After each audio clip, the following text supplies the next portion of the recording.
For a little rest after breakfast. This is the life. Wait a sec. Isn't something important supposed to happen today? Oh, today's our big day! We're supposed to leave the Fortress of Mirapede! Come on, we've got to go complete the release procedures now!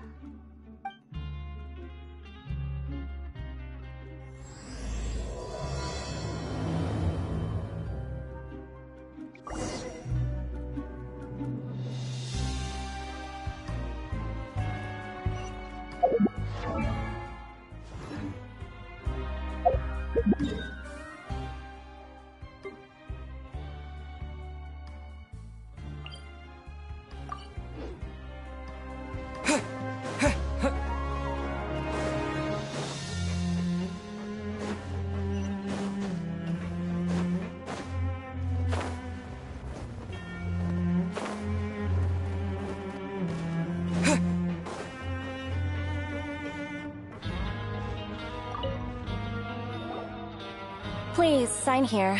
This document will be effective immediately upon signing, and you two may exit the Fortress of Mirapede via the regular channels. It's been so long since we've been to the surface. Let's hurry up and... Huh? What's happening?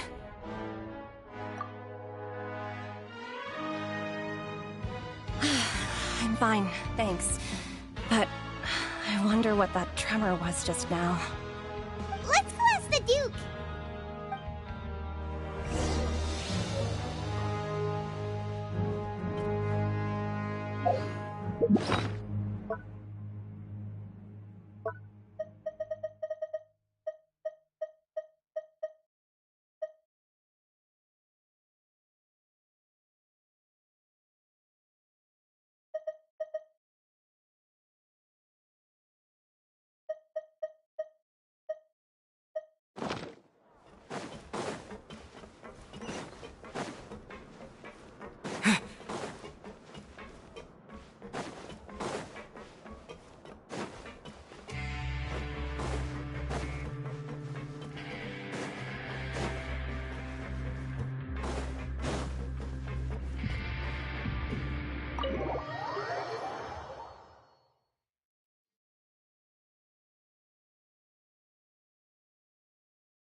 Ah, good to see you two.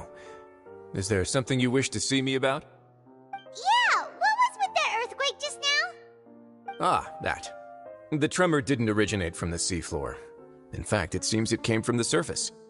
Over the years of serving as the warden here, I have developed a sense for distinguishing between what occurs on the surface and what occurs underwater. Besides, the seal that Monsieur Neuvillette set in place won't fail so easily. So the fortress is okay? If you recall our last incident, if there really were a problem, there would be crowds of inmates in a panic right now. Huh, you've got a point. Okay, seems we need to get back up to the surface and ask about what happened. By the way, do you know what day it is today? I believe today is this month's pipe cleaning day. Wait, seriously? Ah, yes. Have you completed your release papers? Yep. It's you two. Are you leaving now? That's right! Today is our last day in prison! But now that Paimon says that, it doesn't feel like we were confined here. It's actually been pretty nice. Oh yeah, Paimon feels fond of this place now. Then be sure to come back and visit. I'll miss you. If you've signed the release papers, then you're free to go. The guards will escort you out. You're not going to see us off? I knew you'd ask. All right, sure. Let's go.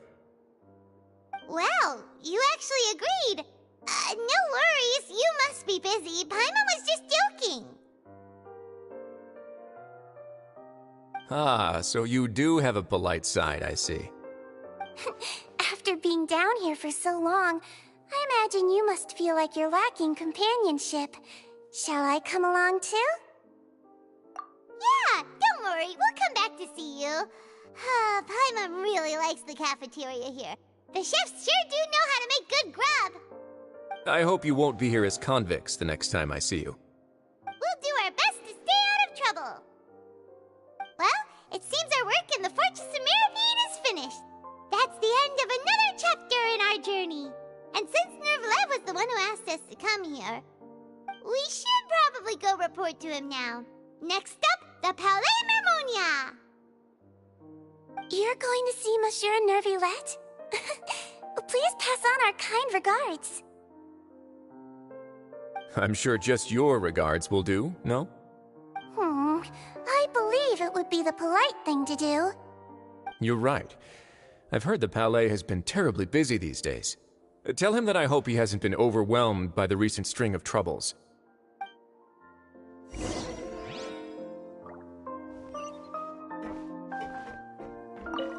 If you're concerned about things at the Palais, why don't you take some time to go up and check things out? I believe you should still have some vacation time to spend. Thank you for being so understanding. It means a lot. It's been some time since I've gone to the surface. I must say that I've started to miss it a little.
The Palais Mermonia sure is buzzing with activity today.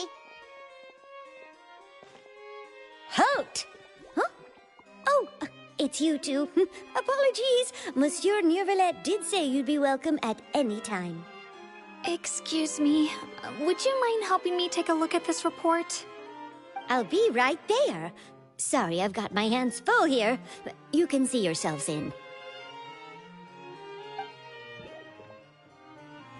Everyone's so busy. Seems a lot has been happening.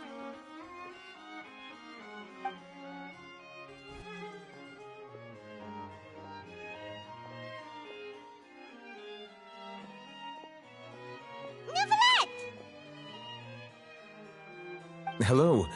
You've come at the right time, but you'll have to wait for just a moment, as there are some urgent matters I must tend to first. In the meantime, please, have a seat. If you'd like to have something to drink, let the Melusine outside know. That's all right. We just ate. Very well, then. Let's take a break over there while we wait for him to finish his work.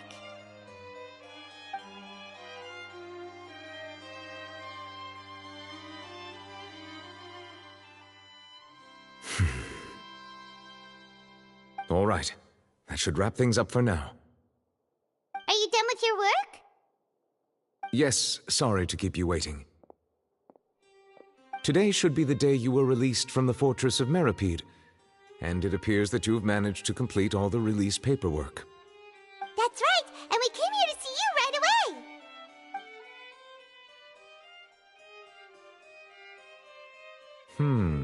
A massive whale.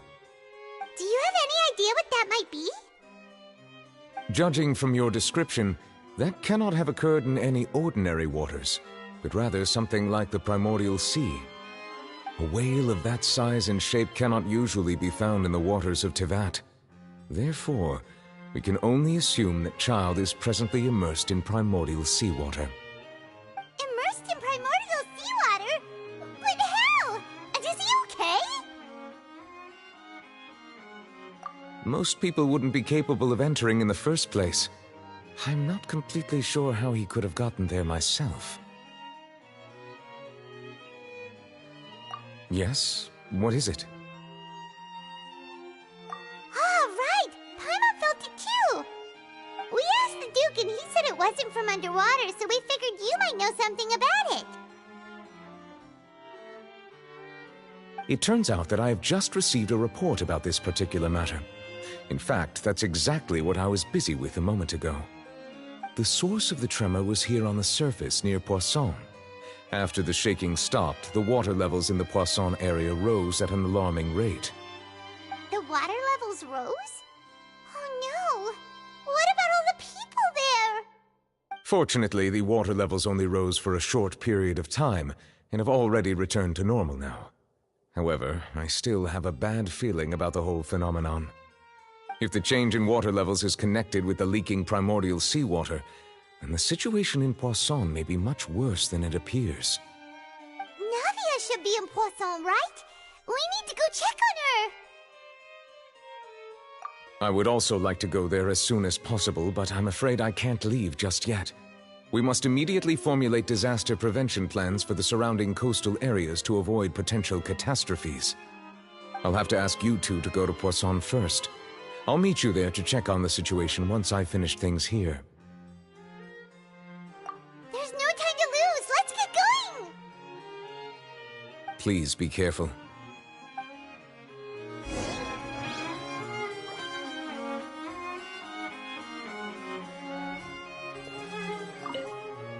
The two of you have my thanks. If you need any help, just let me know.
Oh no!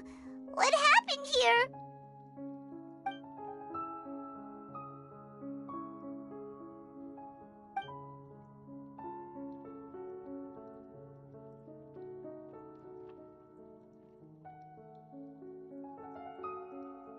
Navia should be around here, right? We need to make sure she's still... Paimon means we need to check on her.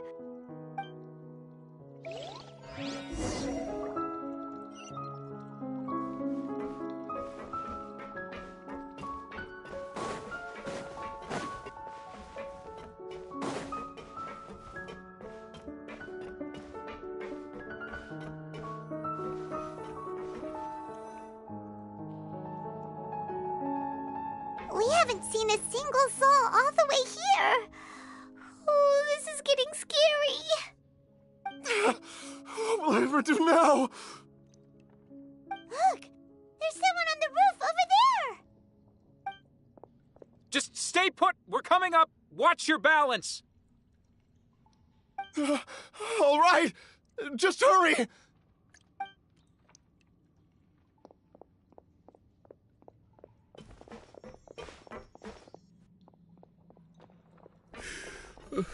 I'm not young anymore. How will I survive on my own?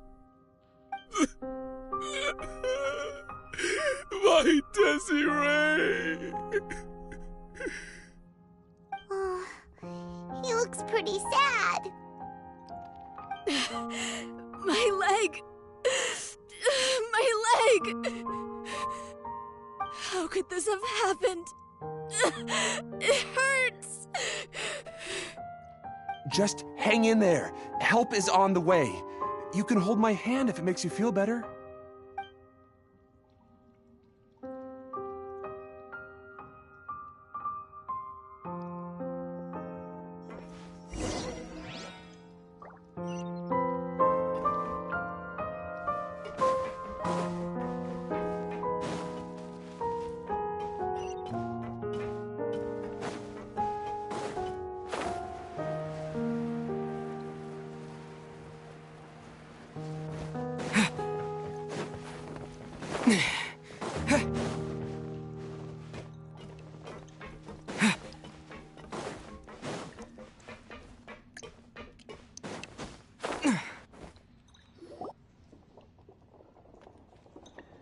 Oh, it's Navia. She's over there. Hey, Navia, are you okay?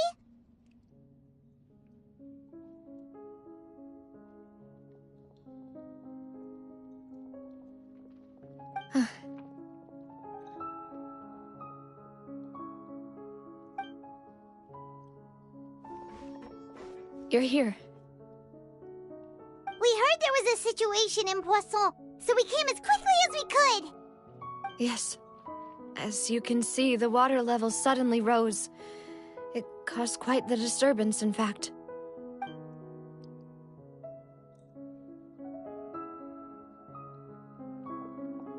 Demoiselle! There was a wounded resident next to a building southeast of here.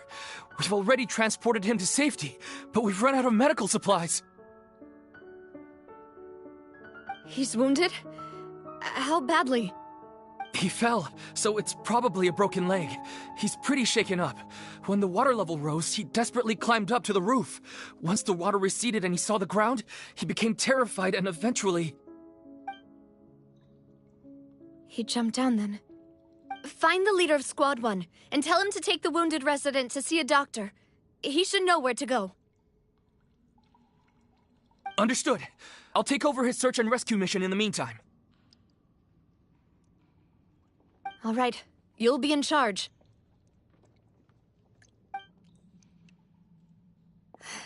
I'm sorry. Where were we? The situation in Poisson? Ah, right.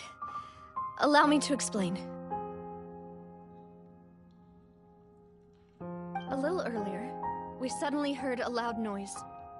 At first, everyone thought that something might have exploded in the waterways. But before we knew it, water started pouring out from everywhere. The rushing water seemed a little odd, almost like the unique color of primordial seawater.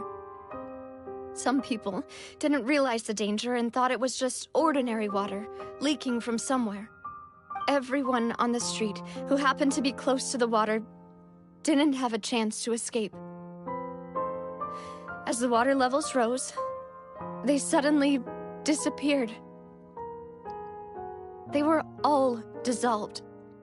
Those who realized what was happening started to flee in a panic, desperately trying to get to higher ground. Many were injured in the stampede, and some people fell from significant heights.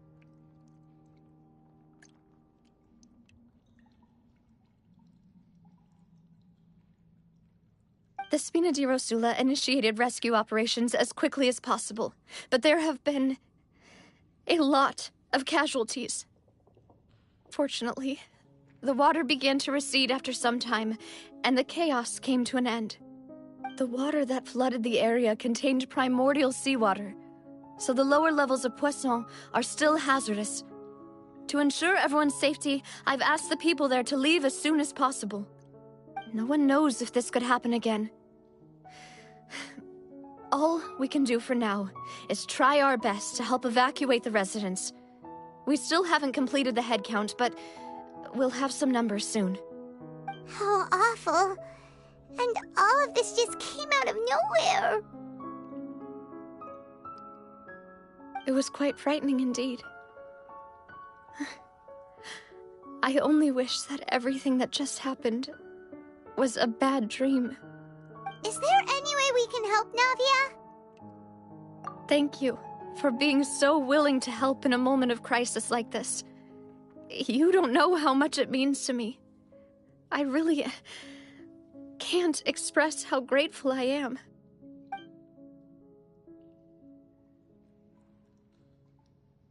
Don't say that, Navia. That's what friends are for.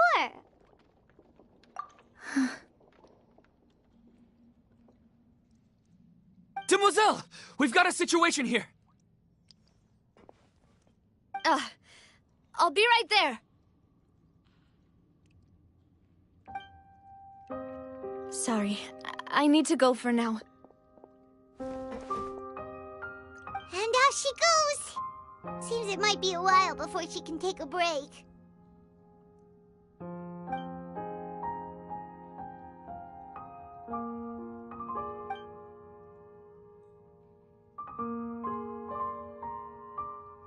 Okay, the wounded are being tended to, and we finished a preliminary head count. More support has just arrived, so I suppose I finally have a moment to focus on my own matters. Of course, we should remain ready for anything, and continue doing our best to rescue others.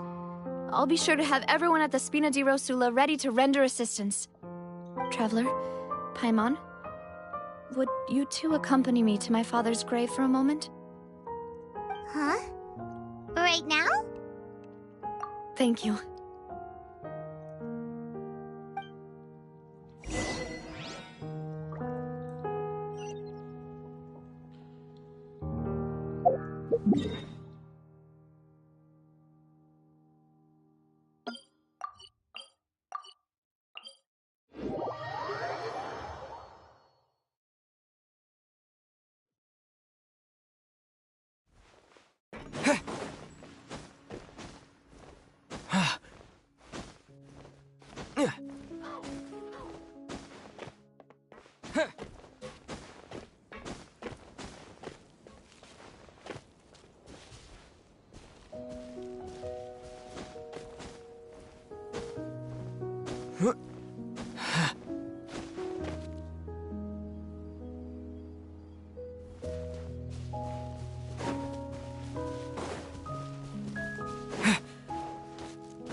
Not a lot of people here, huh?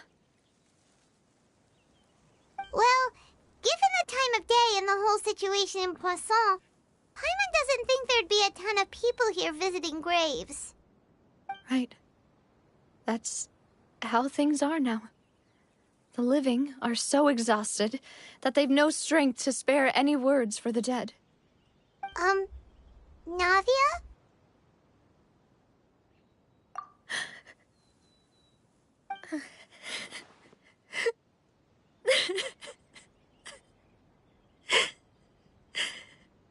Navia, what's wrong? Sorry. I just... Malus and Silver, they won't ever come back here again. What should I do, Papa? Huh? What happened to them? Everyone agreed on the rescue plan, but still, I was the one who initiated it. They were helping evacuate the residents, but they couldn't leave in time. And they were caught in the seawater.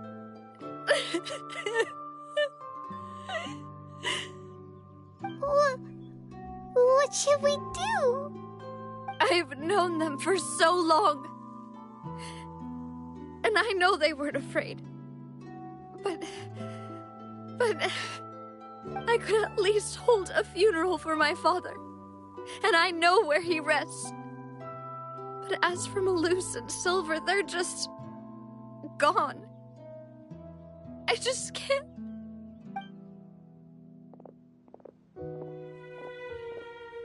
Everything looks so clean after it rains. Even the gravestones. I didn't expect that you'd enjoy a glass of red wine in front of Master Callus's grave. I can understand. Besides, the scenery here isn't half bad. See, it's not just me. I always want to bring something when I visit Papa. Perhaps we might even have a picnic. He wouldn't be angry, would he? How could Master ever be upset with you, Demoiselle? Yet the cemetery is the home of those who have passed, is it not? Everyone ends up here sooner or later, no matter who you are. Buying yourself a plot in advance, are you? No need yet. But when I do, I hope you'll let me be buried beside Master Callus, Demoiselle. Hey, stop joking around. I'm quite serious. That way, it will save us both the trip to see each other whenever you visit your father's grave. That makes sense. In that case, could I be buried on his other side? After all, besides you, Demoiselle, the two of us could certainly be considered Master's closest companions, no? Personally, I believe we fill those shoes just fine. Why are you bringing this up all of a sudden? Seriously. All right. I'll remember your requests. But I'd really prefer not to talk about this stuff. And what do you mean by saving me a trip? I'd make the journey even if I had to visit you two somewhere else. I'd promised to let them rest in peace here. But here I am breaking that promise. I'm sorry for letting you see me in a mess like this. I don't usually cry, really. Paimon doesn't know how to help you feel better. But, well, she understands how you feel. I had always thought I could make my wishes come true. But now that I think about it, that never solely relied on me. Many things can only be accomplished with someone else's help. Malus and Silver have helped me so much. But by contrast, I could do nothing for them. I'm so sorry. You can spend as much time as you need here, Navia. We'll stay with you. Thank you. Right now, you don't know how much that means. By the way, you can have a look at this. It's a list of victims from the incident that took place here. Obena, Khan, Burnett, Giverny, Francine, Karina, Daisy Ray, Joinville, Julianne, Esson, as well as Malus and Silver. So, everyone else is safe. But still... It's okay. I know what you're thinking. And you're right. We lost Malus and Silver. But we were able to save more than we anticipated. The overall outcome indicates that the cost was worth it. Right! Don't think that way, Navia. One person might be saved at the expense of another, sure, but that isn't something we should ever consider a trade. Malus and Silver were not the price for saving anyone. They're heroes. You're right. Thank you, Paimon. What you said just now was Pretty amazing, actually. I'll remember your words. Oh, really? Seems you've become more eloquent in the time since we last met. The knave? What are you doing here? Is everything going well on your side? Yes, my people are carrying out the mission according to your request. All the residents of Poisson have been evacuated, and we're preparing to relocate them to higher ground. As for these supplies, we have everything taken care of. There's no need to worry. Thank you very much. Wait, do you two know each other? We just met recently. Right, Miss Navia? Usually, I would call this a coincidental encounter. But that doesn't quite fit this time. Besides, it never even crossed my mind that a Fatui Harbinger would come looking for me. Thanks to the knave, Spina di Rosula received generous support from the Fatui, which allowed us to complete the rescue and evacuation work so quickly. Mutual aid is essential to fostering positive developments. We were already in the area, in any case, so it was nothing. That said, I must say that you're a lot sharper than you let on. I'm sure you understand what I mean. I apologize for all the ways in which I tested you previously. We've never worked with a Fatui before, and it's extremely important for us to know who we're working with. My subordinates have reported that Fatui soldiers have been observing water levels and taking head counts in various locations. I hear that they've also prepared a large amount of emergency supplies. I'm quite surprised. This is nothing to brag about, nor do I intend to. It is simply the way of powerful organizations to act forcefully, whether they are doing good or ill. You've witnessed that firsthand, in any case. As I've told this traveler before, I know of the prophecy, and I intend to prevent the impending disaster.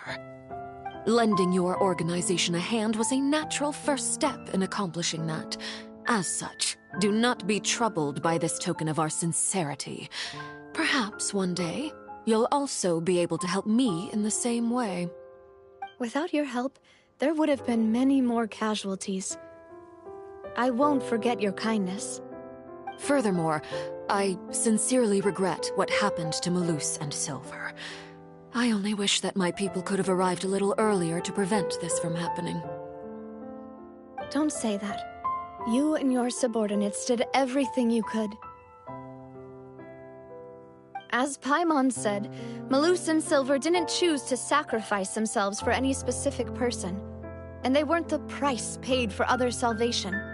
They chose to become heroes themselves. I've never liked hearing people put it that way. It's like trying to relieve pain by saying some noble-sounding words. But right now, there's nothing more suitable. They really did become heroes. You're right. I'm sorry for your loss, Miss Navia.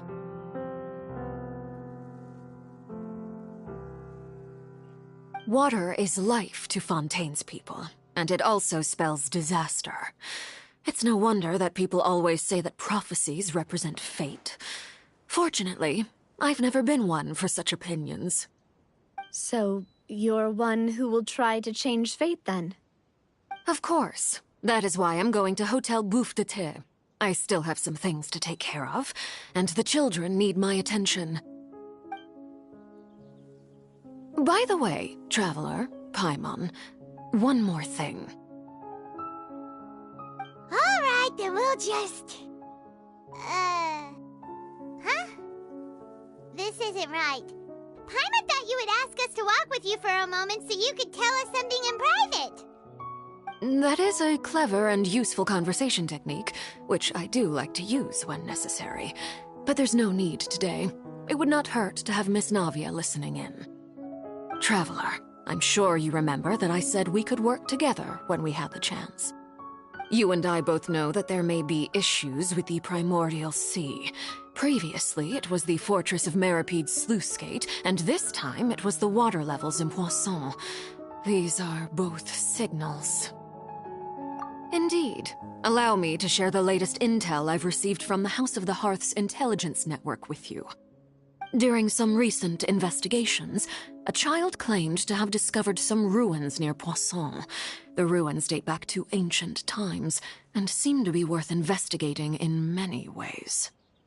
Judging by the dating of the ruins, they may be related to the prophecy and the coming crisis.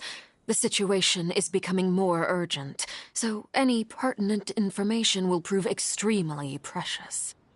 My people initially came to prepare for ruin exploration.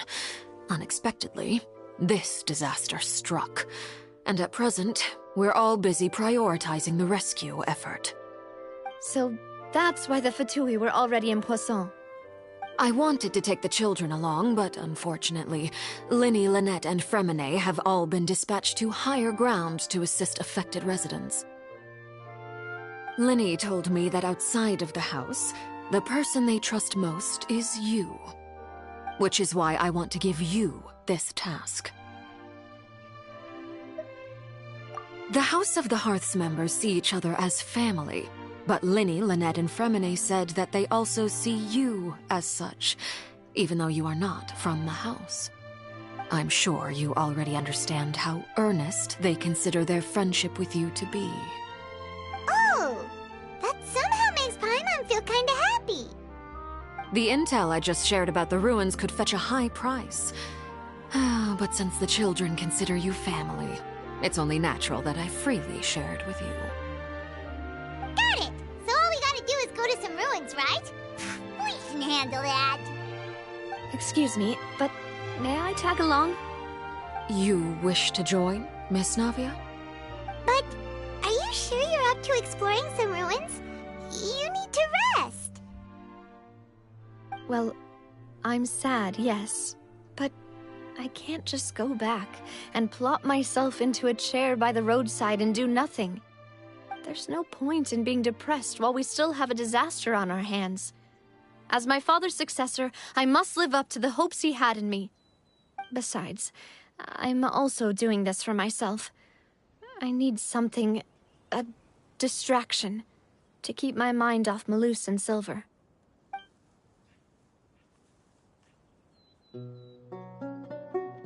Since you put it that way, I have no objections. What do you say, traveler? All right. The ruins are to the south of Poisson. Here's the map. Okay, the three of us will handle it. Come on, let's pack up and get going.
So, are these the ruins the knave was talking about?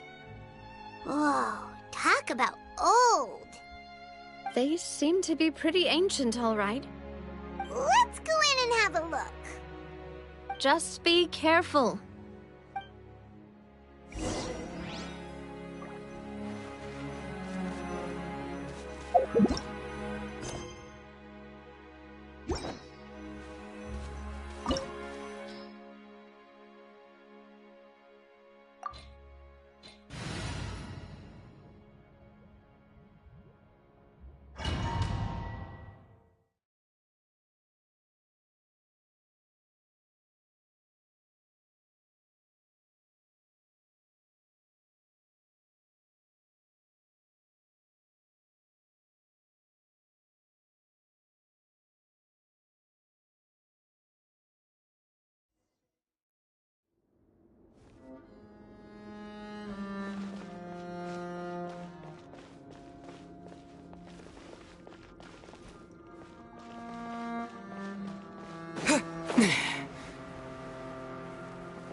Let's begin.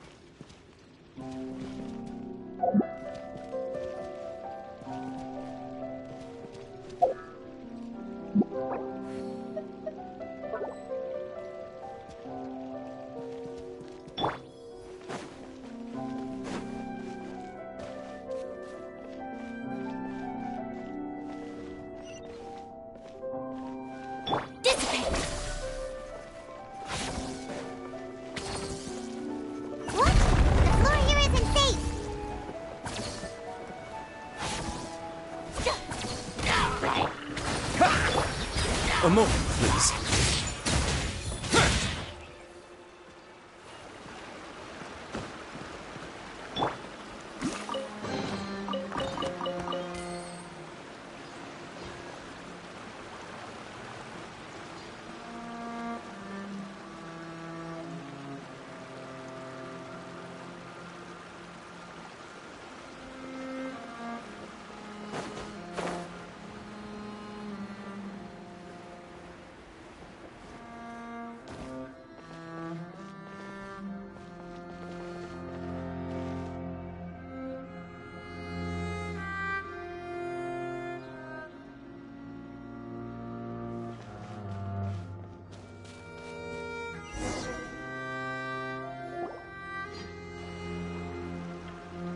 This place has also been contaminated by primordial seawater. Yeah. And a lot of it, too. A Fontanian would most likely dissolve the moment they fell in. Right! You can't go down if there's primordial seawater. It's too dangerous, and it won't be any help for you to just stay here. Don't get by my wrong. We're not saying you're useless. It's just that... No, you're right. I can't do anything in this situation. I'll leave this to you.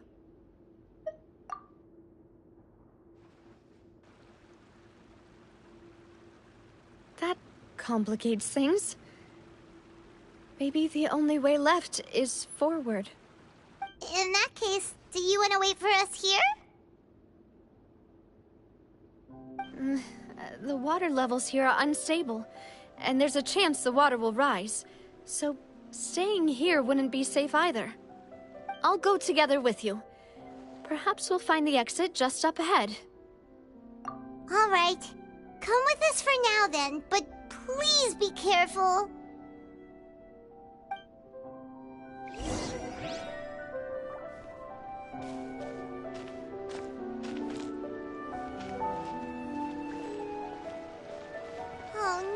It's a dead end! Let's try climbing over from the side.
Wait! There's something wrong with this bridge! Run for it!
Demoiselle?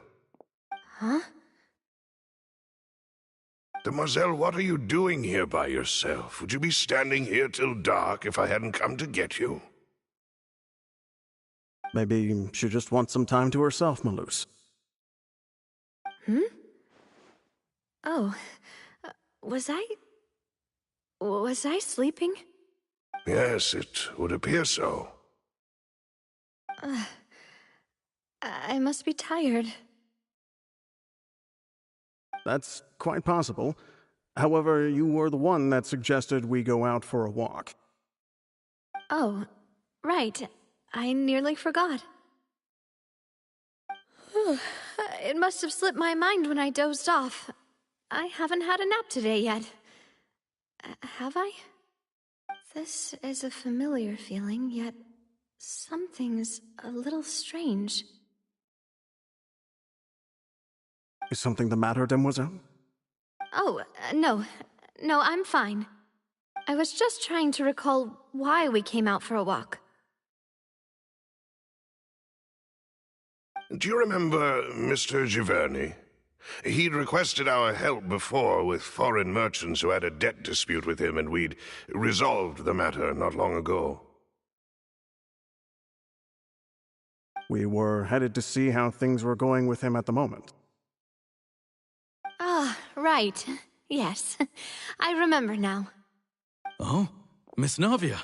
Ah, Mr. Malus, and Mr. Silver, too. It's good to see all of you. How have you been? I've been great. Thanks to your help, those bothersome merchants finally realized that I wasn't the one they were looking for. Why, I wasn't even the guarantor for that person. They were knocking at my door day and night. Even my neighbor, Obina, was getting fed up with them. Sometimes force is required to calm someone down and get them to listen to what you have to say. That's right.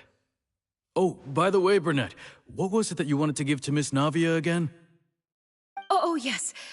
One moment, I have it right here. Miss Navia, these are some flower seeds that I prepared. Please take them. They're a very good variety, and they'll become very big and beautiful once they bloom. I don't know what we would have done without your help, so this is a little token of our appreciation. I hope you won't refuse. Ah, did you cultivate them yourself? Thank you so much. I'll certainly take them. Malus, we do still have some empty flower pots at home, right? Why, we can have as many pots as you'd like, demoiselle. Perfect. In that case, we'll swap out some of the decorative plants for some of Mrs. Burnett's flowers. Very well. Wait. Something seems to be off here. Excuse me, madam. If I'm not mistaken, your name is Burnett, correct? That's right. Is something wrong? No, it's nothing. This is the first time we've ever met, but your name seemed familiar to me. I must have heard it when I was discussing things with your husband previously. I've heard this name before. Sometime recently, I'm sure of it. And why are there so few people around here? Where did everyone go? We must mind the time, demoiselle. We still have important things to attend to today. Huh? We do? Like what? Well, now, did you forget? Miss Navia, here you are. I've been looking for you. Please, come to the Opera House. Your trial is about to begin. My trial? Wait, why would I need to go to the Opera House? Yes, she's right, demoiselle. It's just about time now, so we should get going. Oh? All right then.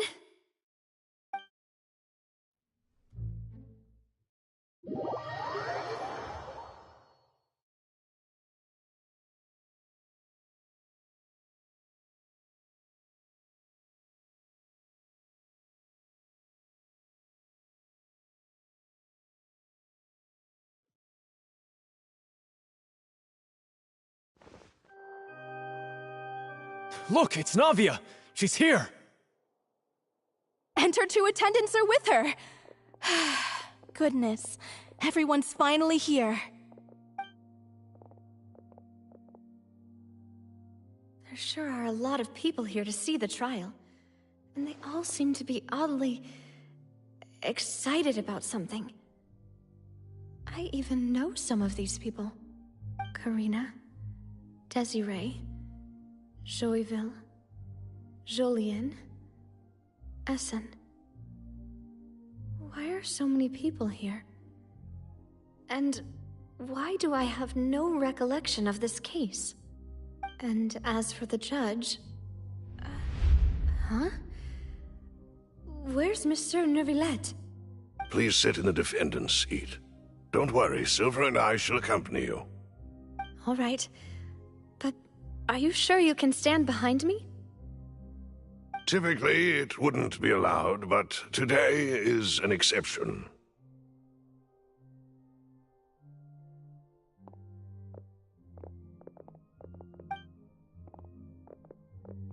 What kind of place do they think this is? Come on, do they have any idea what they're doing? Seriously. Enough with the whispering! Could someone please tell me where Monsieur Neuvillette is, and why I'm standing trial? My dear Miss Navia, have you not yet realized what you've done? In that case, allow me to explain. As all here know, you are Master Callus's successor, the head of the Spina di Rosula, someone held in high regard by every soul in Poisson. After you took over the Spina, you treated all of us just like the late Master Callus had. If anyone in need reached out to you for help, you responded. Not only you, but your butler, your subordinates, nearly everyone in the Spina di Rosula fought for the well-being of those in Poisson.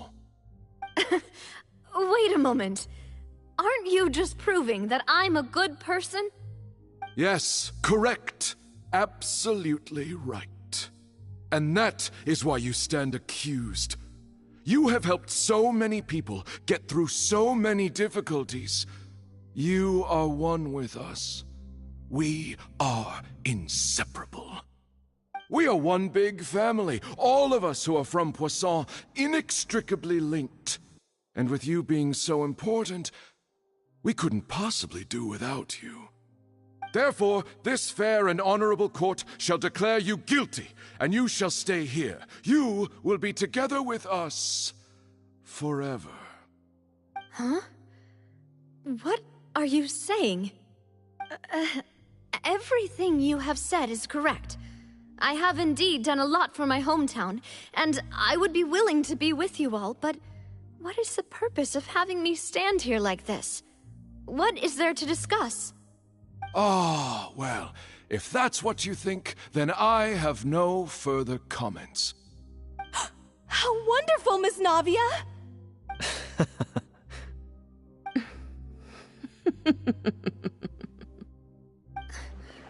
I know all these people. Why are they laughing? I seem to remember now. Yes, I get it. This trial is... Wait just a moment. This isn't right! Malus? What was that, Mr. Malus? Our conclusion is very clear and unanimous. Let the court judge her now. She's guilty! Stay here, Navia! You're one of us! Demoiselle, don't admit guilt. This trial means to keep you here forever. I wish to exercise my right to defend Our Lady. Mr. Joinville, you only know of Navia's goodness, but nothing of her utterly independent mind. She was born a free and independent spirit. She has never been tied down by anything. Indeed, even the death of Master Callus couldn't stop her. Her actions cannot serve as proof that she identifies herself as part of any group. She merely acted as an individual, extending her hand to help others. Please do not mistake her actions as being otherwise. Really? As an individual, you say? Don't forget, we are all Fontanians here.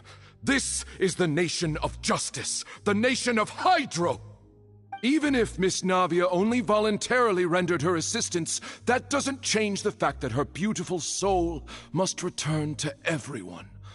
Water accepts all, blends with all. It will surely accept her kindness. Everything is measured here in the nation of Hydro, and in the end, everyone shall meld together. Thus, when a unanimous opinion emerges, that opinion represents justice. Now I speak for everyone. Our opinion is consistent. Navia should stay. We and Navia are one. And you would call this justice? Preposterous. You are merely jealous that Demoiselle still has a chance to exist as an individual. Have you forgotten how much you all once longed to become individuals, to become independent? Do you mean to defy our justice? If your justice is flawed, then why should we acknowledge it? As you said, we can also have our own justice. Silver and I shall defend Demoiselle. And that is how we will enforce justice. Ugh, my head... It hurts. Demoiselle. Silver, it hurts. My head is spinning. All I can see is stars swirling in front of me. I remember now. Everything that seemed odd from the very beginning.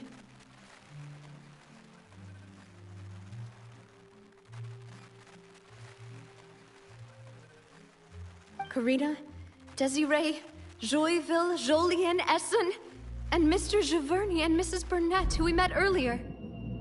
Even Malus and Silver. I don't want to admit it, but they're all dead. Don't be afraid, and don't admit guilt. We will protect you to the very end. Absurd! Who are you to say that she cannot be judged?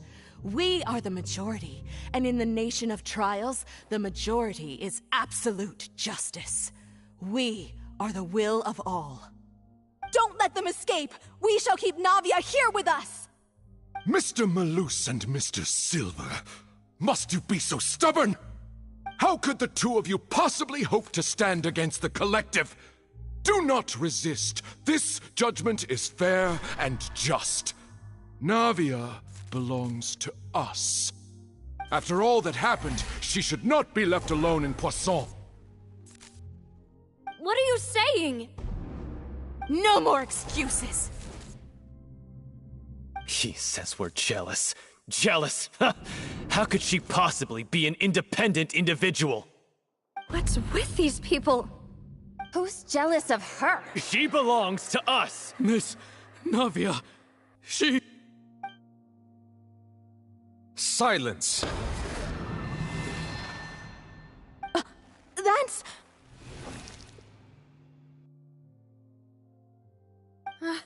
Monsieur Neuvillette! Such commotion is prohibited in the court. The accusations you just presented are nonsense and cannot constitute a proper trial. The court will adjourn for the rest of the day. In this, I shall hear no objections from any unauthorized party. Our thanks, Monsieur Neuvillette. Please leave with me, Miss Navia, while there is still time. But... Go on now, Demoiselle. This is your only chance to leave this place. What, can't bear to leave us behind or something? Malus. My apologies. I couldn't resist making one little joke once I realized that this shall be our last goodbye. Malus... Silver... Quickly, you must come now! Goodbye, Demoiselle. Farewell.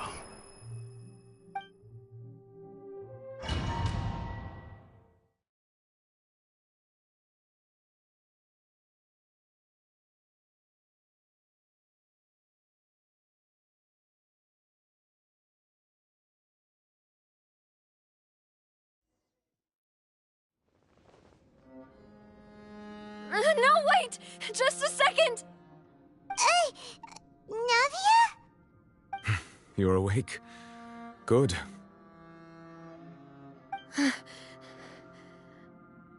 I must have been dreaming. Malus and Silver were still alive, and they were defending me at some insane trial. It looks like you're all right.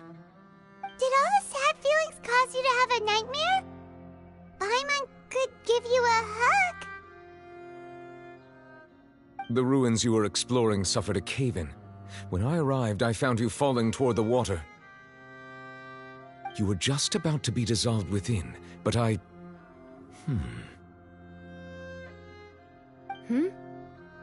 What is it? I think I saw 2 Oceanids protecting you.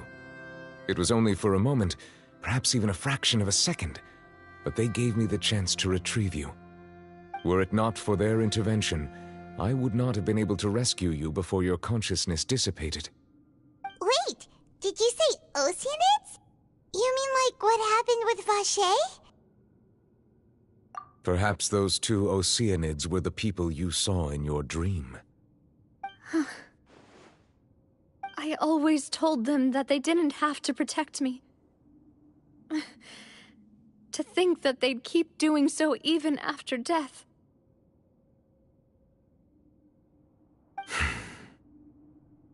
Please come with me.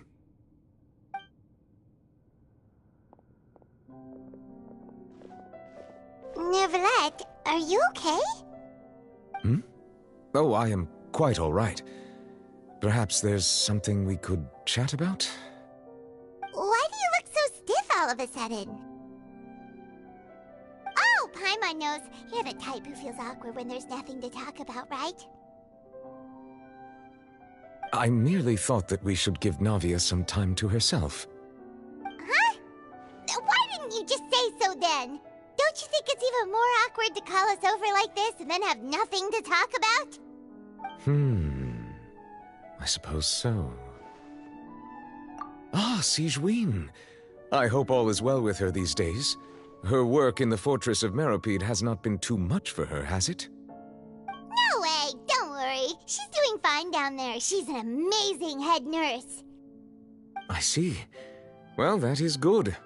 I have always worried that Sigewinne would need a lot of time to understand the world of humanity, just as I have. Oh, and the Duke also says hi! Even though Sigewinne made him do that. He hopes that you haven't been overwhelmed by all that's happened lately. Thank you. I have indeed been busy lately, and I also hope that everything is going well in the Fortress of Meropide. He still doesn't know what to talk about. Let's chat about something else then.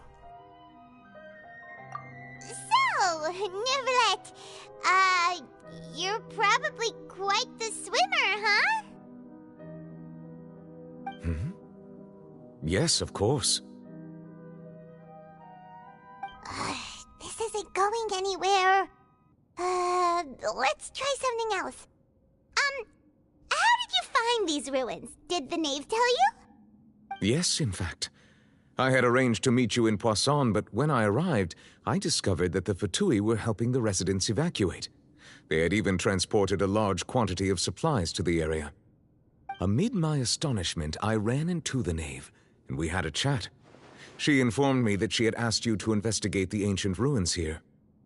Yeah, we originally planned to meet up with you, but we thought you might still be busy with all those official documents.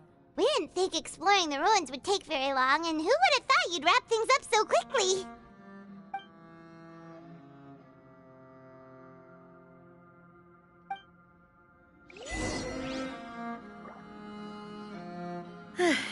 I'm sorry to have kept you all waiting like that.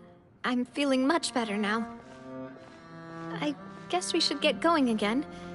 Will you come with us, Monsieur Neuvillette? Yes, if you wouldn't mind my company. All right! Another one joins the party! Let's get going then!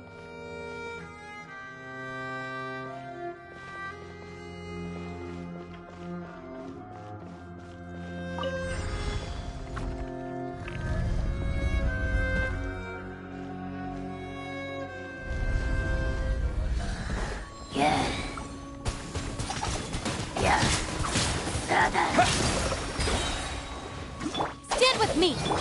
Let's begin.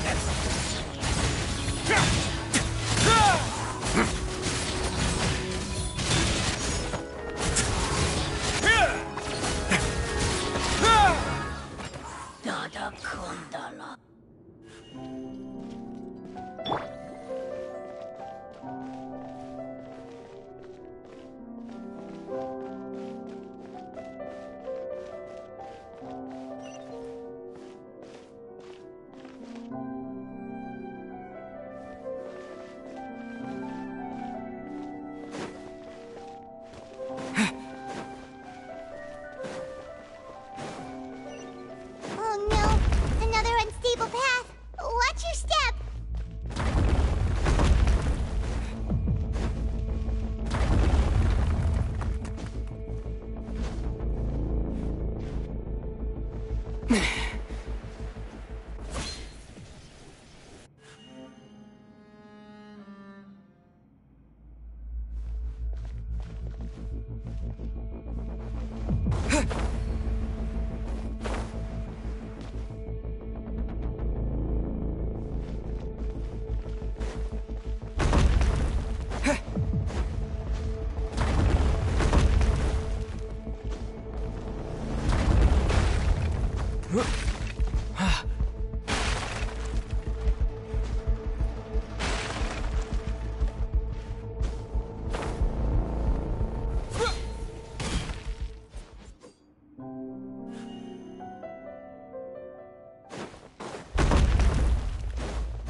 Get a little chilly.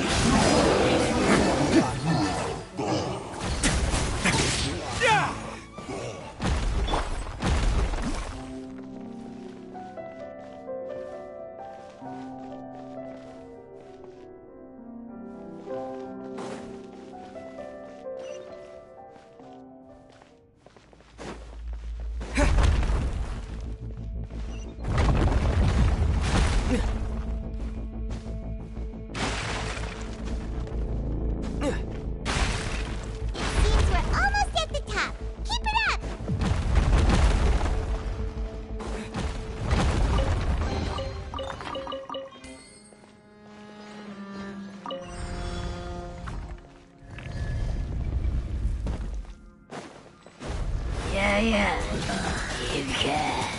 Water jet! Yeah. Dissipate! Out of my way! A moment, please. Have a safe trip.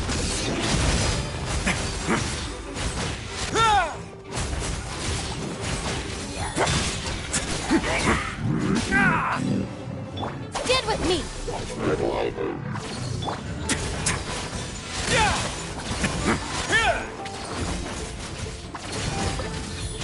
Let's begin.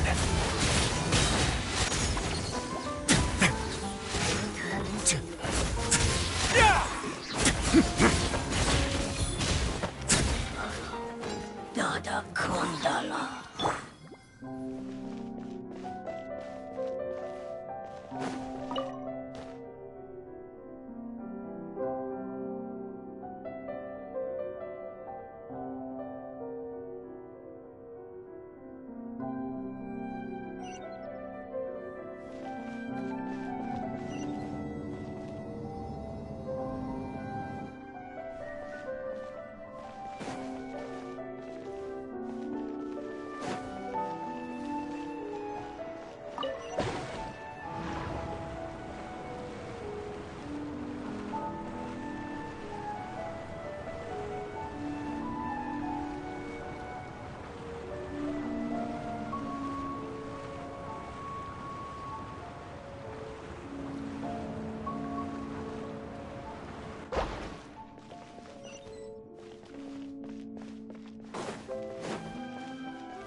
Looks like we've reached the end. This is the place. There should not be any other hidden spaces in the vicinity. The path sure had some twists and turns, but it turns out that this place isn't actually that big.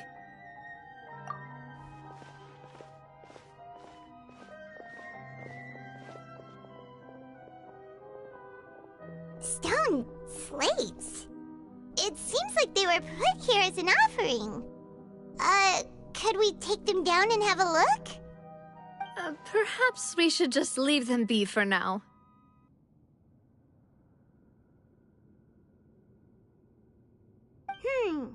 There are 4 locations in total, but only 3 stone slates. The slate that should be in the first empty spot is missing. The surrounding walls also show signs of damage. There's something written below. Let Paimon see. Reason dictates that this nation be destroyed. I shall record the history of its future here in its past. Say what? It feels like someone left these slates and these words here for a purpose. But does he mean that Fontaine should be destroyed? That would fit the circumstances dictated by the prophecy, yes. Indeed, the slate's contents correspond to it. Take the second slate, for example. There's a person kneeling here. She seems so dedicated. And there's a whole bunch of other people behind her doing the same. She's facing this... what is this? Some kind of island in the sky? And is that Lady Farina in the third image? Did the Hydro Archon fall into the water? And is that a ring of people around her? Paimon doesn't quite get it. Are they all in the water? The fourth image. I know this one. This exactly matches the content of the prophecy. The people will all be dissolved into the waters, and only the Hydro Archon will remain, weeping on her throne.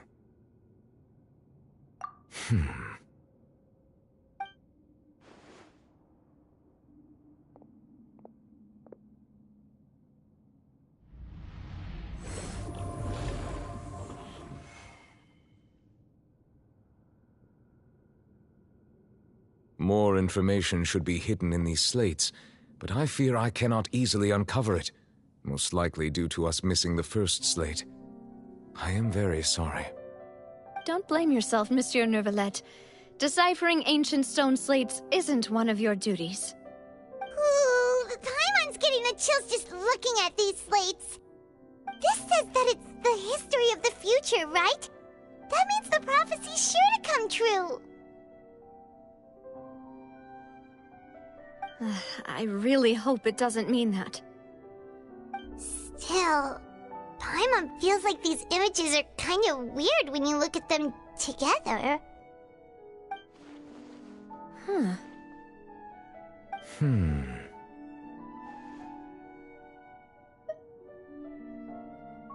That's right! If the images are in chronological order, shouldn't the fourth, the waters drowning Fontaine, come before the third, where the Hydro Archon herself falls into the water?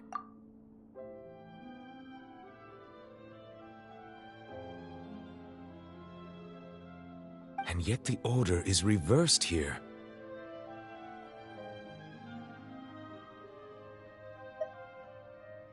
If we go by timing, Lady Farina only emerges in the third image. That means that the person in the second image might be the previous Hydro Archon. Egeria, then.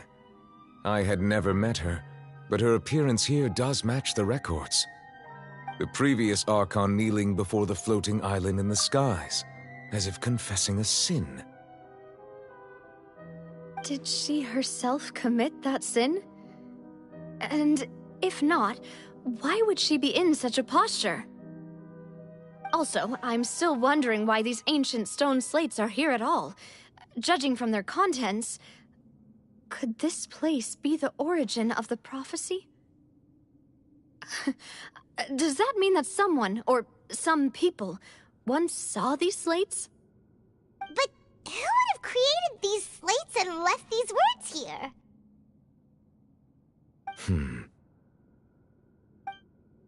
It seems that any further clues will have to come from Farina. In that case, there's no time to lose. There's nothing else to be gained here, so let's head back first.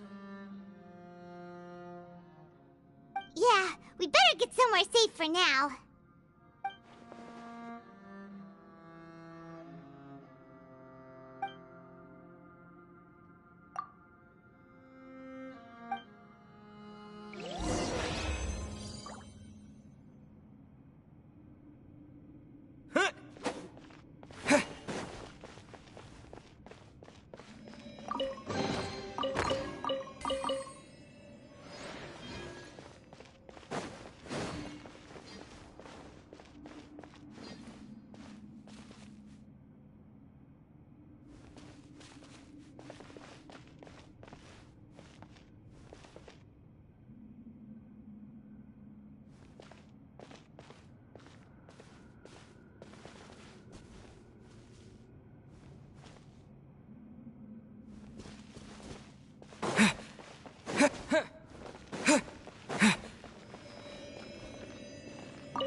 Let's split up here.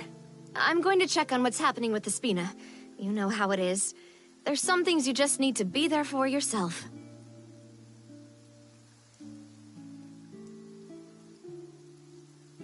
You still have energy for that, Navia? Paimon's already beat!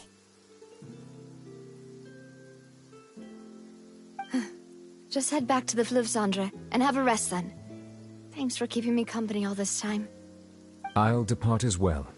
Thanks for your hard work today. Rest well, everyone. Traveler, I will go talk to Farina tomorrow morning to ask about the stone slates. I'm sure that you're concerned about this matter as well. If you have time, drop by my office. I will share the results of our discussion with you. Are you really gonna talk to her about this directly? Will that be a problem? Paimon's getting a little scared now that it's come to this. She has long been harboring secrets, and will not give them up easily, which makes it all the more my duty to ensure that she understands the present situation. Alright, we'll leave it in your hands then. You're probably the best person to talk to her anyway. I will be carefully considering my words tonight. Traveler, Paimon, our safe house at the Fleuve Cendre is always open to you as ever, so please don't think you're an imposition. Alright, I'll be on my way then.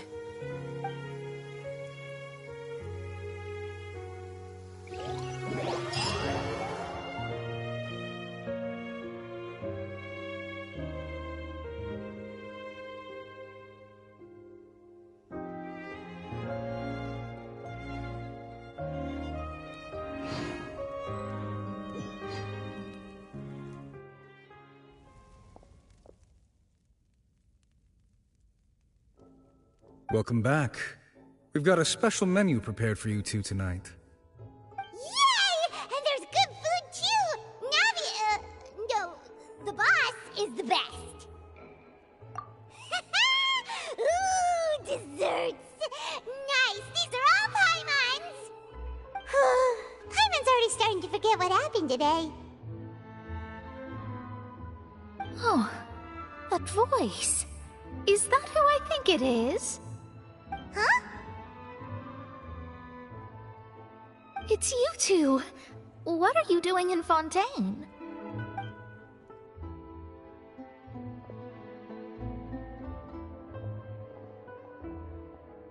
Mona?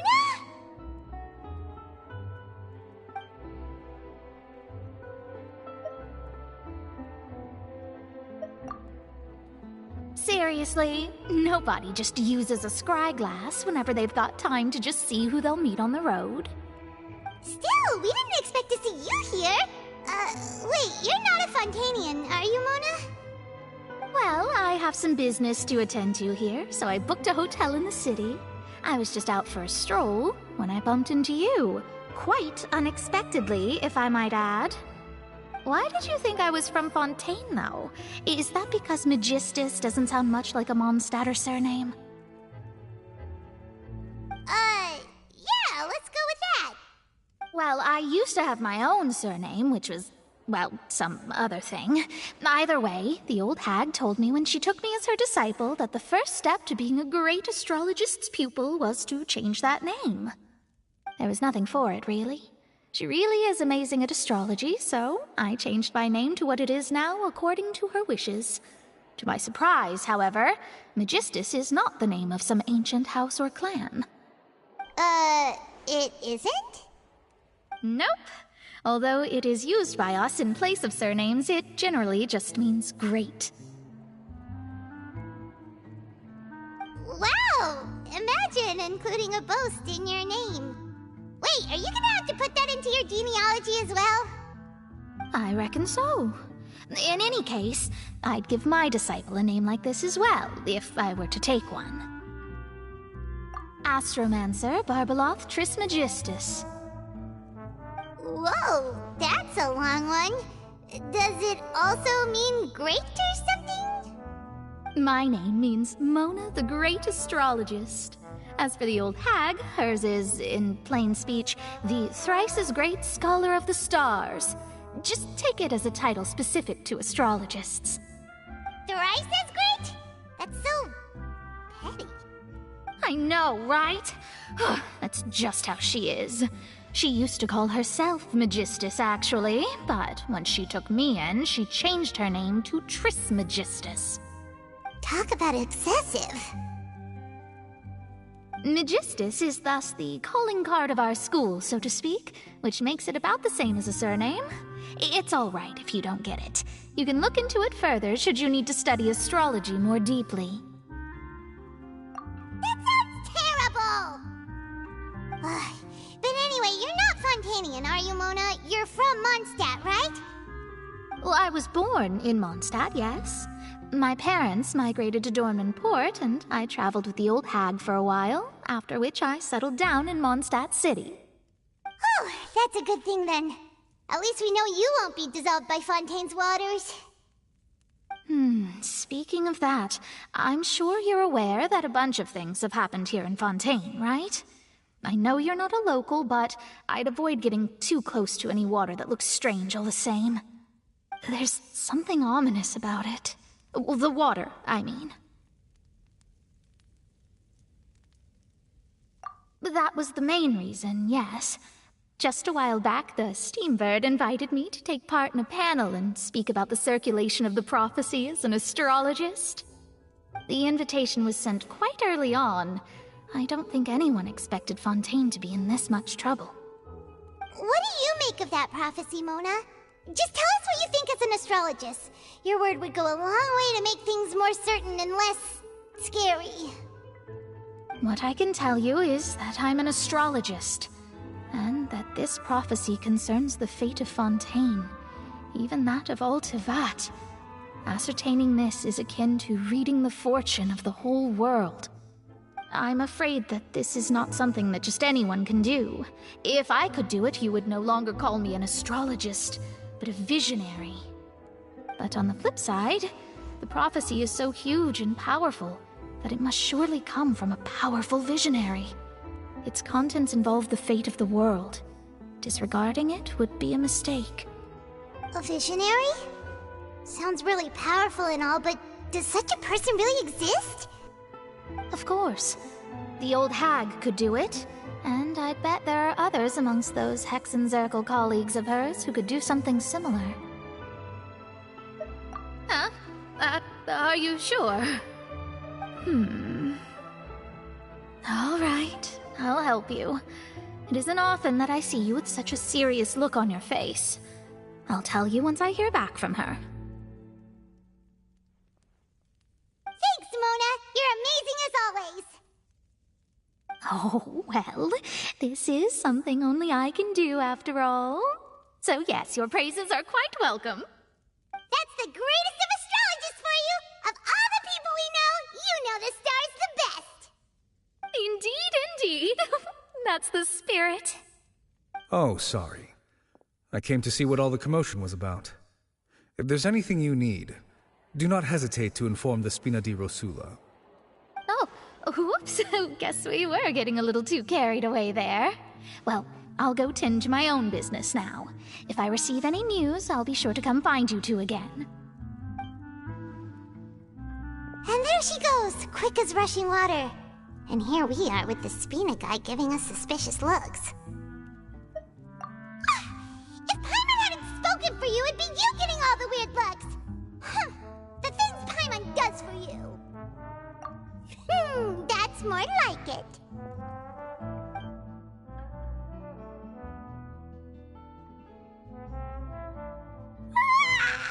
Good morning. To be honest, Paimon's still feeling kind of sleepy.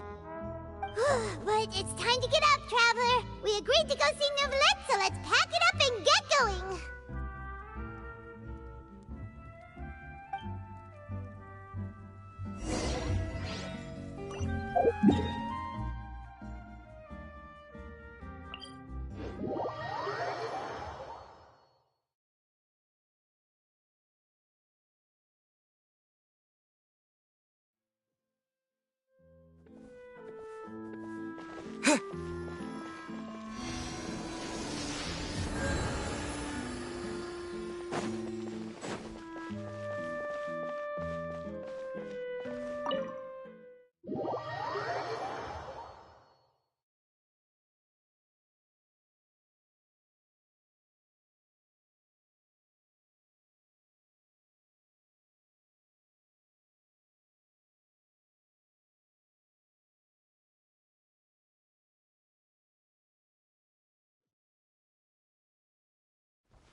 anything wrong? Monsieur Neurvalette and Lady Farina, they seem to have gotten into a dispute. Please go see for yourself.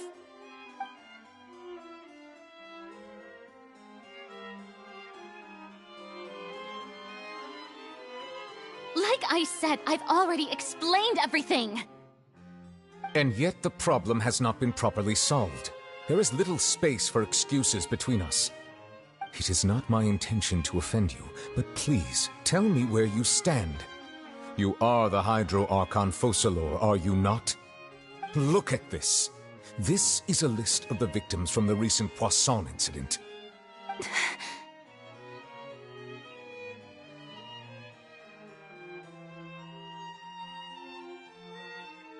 You mean they're all... We did not arrive in time to avert this disaster, and I will not have it happen again. I will say this once more. You must tell me everything you know. Yesterday, I found 3 stone slates in some ancient ruins near Poisson. Do you know anything about those? Seriously? You're questioning me like this is a court case now. I don't know anything about that. But you found them in some ancient ruins, you say? That's correct, which is why I came to ask you some questions.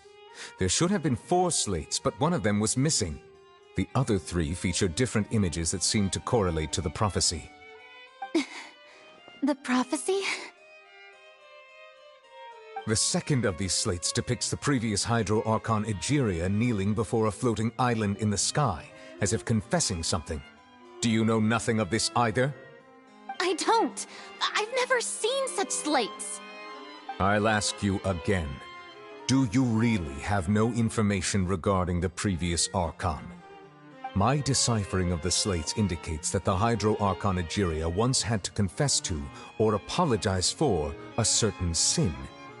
If anyone would know about it, it should be you. All gods don't have the same secrets, you know. She was herself and I'm me. Is it really so strange that I know nothing? I understand your concerns, but I'm sorry. I just don't have anything to tell you. Forgive me for saying this now, Lady Farina, but I have long known of your various secret investigations into certain matters. There are several indications that you have been investigating the prophecy on the sly. This is not strange in itself, considering that you are the Hydro Archon. But it is strange that you should also claim to not know any of Egeria's secrets, as well as do nothing following your inquiries.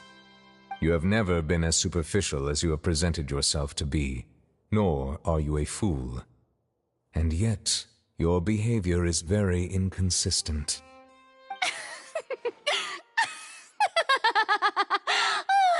So you've been watching me all this time, have you? I didn't think you were that type. You... Well, since you know about my secret investigations, then you should know I'm actually working to take care of it. There's no point questioning or suspecting me. You're the Eudix, but you're still my subordinate. You should be following my lead. Just trust in me, your Archon, and do as I say. Never mind whether you can truly convince yourself to or not. It'll all turn out fine. That's all I have to say. We do not discuss this matter again. Oh, the opera's about to start. Toodles!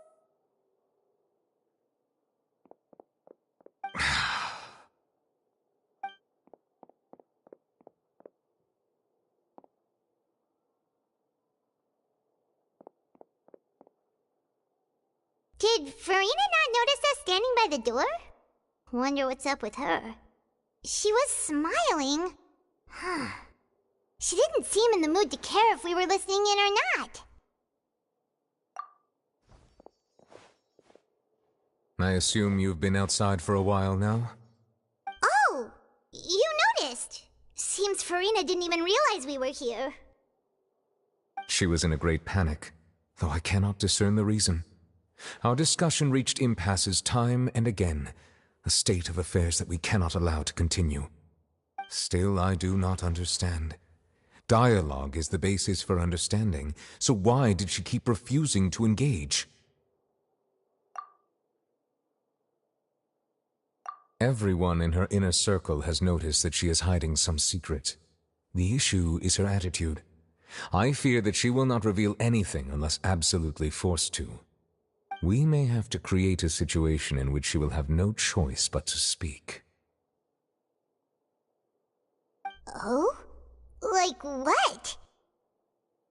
Normally, people will only reveal the truth when standing trial. Perhaps we must have the Hydro Archon experience just such a scenario. But Farina's seen so many trials, and she's really good at dodging questions. How do we make sure that she won't just slip away at the first chance she gets? We will need to consider this thoroughly, join forces with various parties, and then do what we can.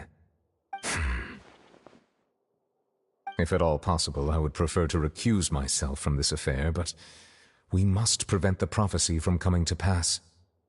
This may be cruel to her, but all Fontaine is in crisis. The information a god possesses is too precious, and so we must take a chance on this. But who will lend us their aid to do such a thing?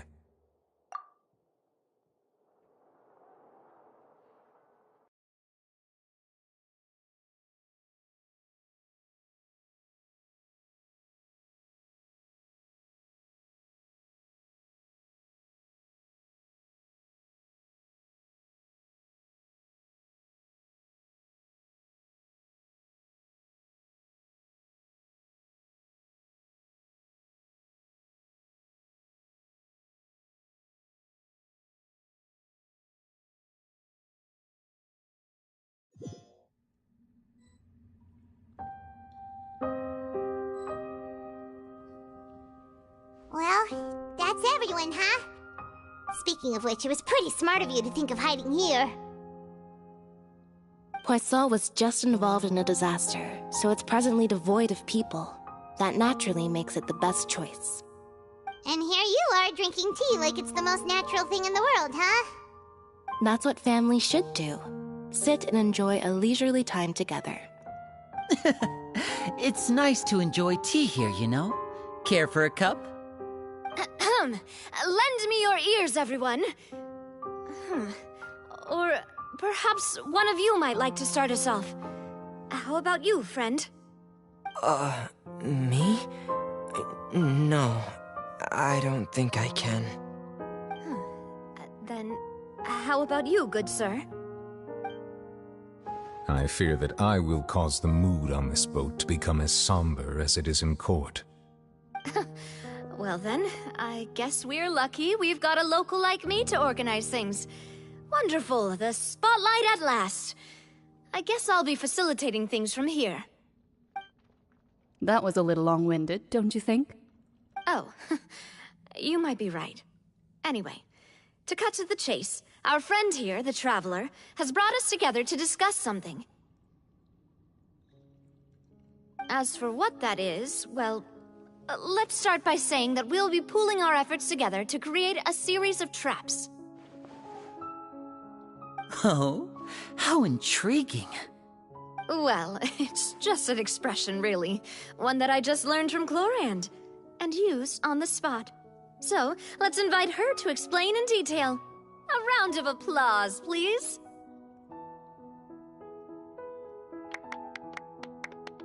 Huh? Didn't you say that you would be facilitating this? Oh, come now. Your work doesn't involve much public speaking, right? This is a good chance to practice. You might even pick up some fancy oratory tricks to impress your boss with in the future. I see. And what does my boss say? He is glad that you consider him your boss. Do go on.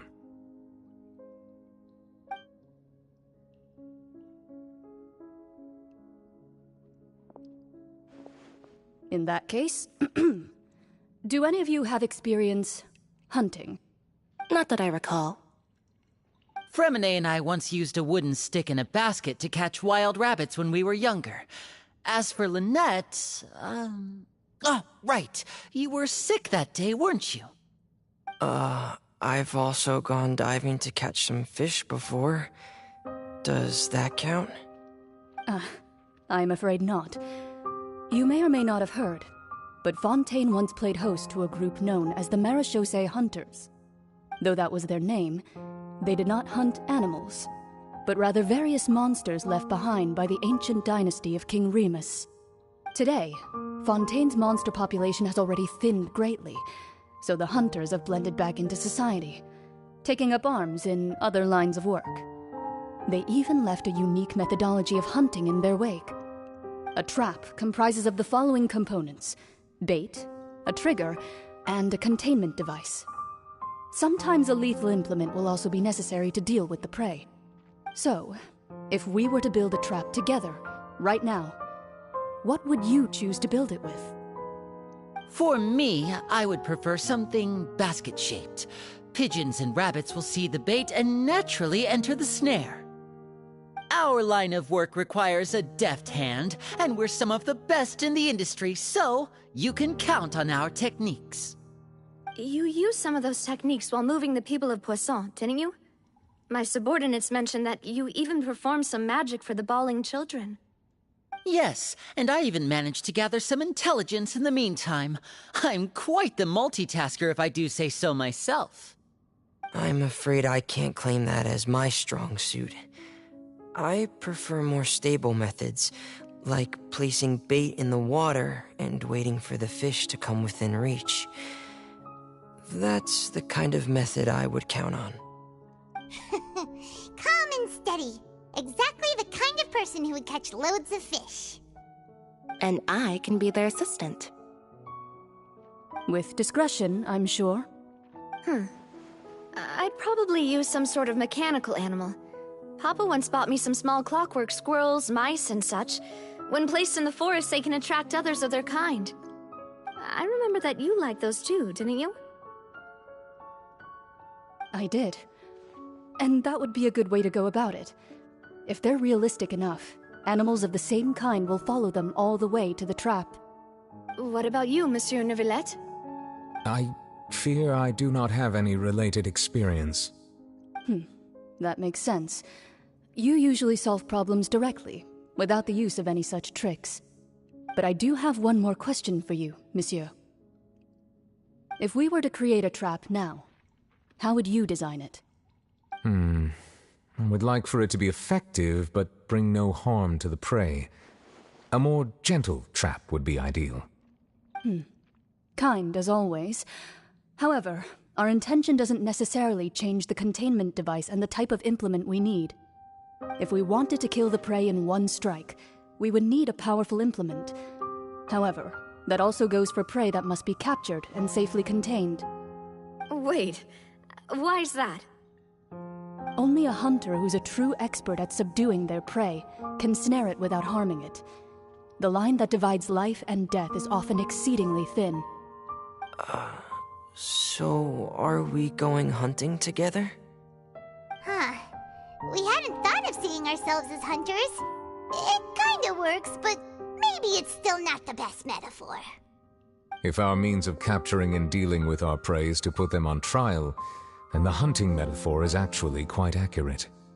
But we shall require much more courage than any hunter to judge a god, a being whose seat is an exalted throne. Oh, so that's what's going on. Sounds very interesting.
Ad Astra.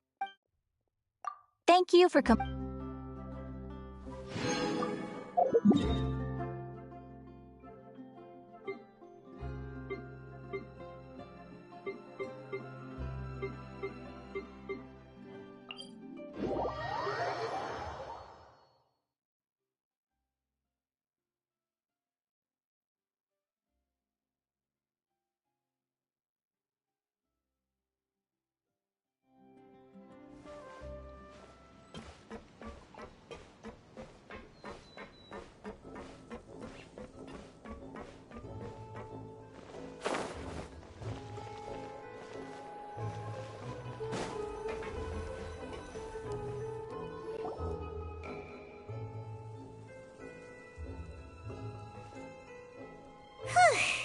It's been a tough few days, hasn't it? So much has been happening. Paimon didn't think the meetings would go on for so long, but everyone seemed pretty fired up, huh? Paimon thought they'd be at least a little frightened. Well, Fremine was, now that Paimon thinks about it, but everyone else just looked a little surprised. Well... It's hard to say. Paimon doesn't have any experience with this sort of thing. But with you around, Paimon sure will do great. After all, you're the most reliable person in the world, aren't you? Did you just pour some tea? Paimon didn't notice you doing that at all. Then what's that? Paimon's never seen that cup before. Don't be frightened. I'm just joining you two for tea. I merely refrained from saying anything till now. Who's that voice? But there's no one here. Ah, have you forgotten me already? Wait, you are familiar. You're the voice we heard from the sky in Sumeru. The voice from the sky, I fear that description is wrong. Though, not completely wrong. You're feeling lost now, just as you were feeling previously. I sensed that confusion and thus came to you. Guiding people is an irresistible hobby of mine, after all. Consider me a passerby, just accepting a commission from my friend's disciple on a whim.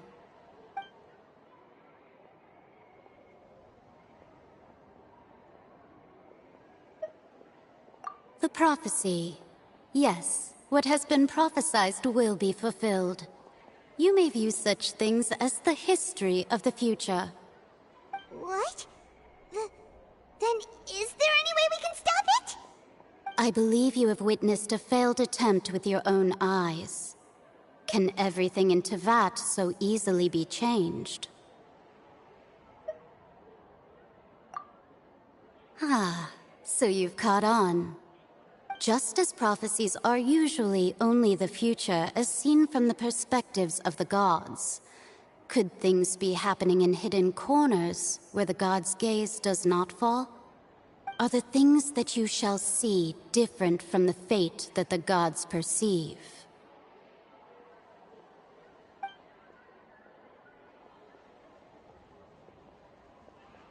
What is she talking about? It all sounds really impressive and important and stuff, but it also sounds kind of scary.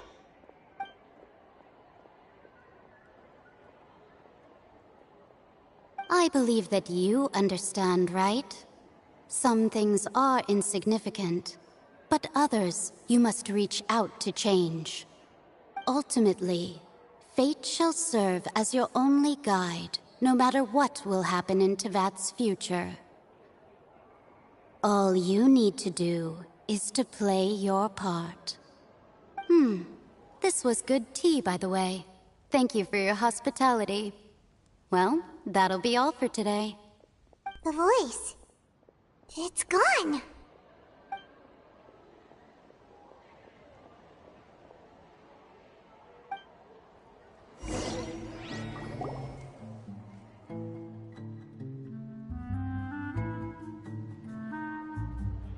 What? I want to hear someone talking. All right, coming. Hey, it's you who's getting lazy, okay? Well, I see I've walked in on some lively banter. Fine, just fine. I went to take part in that Steambird panel. It turned out to be more interesting than I expected. Not all Fontanians are pessimistic about this. One journalist mentioned that sitting around and waiting for the end to come would be wrong, and that they should make their own rescue preparations. I agreed, so we had a brief chat with her. Did she have pink hair by any chance? Why, yes! It was Charlotte. You remember her, right? That daredevil journalist? I'm in full support of her view. Prophecies are very important, but how can people allow their lives to be commandeered by just a few words? That's right! Paimon's glad to hear something sensible for once. Ah, yes. About what we had discussed before. I did try, but I'm afraid I couldn't reach the old hag. I'll try again tonight, but I wouldn't get your hopes up. Huh?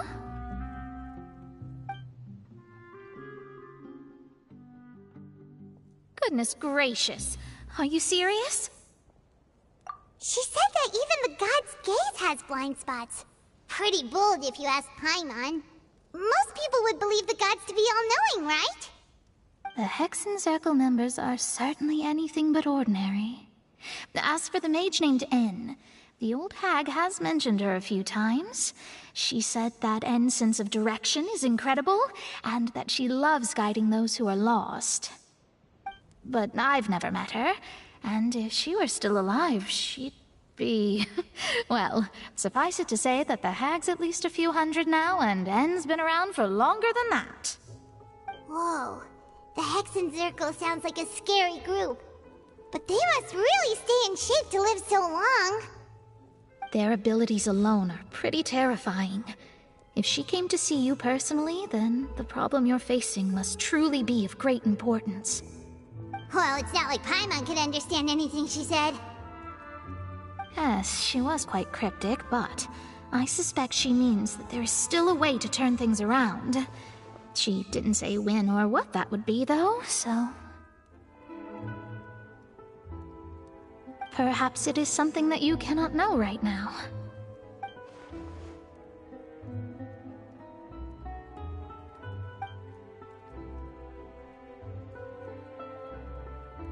Traveler, Paimon, are you two all right?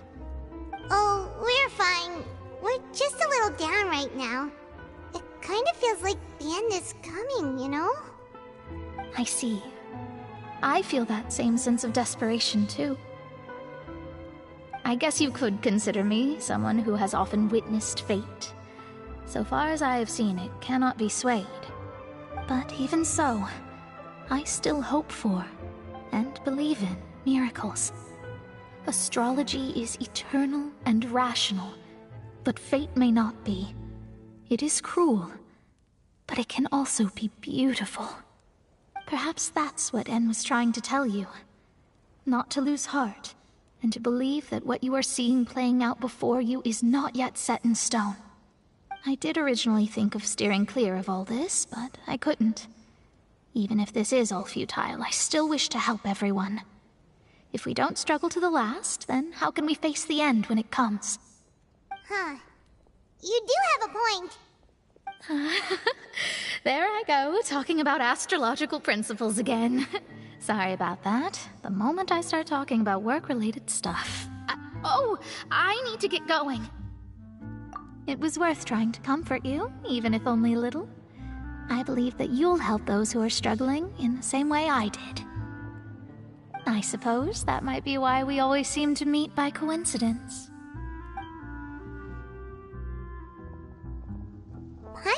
kinda moved by what Mona said. But also kinda sad, too. Hey, Traveler. Paimon suddenly feels like going outside for a walk.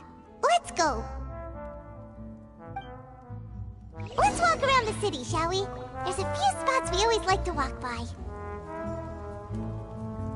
you want to outrun the law, you need to know how it works. Say what you mean.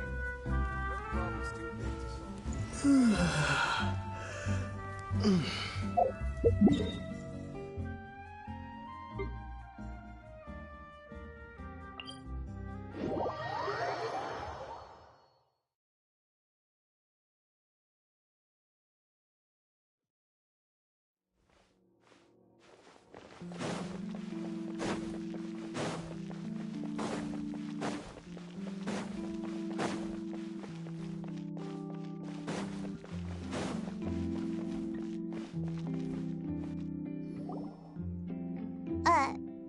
Huh?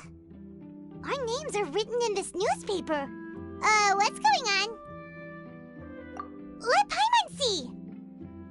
The underwater stronghold, the Fortress of Meripede, has continued in its noble autonomy, but that does not mean that others cannot interact with it. My recent attempts to enter the fortress bore little fruit. Huh. Guess Charlotte still hasn't given up on that. Thus, did an Outlander friend become the focus of this report, a blonde adventurer with their white fairy legends trailing in their wake. It is said that this mysterious traveler once visited the underwater fortress. So while the fortress's interior remains a mystery behind closed doors, do not fear, for the tales of the traveler contain surprises in spades. Journalist Charlotte's biggest scoop yet, the Traveler's Trail, World Walker. Huh. Charlotte took so many awesome photos of us and we never even noticed her! She hasn't been able to get a hold of anything at the fortress, so since we're easier to find, she's using us as the subject matter instead? Ugh, seriously? Well, fine. Those headlines and photos do look cool, so Paimon will forgive her this time.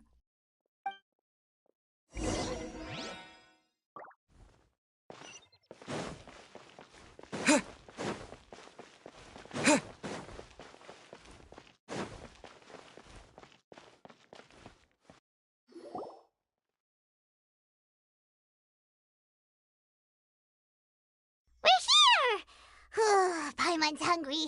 Should we go in and get something to eat?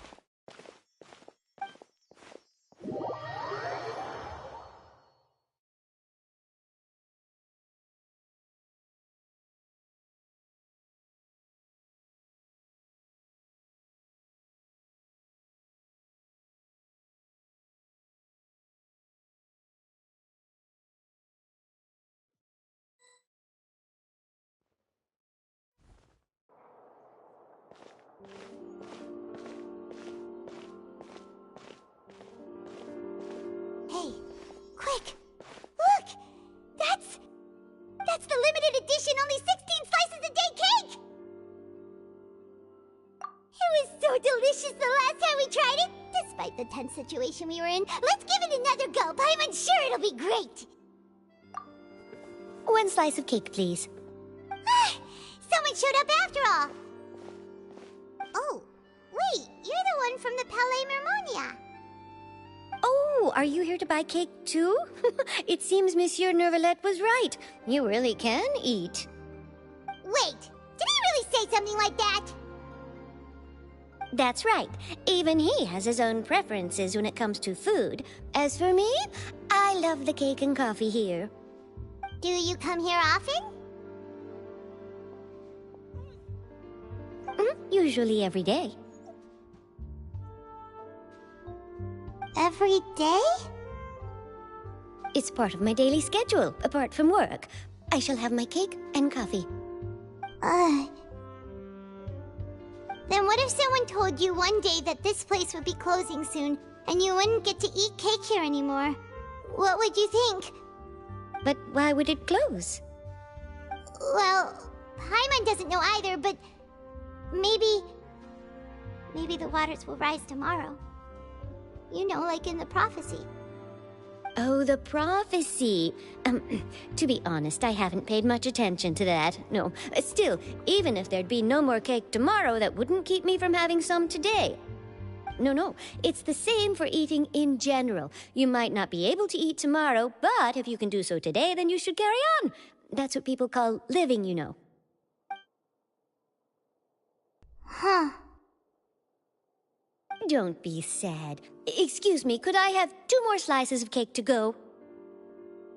These 2 slices are for you. Sijouin said that this kind of expression you're making is what humans call being sad. Oh, you know Sijouin? I sure do. She was born before me, and she sometimes comes to the surface to teach us things about humans. She said that humans are creatures that are saddened easily, yes, and you can only lift their spirits by feeding them delicious food. So please try the cakes here. I've got something else to do, so I'll be going now. You two try to stay in a good mood after eating, all right? Bye.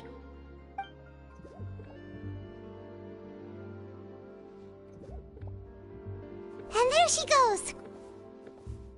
All right, let's dig in. Paimon's sure this cake will be delicious.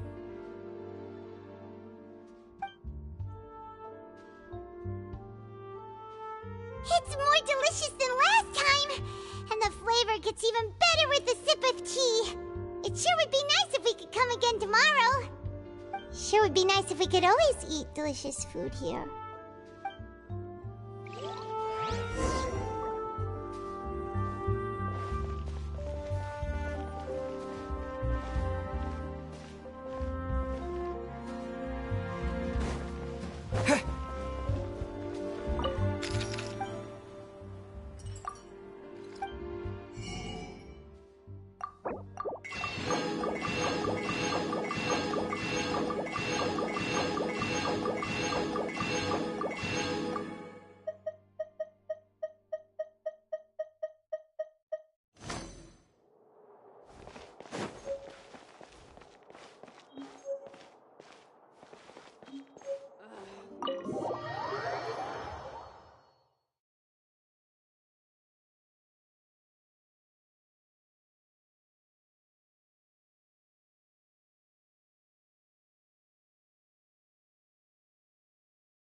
Oh, we're near the Steambird office. Let's go look for Charlotte and have a chat.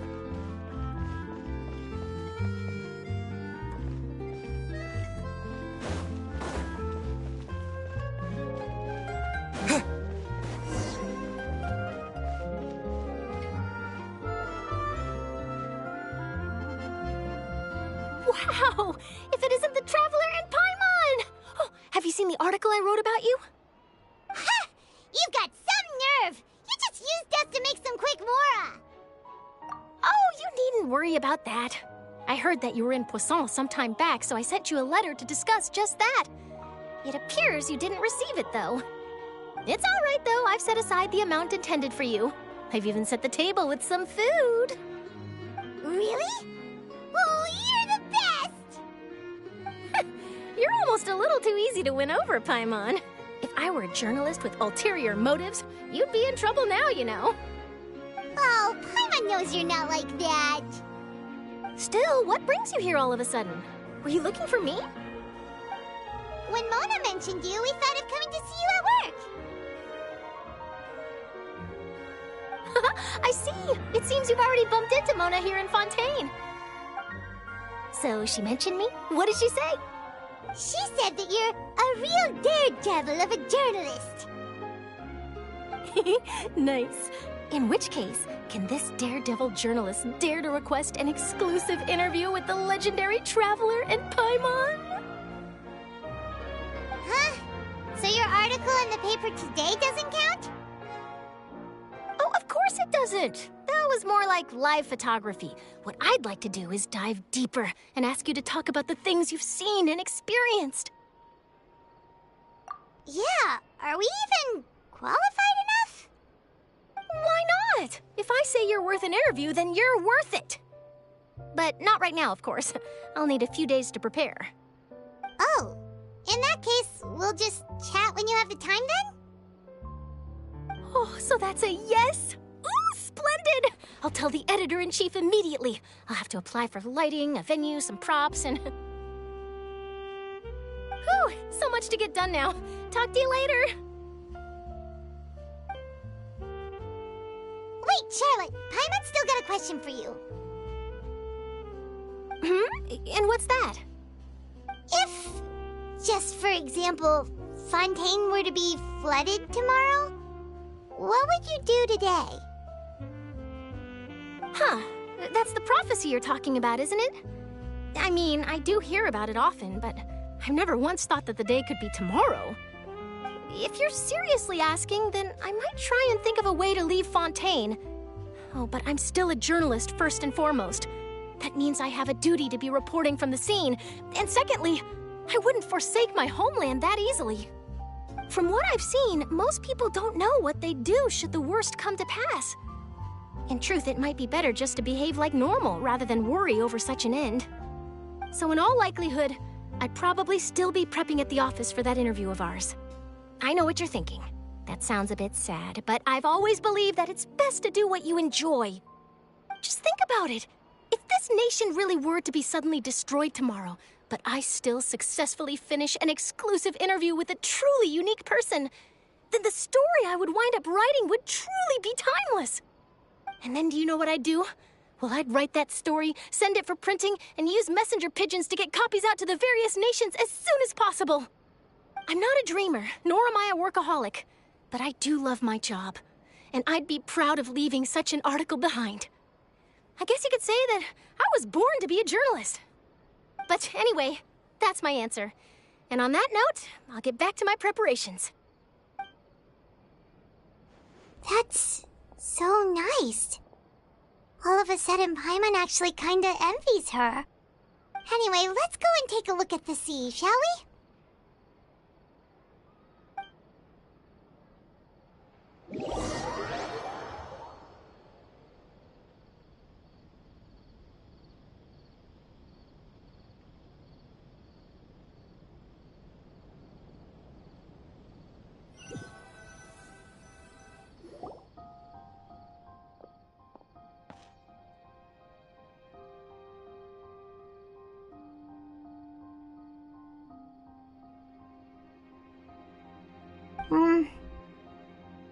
Paimon's been thinking. If it wasn't Fontaine, but all of Tevat that would be destroyed tomorrow, where would we go and what would we do? No, Paimon should ask, if you could choose, what would you like to do?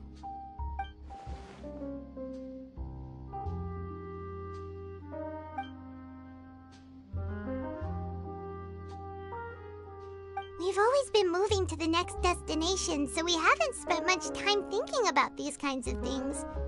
We didn't have to either, with us always being on the road and whatnot. You mean, still traveling? Huh. Wait, isn't that what we've always been doing?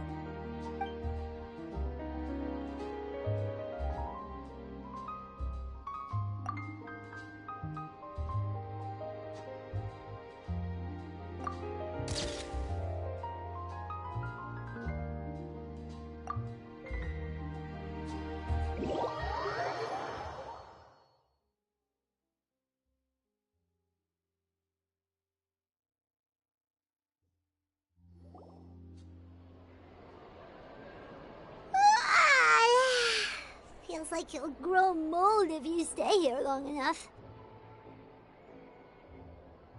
But it's still better than the Fortress of Meripede, that's for sure. It's not only damp there, but salty too. Ah, so the two of you are still here. Wonderful. Oh, you're from the Palais Mermonia, aren't you? Yes, I'm Isadora. Monsieur Nervillet sent me to look for you two before. I heard that afterward you went to the Fortress of Meripede. Not at all. I'm well aware that you're friends of his. Actually, I'm here to pass along a message from him. Yes, inside the Opera House. The Maréchaussée Phantom has declared the incident a small-scale riot. A riot? Well, that said, I don't personally think it was that serious. Lady Farina was watching a performance at the Opera House, and while she was resting during an intermission, some other audience members suddenly started harassing her, loudly accusing her of doing nothing about the prophecy crisis. And before she could respond, others started to join in. The crowd continued to grow, and protests against the Hydro Archon started to break out. So people have started to put the blame on Farina. Guess they finally found an outlet for the pressure they've been under due to the prophecy. I agree. People will naturally rely on gods, as is customary. But the moment people feel threatened, gods are also the first to be blamed. So what happened after that? Is Farina okay? Seeing that the situation was spiraling out of control and that further argument was pointless, she claimed that she'd gotten tired of this and left in a hurry. The Maréchaussée Phantom had their hands full maintaining order and did not catch where Lady Farina had gone. Only when things had stabilized did we realize that she had gone missing. So, you mean she's still missing? That's right. The Maréchaussée has dispatched many people to search for her, but we don't have any leads yet. That said, I don't think there's much to worry about. She is a god after all. Even if she were to fall into the hands of rioters, what could ordinary people do to her? Good. Monsieur Nervillet sent me to tell you about the situation, but he didn't say anything else. Don't worry, this is more than enough to go on. Thanks for keeping us informed. Ah, is that so? Well, all right then. In that case, you two take care. I'll be heading back to the Palais now.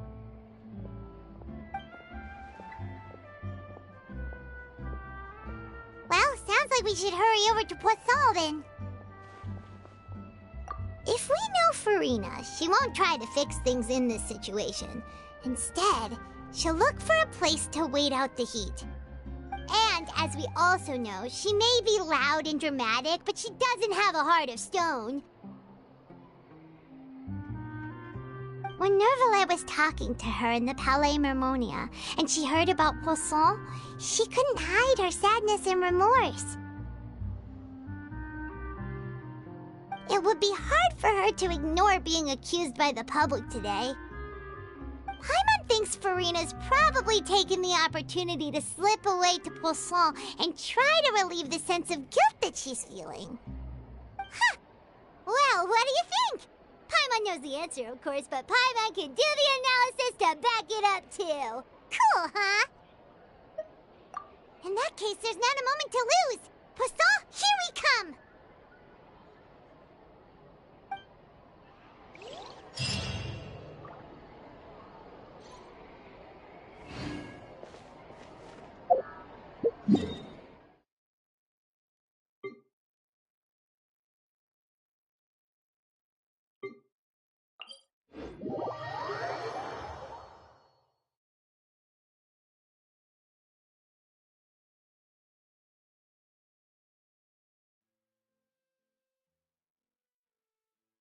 This place looks deserted. Guess all the survivors must have evacuated already. All that's left here are signs of death at station. Could Farina really be here? Let's try to find her as soon as possible.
Farina, right over there.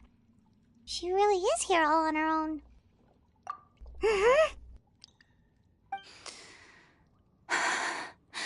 Should I just give up? This is all meaningless. What was meant to happen did happen after all. Everyone's dead.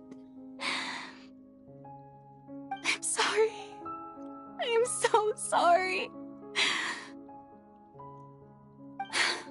Give up, Farina. There's no point in holding out. I'm sorry. But what can I even do other than to repeat meaningless apologies over and over? Who's that? Don't worry, Farina. It's just us.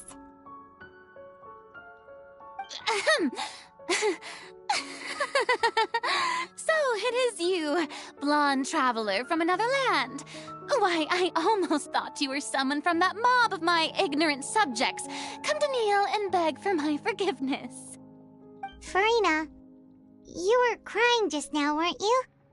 The tear stains on your face are obvious. What do you mean, tear stains? Oh, I remember. The show at the Opera House earlier this morning was so moving.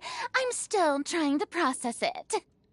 Who did that uncivilized rabble think they were, disturbing my enjoyment of the arts? They even dare to tout their archon. I must teach them a lesson. I can just imagine their twisted and frustrated faces once they realize that I'm nowhere to be found.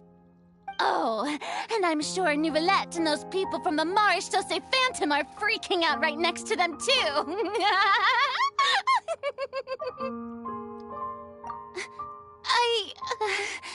Of course not. Hey, there she is! The Hydro Archon's over there! Quick, after her!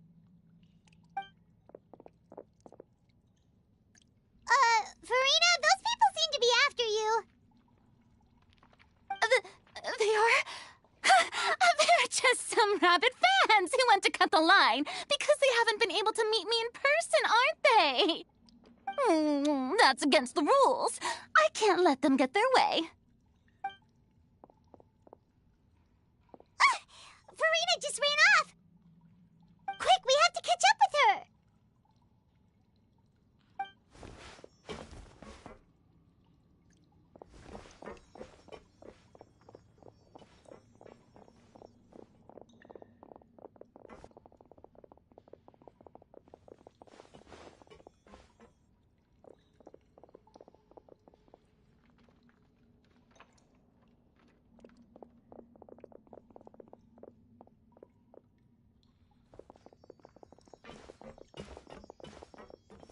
This should be the place, right? Hey, Farina!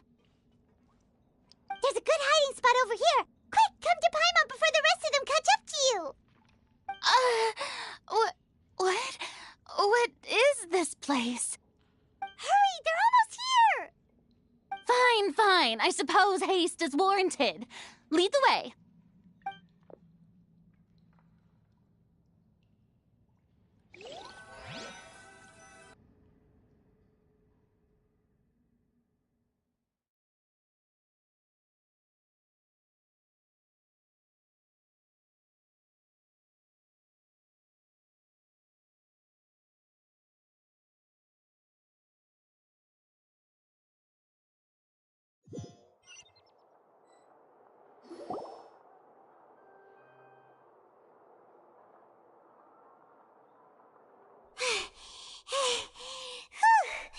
Paimon's exhausted.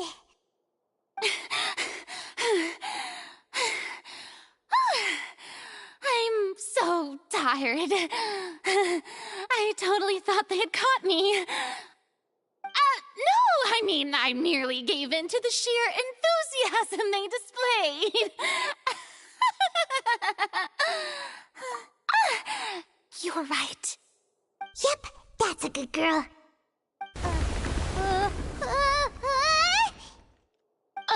What's happening? the ground's shaking. Is it an earthquake? Yeah, a quake of this kind preceded the flooding in Poisson, didn't it? It can't be. It's happening again. Well, there's no need to worry too much about that. Neverlette's made some emergency plans, so the evacuation should go a lot smoother this time. Yeah, I hope you're right. But the people of Poisson, they've already...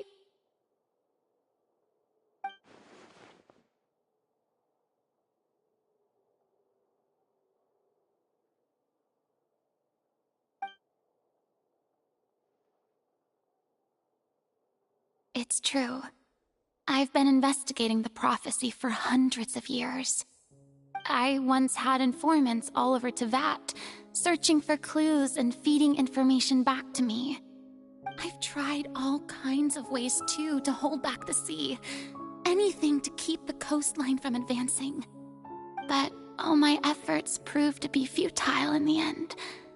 Really, the truth has been clear to me for a very long time. We cannot make an enemy of the divine. No matter what we do, the will of the heavenly principles will have its way, and the prophecy shall be fulfilled. Give up. I do love the sound of that phrase. It would mean finally coming to terms with fate, but also for me to finally be free. Indeed, I've thought about giving up so many times, especially after we almost lost Poisson. Fate is really unreasonable, isn't it? It has no heart and obeys no rules. The prophecy has only just started to come true, and so many people have already lost their lives. But just now, it all became clear to me.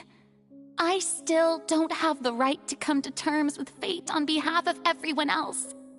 As long as the final moment hasn't come, it's still not too late. Don't worry. I will keep hope alive for everyone until the very end. Well, that's enough for now. I got the impulse to play the stricken maiden, but honestly, considering my rank and station, that wasn't a good fit at all. Don't take any of what I just said seriously. How could I possibly let Fontaine fall to the whims of trivial prophecy?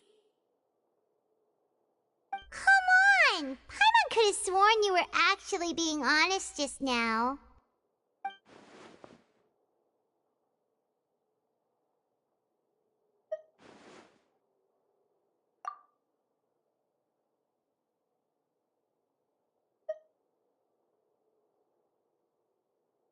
Share my burden.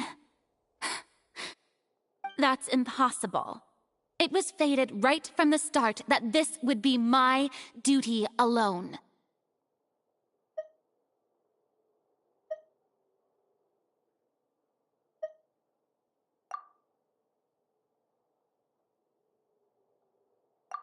A witness. Yes, I've heard that you came to Tevat from beyond the stars, yes. In other words, you never belonged here. And if Tevat is, in its entirety, a show on a stage, then you're just a spectator, aren't you? If that's the case...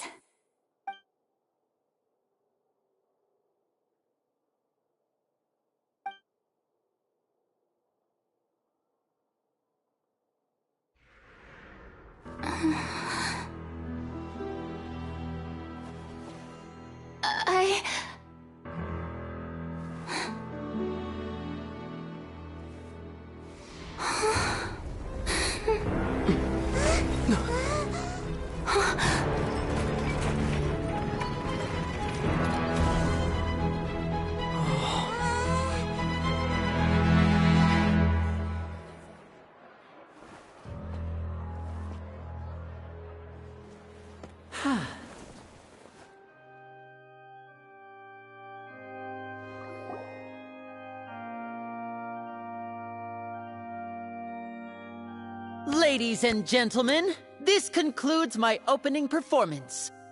Now, without further ado, we may proceed to the trial of our god. So this is what it is. Yes, you deserve praise for the effort you took to raise the dramatic stakes. Do not forget, however, that I am Focalor, the god of justice, the embodiment of justice itself. Does it not strike you as even the least bit absurd to bring the very concept of justice to trial?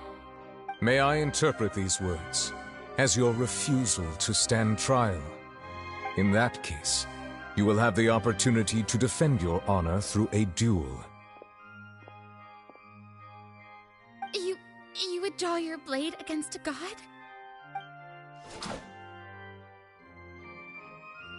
I see. It seems like you have made up your mind.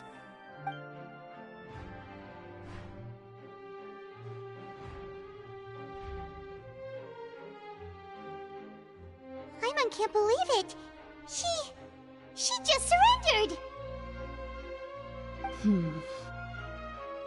What the heck is going on?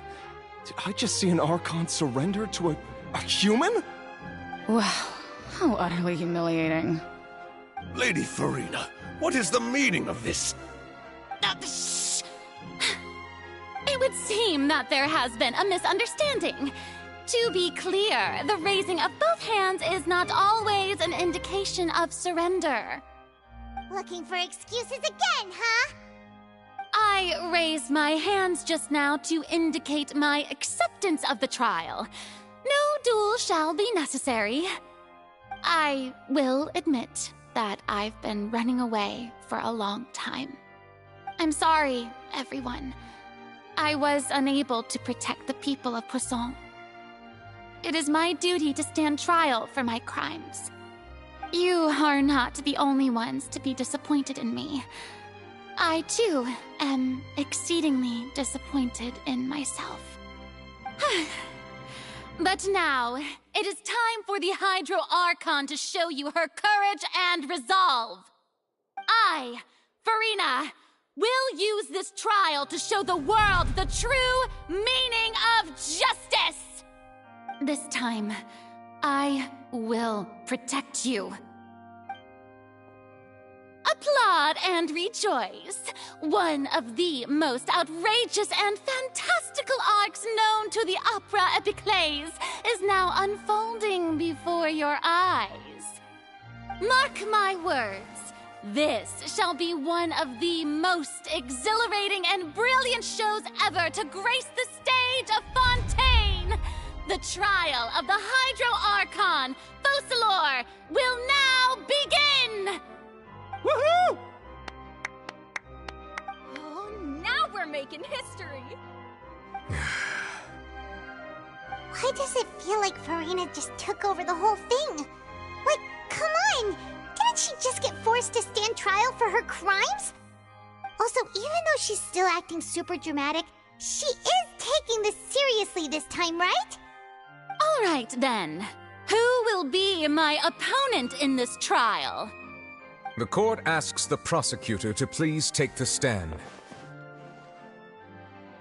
Is that so? Very well. Then please speak, witness of Tivat, my accuser and fated opponent.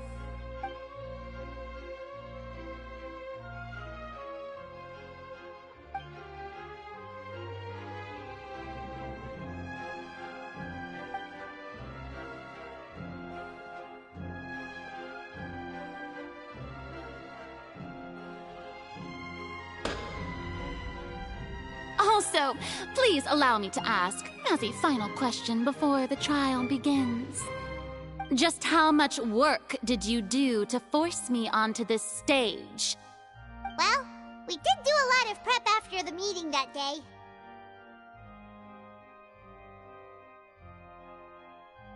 I can go over the tasks assigned to the Spina di Rosula, since they were rather straightforward and easy. Navia, the president of the Spina di Rosula. Most of the people who participated in the disturbance this morning were my subordinates. They changed into plain clothes and came to the opera house as regular audience members, waiting for the perfect opportunity to incite insurrection against you. The people's resentment against their Archon has been building as more and more of the prophecy is fulfilled. A spark was all we needed to turn smoldering anger into a flame.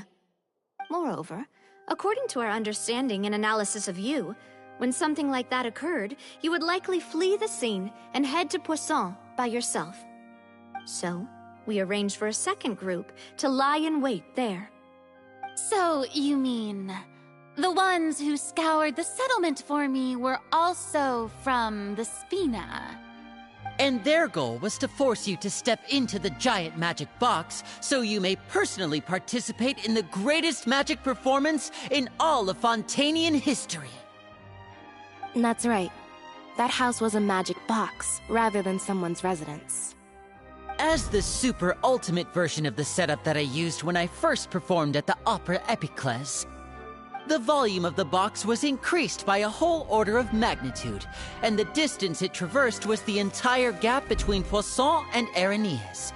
Its cargo, of course, was an Archon instead of a human.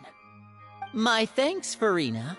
Without your help, we could never have pulled off such an extraordinary performance. You're welcome? Of course, this performance was only made possible with Father's support. The House of the Hearth spent a massive amount of labor in Mora to pull this off. We had to select a location, construct the giant magic box, dig a tunnel, and open up a path through the water. It was a lot of work for all of us. So, in other words, the earthquake that we felt within the giant magic box was just a normal tremor from the transportation of the whole house? That's right. It wasn't a sign of another disaster to come. Then, I can guess Nervilette and Cloran's parts. You gathered a crowd, prepared a stage, and made sure that the champion duelist would be immediately ready for a fight. Also that as soon as I appeared on the stage, the trial may commence without a hitch. Am I right? Yes, that is correct. Well, Clorand, I must commend you for your courage. Only the most outstanding champion duelist in all of Fontaine would accept a duel with an Archon without flinching. Thank you. As for you, Traveler, I suppose your role was to keep me distracted with conversation once you found me in Poisson. You'd make sure that I didn't notice anything amiss before revealing yourself as my prosecutor once we'd arrived onto the stage. Oh?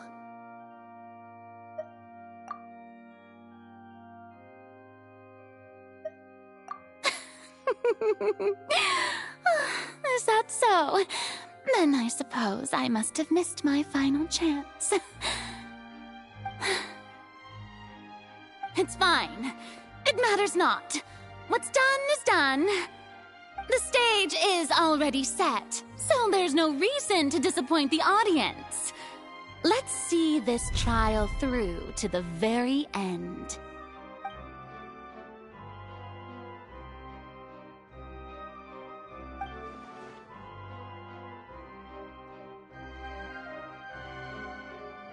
Sir Prosecutor, please allow me to pass this along. This is a document that Miss Charlotte applied for and received permission to share with you during the trial. According to her, it should speed up the proceedings. Huh? Charlotte wanted to give us something? Oh, so she's here too! Hey, Charlotte! Oh, let Paimon see. Isn't this the exclusive interview that she did with us before? So she's already finished it, huh? Wait, then that means this document is a perfect timeline of everything that's happened ever since we stepped foot in Fontaine! So in other words, we can refer to this anthology of evidence every time we want to use something from our journey as evidence for an argument! Let's quickly confirm the information in it. Just think of it as a refresher, alright? You defeated the Hydro Archon in the very first duel you took part in at the Opera House. That's one for the history books, all right. I didn't think that you'd wind up getting to the bottom of the case I'd been following all this time. I guess you could also see this as a happy coincidence. This is the first time Monsieur Neuvillette had a difference of opinion with the Oratrice. Even the Hydro Archon can't figure it out. A Fatui Harbinger. She's an extraordinary person. Her instinct must mean something. The fortress of Meripede was almost destroyed in a single day. That I didn't witness that scene personally will always be a source of professional regret, I think. According to Monsieur Neuvillette, both Child and that whale should have been in the primordial sea at that time. I nearly lost my awesome friend Navia. To be honest, that still gives me shivers. The words of someone as extraordinary as a witch can probably only be truly understood when something surreal happens to you.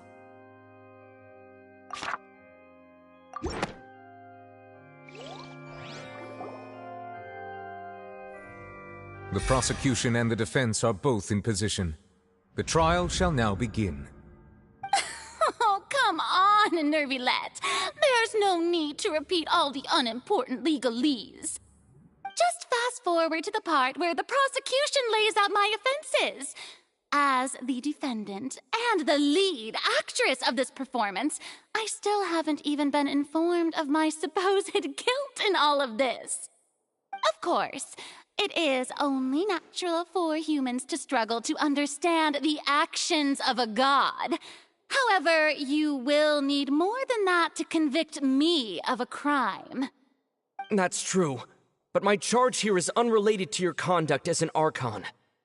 Instead, I would like to charge you as a fraud who's never been the Archon in the first place.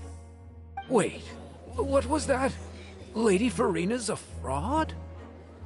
Hey, I came here thinking that we were going to try the Hydro Archon for forsaking her duty, but did I hear that right? She's not our Archon at all? Charge accepted. Lady Farina, do you plead guilty to the charge?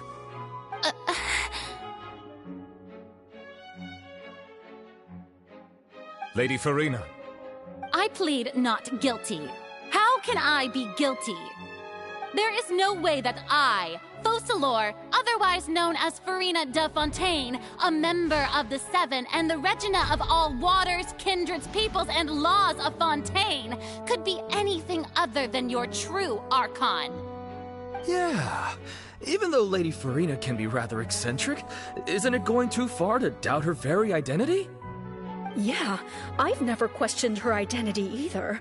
Sure, Lady Farina can be super irresponsible, but what grounds does that prosecutor have to make such a huge claim? I have cause to believe that common sense will prevail in this case.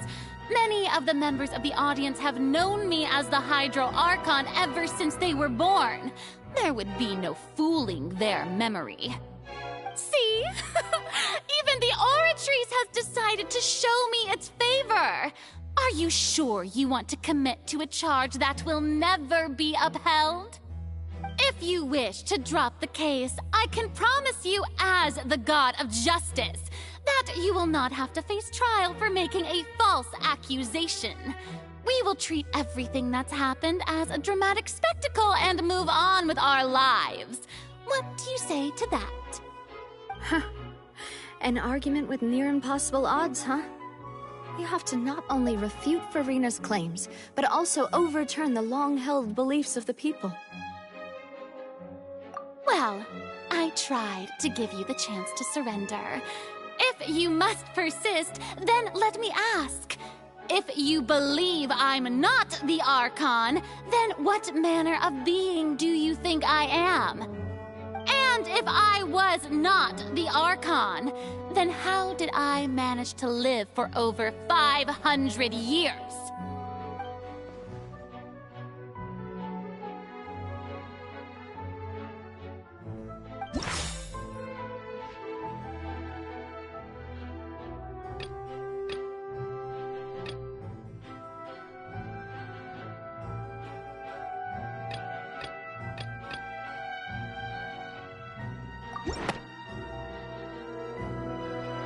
First of all, you may be a member of another long-lived race, which would allow you to naturally possess an extended lifespan. And second of all, even if that wasn't the case, there could be other ways to extend your life. Who gave you that idea? Was it the knave? You'd sink so low as to use a harbinger's words against me. A curse? I once thought it possible that the aura of an Archon might naturally resemble a type of curse. But in light of this claim, perhaps what I sensed was not your divinity, but a curse after all. You sensed it too, huh, Nervalet? Lady Farina is actually a human? Well, it is true that it's extremely difficult to tell humans and gods apart just by looking at them. It's not impossible.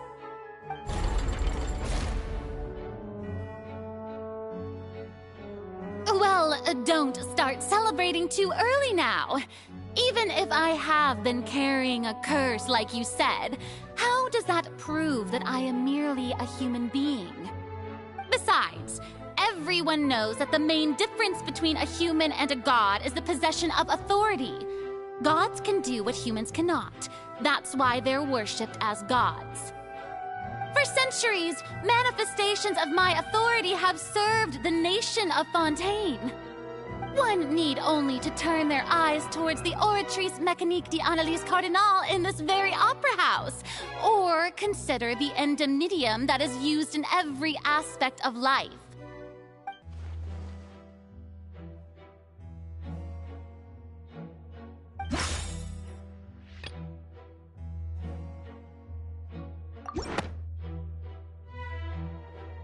You tried to reference the Oratrice, but weren't you as confused as all the rest of us when the Oratrice declared Child to be guilty without any proof?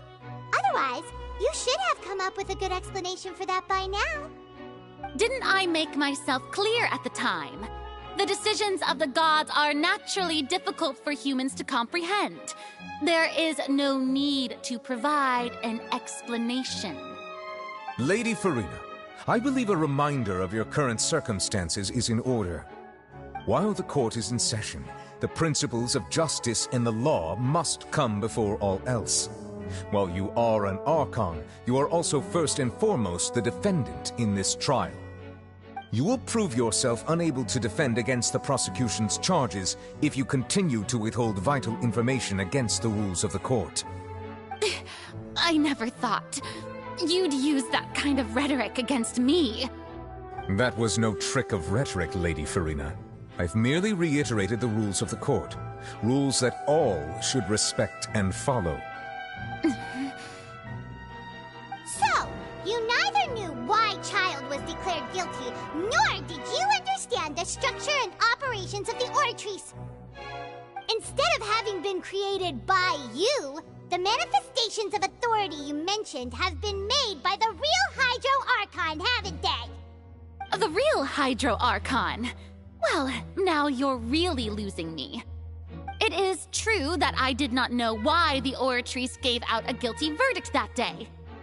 But the Oratrice handed out that verdict unilaterally, and it has been operating independently ever since it was first created.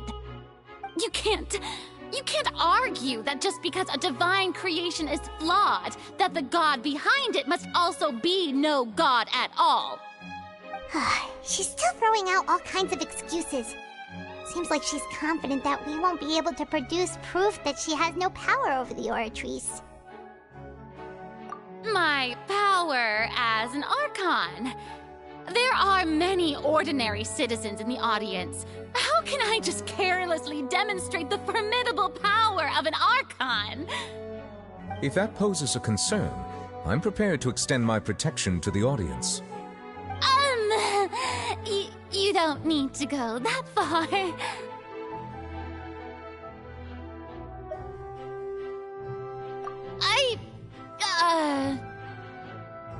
Aren't you the Hydro Archon?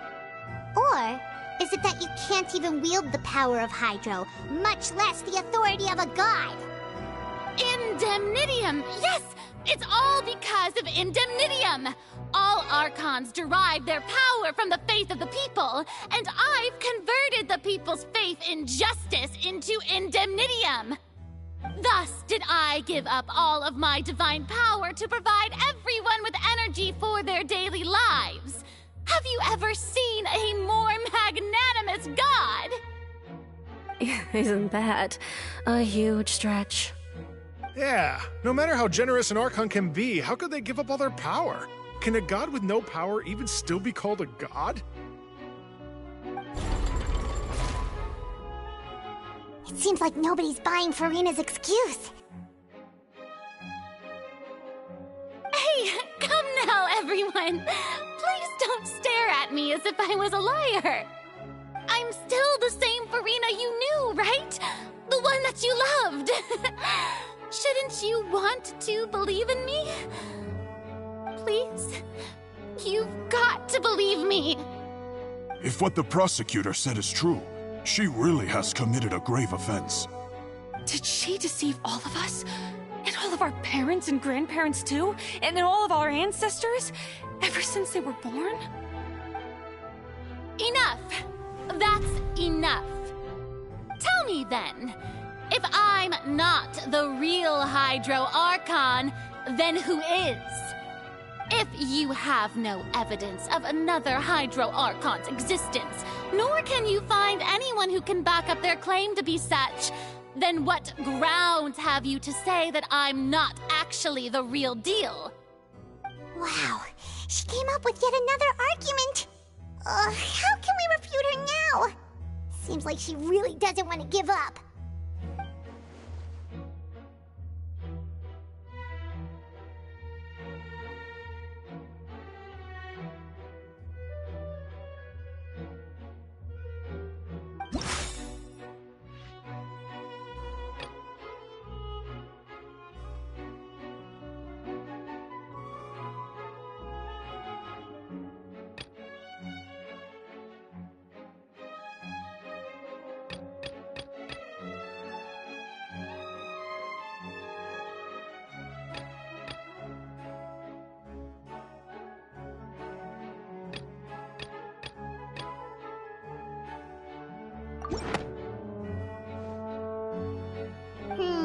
That doesn't sound right. Paimon doesn't think this clue can be used as compelling evidence to build our case.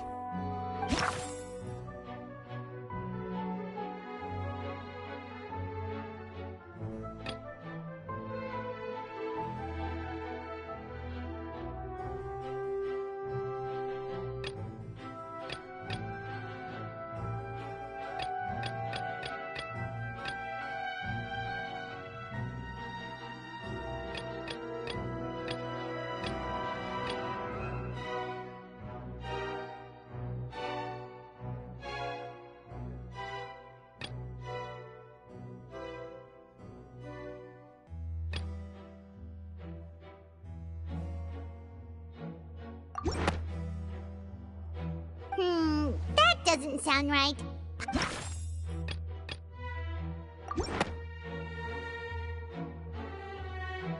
It has been established that all Fontanians can dissolve in water from the primordial sea. And that means...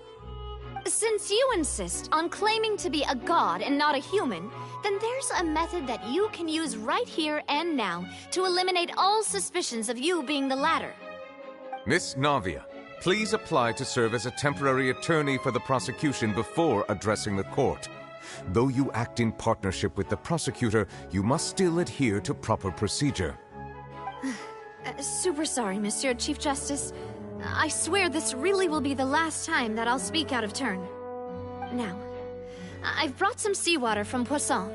As everyone knows, a massive flood struck the area not long ago, taking many lives, including those of some of my closest friends.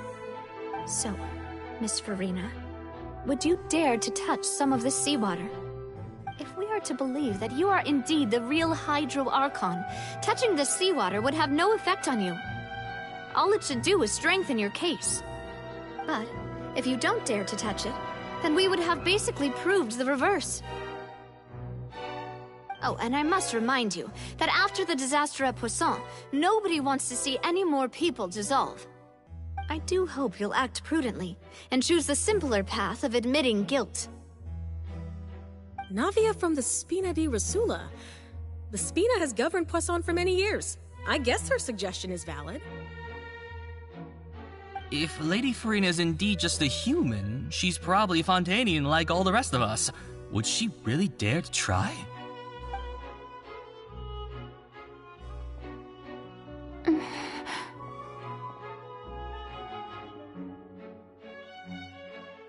Lady Farina, this test has been unilaterally proposed by the prosecution.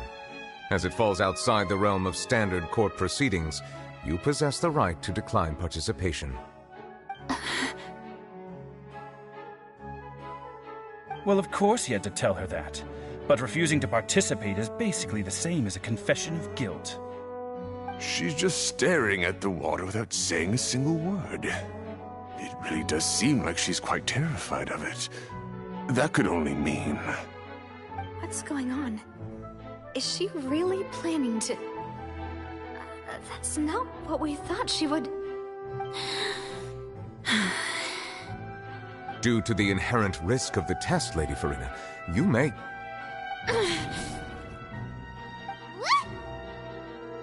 Hey!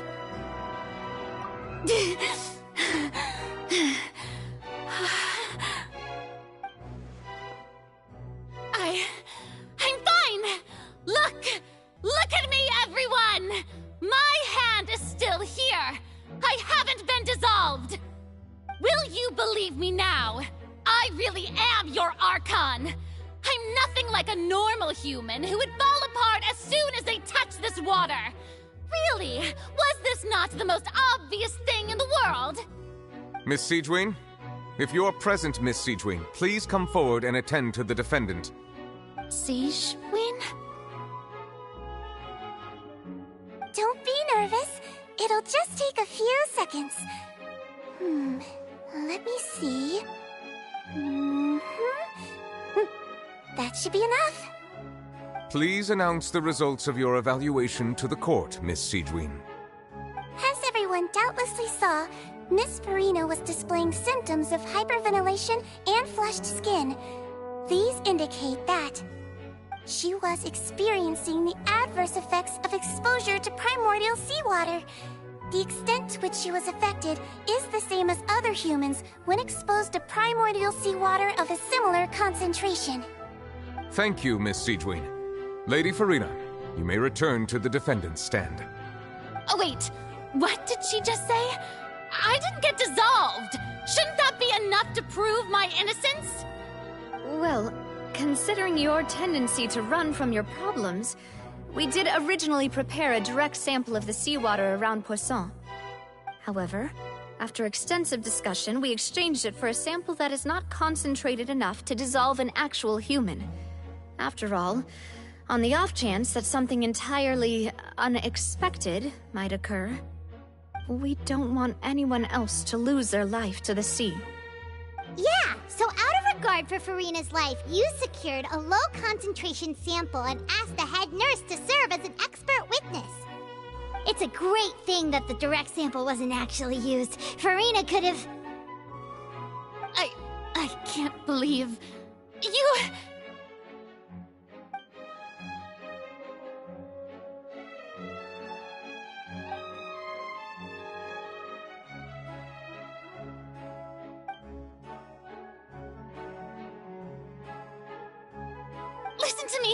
Listen to me, everyone! Please don't give me such cold and disdainful looks! What happened just now didn't prove a single thing! Think about it! How can you conclusively prove that an Archon can't also be affected by the primordial seawater? Also, if I was really just a human, why would I dare to just put my hand in that kind of water?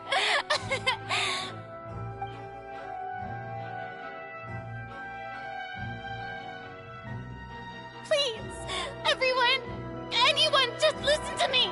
I swear, I really am your Archon!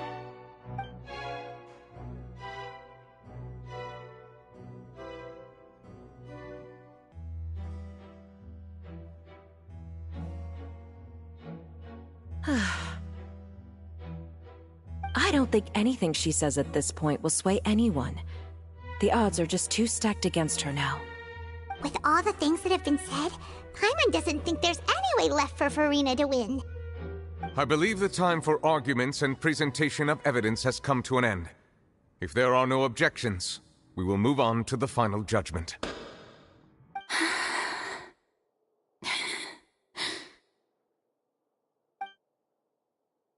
I don't think anything she says at this point will sway anyone. Is too stacked against her now.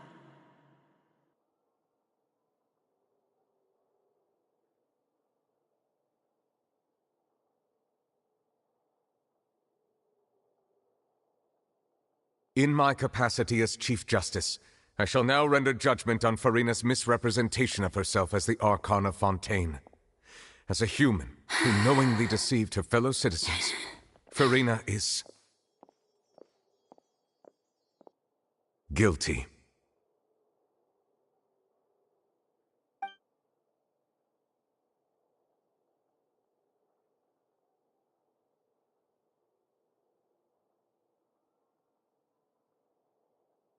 We shall now turn to the oratrice mécanique d'analyse cardinale to render the final verdict on the charges.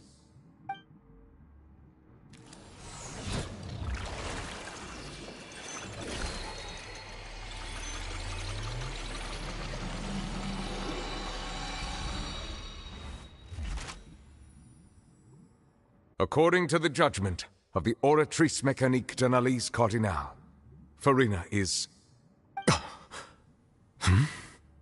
Well, what's wrong? What's the oratrice's verdict? No, the oratrice also displays a guilty verdict. Isn't that correct, then? However, the exact wording of the verdict is thus: the Hydro Archon, guilty, to be punished via the death sentence. The death sentence? That's actually one of the available sentences? I've always thought that it was just a myth. The one and only time the death sentence has been handed out at the court, and it's been given to the very person we've worshipped as the god of justice? What an unexpected twist. Furina's been sentenced to death by the oratrice? We just wanted to use the trial to show her the seriousness of things so she'd tell us the truth. How did things escalate this quickly? This outcome is indeed quite strange. According to Fontaine's current definitions of justice, as well as its recommendations for criminal sentences, is this sentence really appropriate for the crimes that have been committed? Yeah! Even Vacher wasn't sentenced to death by the oratrice. You know, the real evil mastermind behind the serial disappearances case. Indeed. Not only is Furina's sentence overly excessive, the very point of our trial today was also to prove that Furina has never been the Hydro Archon in the first place. But now, the oratrice seems to have deliberately invoked the title of the Hydro Archon. What does this mean?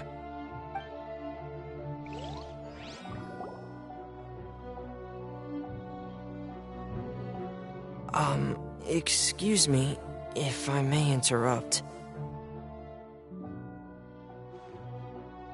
Is the trial still going? Fremine! You finally made it. I assume this means you've completed your mission? Mm-hmm. Any mission Father assigns to me will always be top priority.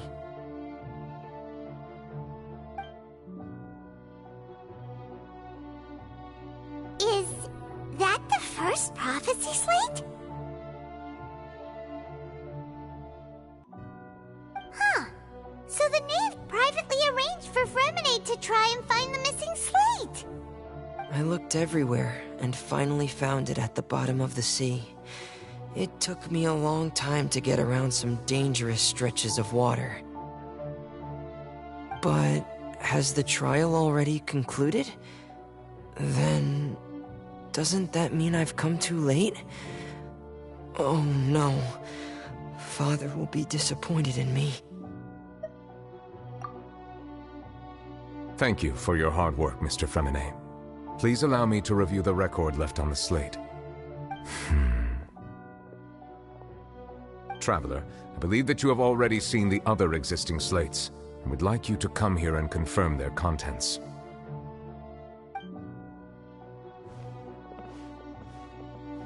Huh? So what do you see? What is it?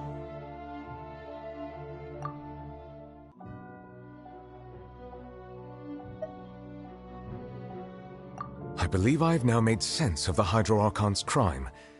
It has to do with Fontaine's lost history. Huh? Isn't the Hydro Archon just guilty of deceiving her people? Oh, wait, no, that's Farina, and we've already proven that she's not the Hydro Archon. So when you say Hydro Archon, do you mean the real Hydro Archon we've been kinda talking about? In truth, everything that you've encountered in Fontaine up until this point can be traced back to the contents of these stone slates. However, I'm uncertain as to how much sense they currently make to you. Okay, let's try to recall the contents of the other 3 stone slates. Paimon will do her best to help you remember.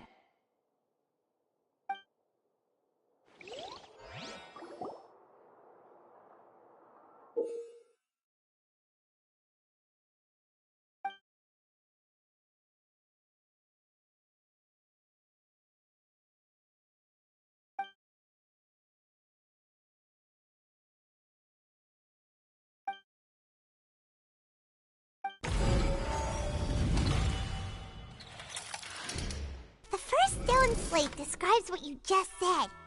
It seems to show the previous Hydro Archon using her divine power, and then the Oceanids turn into humans. Does that mean that Fontainians are transformed Oceanids? Oh, Paimon wasn't expecting that. But if Oceanids can turn into humans, then perhaps this process can be reversed as well. The second stone slate shows Celestia floating in the sky, and the Hydro Archon and her people worshipping it together. But the heavens still brought judgment down upon them. This must be the point when the Hydro Archon and the Fontainians were branded with their original sin.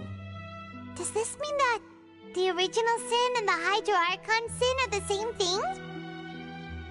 The third slate shows the Hydro Archon sinking into the sea surrounded by many people. That reminds Paimon, didn't we also watch that happen to someone else? Well, the fourth slate is the prophecy the Fontainians have been talking about. People dissolving into the sea, the Hydro Archon crying on her throne, and so on. We didn't believe that such a crazy disaster could happen at first, did we? But after that incident, it was just a question of when and not if.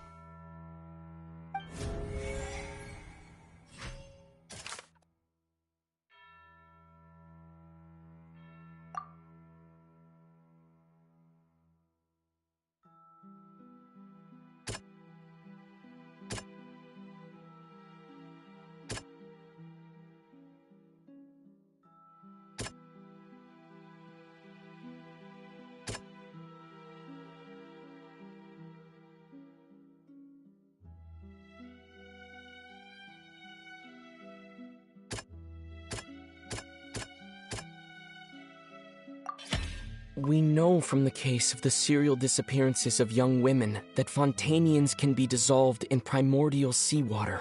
And the first stone slate tells us that long ago, the Hydro Archon used her power to turn Oceanids into humans. This might be the reason that Fontainians can dissolve.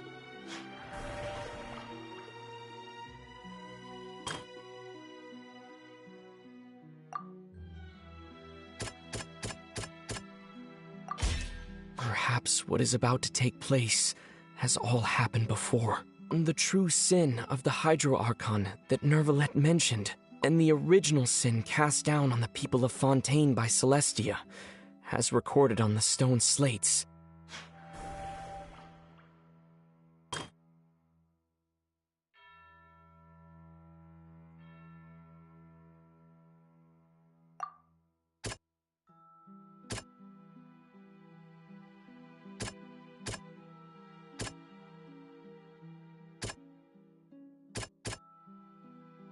That doesn't it's not as simple as falling into the sea. When Navia fell into the sea, her consciousness was subjected to judgment. The stone slates show the people gathered around the Hydro Archon in the sea. Could that be alluding to the same thing?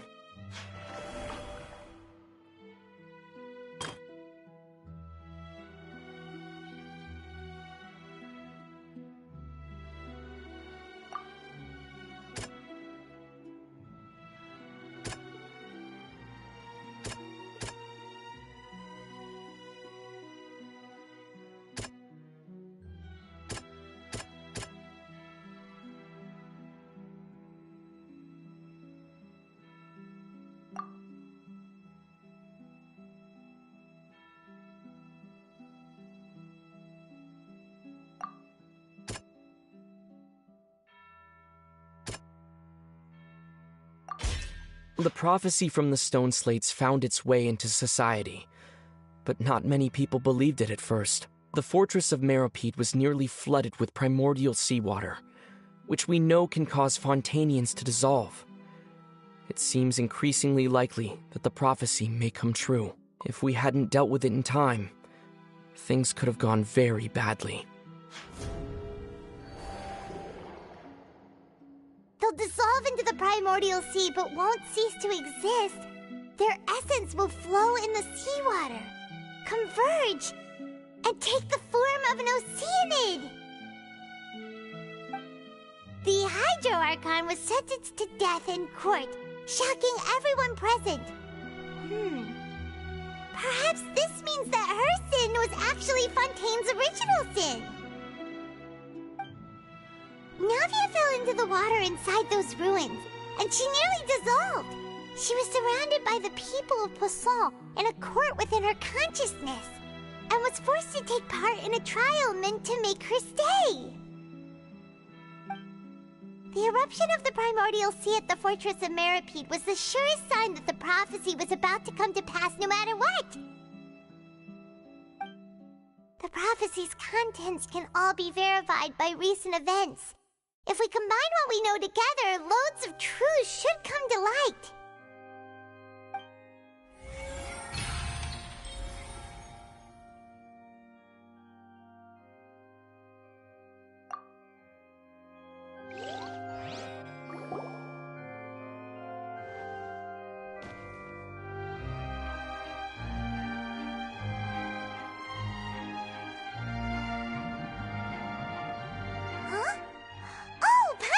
It now, so that's how you can make sense of it. But then it feels like we're going to have to share some truly shocking revelations. Let's hear them. Incredible. Linny, did you hear that? We're not real humans. All Fontanians were originally created by the late previous Hydro Archon, with oceanids as their basis. The evidence for that can be found in how only Fontanians could dissolve in primordial seawater, and how all the girls Vacher dissolved were also turned into oceanids. Oh, and according to Navia, when she was about to get dissolved, she also saw everyone gathered around for a trial, all of them in the shape of oceanids. Indeed.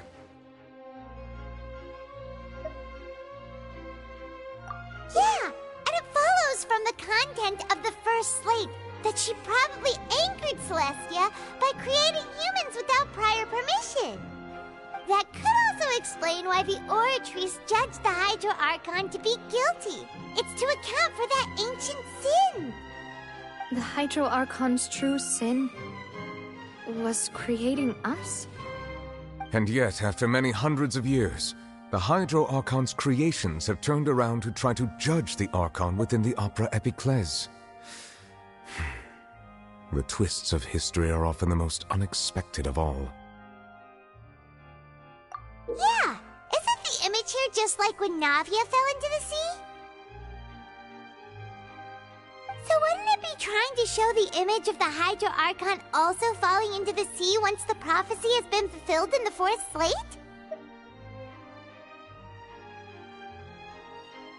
In the end, the people will the waters, and only the Hydro Archon will remain weeping on her throne. Only then will the sins of the people of Fontaine be washed away. Did Paimon get all that right? You've made some keen deductions. I must say, given how much you still don't know, it is impressive that you've already managed to connect so many pieces of the truth. However, while you were able to decode all the information on the slates, they've also been etched with an additional layer of hidden information using a different power source. When we were at the ruins, I tried to decipher the hidden information recorded in the slates. But since we only had 3 slates at the time, I was unable to come to a full conclusion. Now that the slate collection is complete, I shall make another attempt to decipher the narrative recorded within. If everything goes well, we should finally be informed of the unadulterated truth.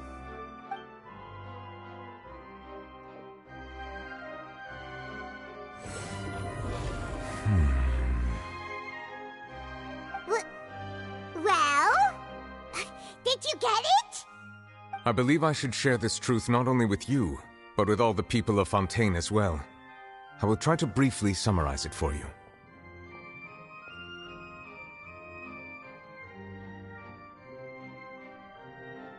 Your hypotheses regarding the origin of Fontainians and the sin of the Hydro Archon were both correct. In the Fontaine of old, the previous Hydro Archon sensed the yearning of her Oceanid familiars for life on land.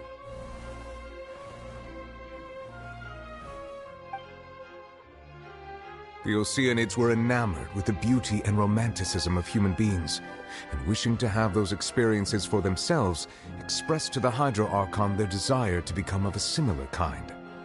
However, even though water as an element is intricately linked with the power of life, the Hydro Archon, as one of the 7, did not possess the authority to create a new form of human life. Not one to give in, she eventually found a way to create permanent humanoid bodies for her familiars by appropriating the power of this planet's primordial sea. She poured primordial seawater into the Oceanids' blood vessels, creating humanoid mimics in the process. But if Fontainians were to ever come into direct contact with water from the primordial sea, the power within their bodies would escape these artificial restraints and return to the sea.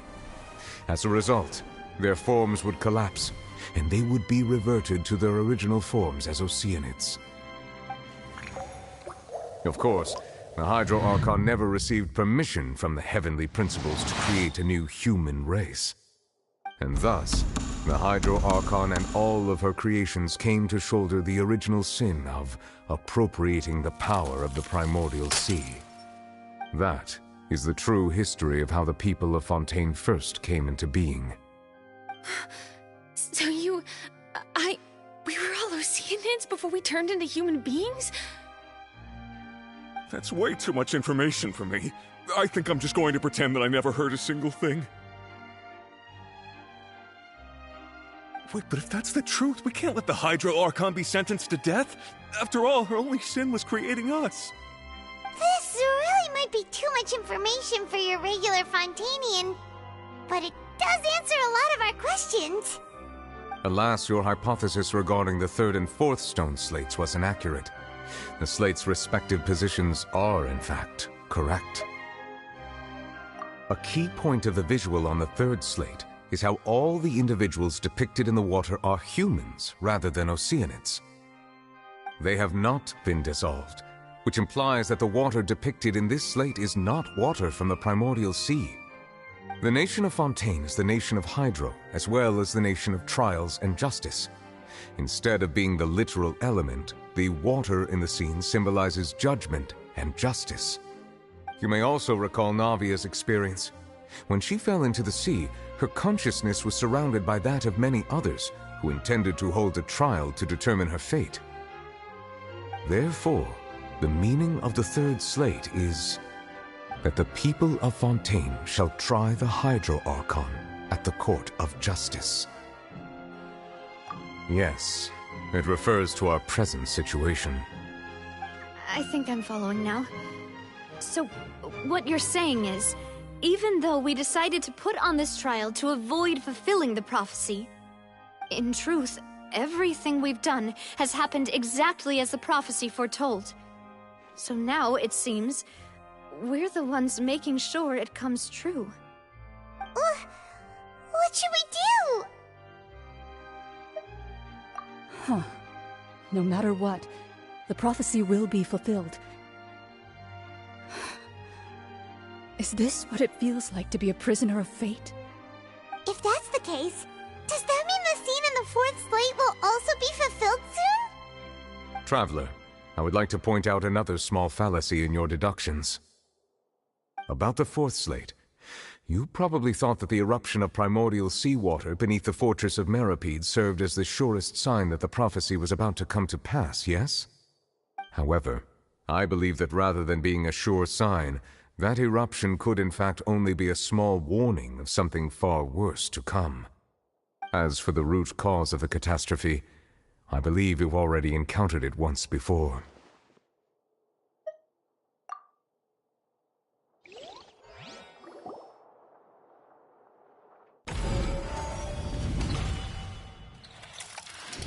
This eruption was just a small warning of the things to come.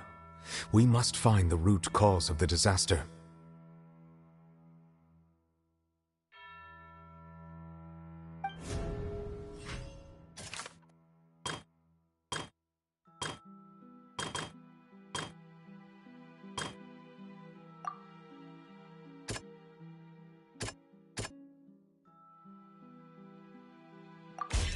It was both dream and reality.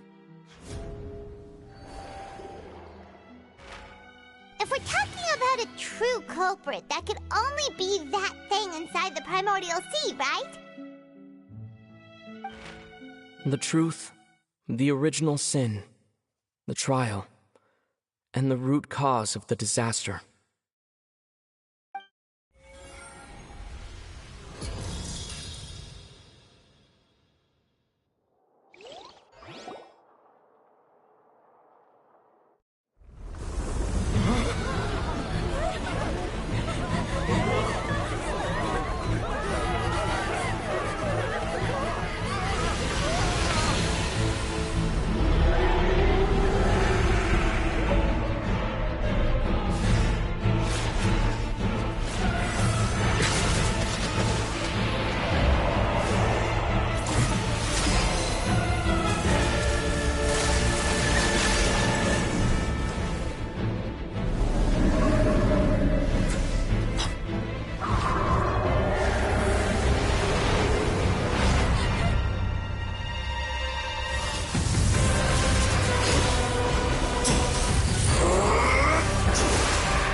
That was way too close!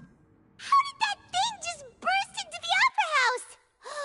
Wait, was that the huge whale you saw in your dream? So we've met it at last. I understand very well why it has chosen to make an appearance here. That whale does not belong to Tevat. It is a monster that has traversed the stars, weeping all the while. It has been greedily consuming the energy from the planet's primordial sea, using it to grow. That is the main cause for the rising sea levels. And once it has finished consuming all of the energy contained within the sea, its next step will be... You said that when the Hydro Archon first created Fontanians out of Oceanids, she filled their blood vessels with primordial seawater. Precisely. That whale finds the blood of Fontanians nigh impossible to resist. Therefore, when it left the primordial sea, it decided to make its next stop a packed opera house full of food. Food in the form of Fontanians. We just barely managed to push it back, right? In that case, won't it come back to target the people again once it's managed to recover its strength? That is correct. Indeed, it is more accurate to say that we should thank that Harbinger for buying us some time. Without him, the whale would have likely come onto land far sooner. From the way he looked, he must have been fighting the creature for quite a long time. That battle maniac. We've always known that he had a special connection with that whale, but we definitely didn't expect it to help us out like this. Anyway, now that we know that this whale is the actual cause of the disaster recorded in the prophecy, all we need to do to stop the prophecy would be to find a way to beat it up, right? It is too late. It had already absorbed too much of the primordial sea's energy before we could notice it. At this point, it has become practically integrated with the sea itself. Even if the entirety of Tevat were to be destroyed, it could still survive and swim off towards some other world. That's not something I will accept. We've already done everything we can, and we even found the true culprit. We've come so far. You can't just tell me that the last hurdle is some impossible foe. That's just not fair. Indeed, that's not how a grand performance should end. I'll fight it to the end, no matter what. So the prophecy will be fulfilled no matter what, huh?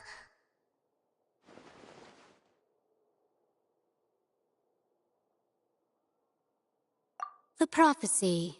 Yes, what has been prophesied will be fulfilled. You may view such things as the history of the future.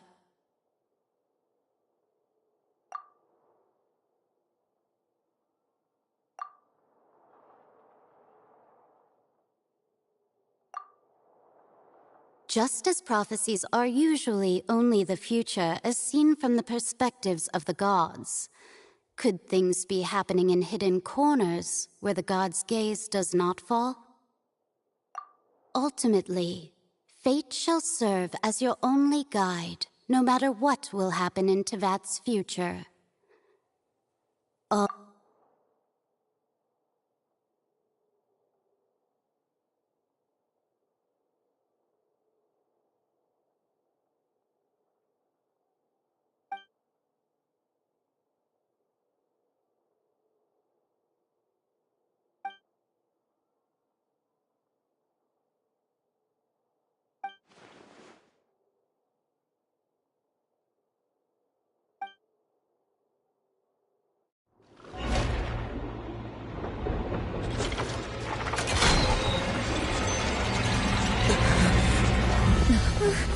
What's happening with the oratories? I believe it is preparing to carry out the death sentence.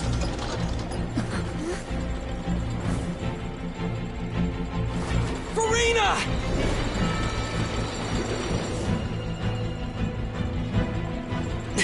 No, I still need answers.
You.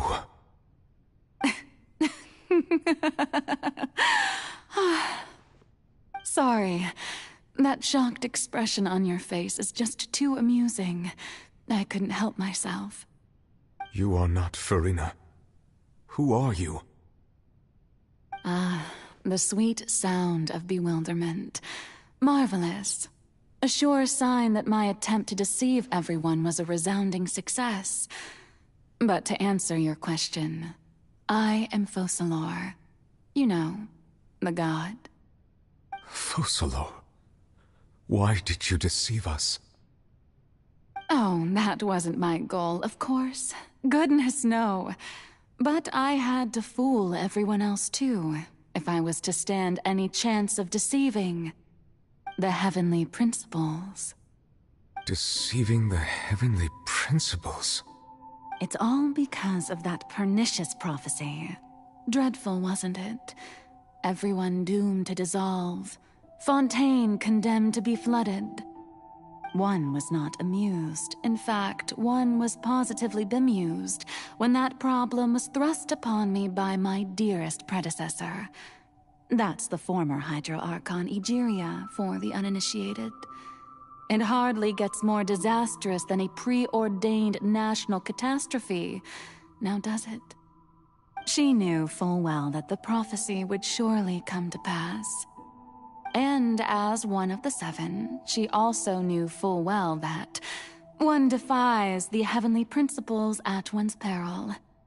So yes, as you have no doubt surmised, it was a rather impossible situation that I found myself in. I spent a terribly long time mulling it over, alone on the ocean floor.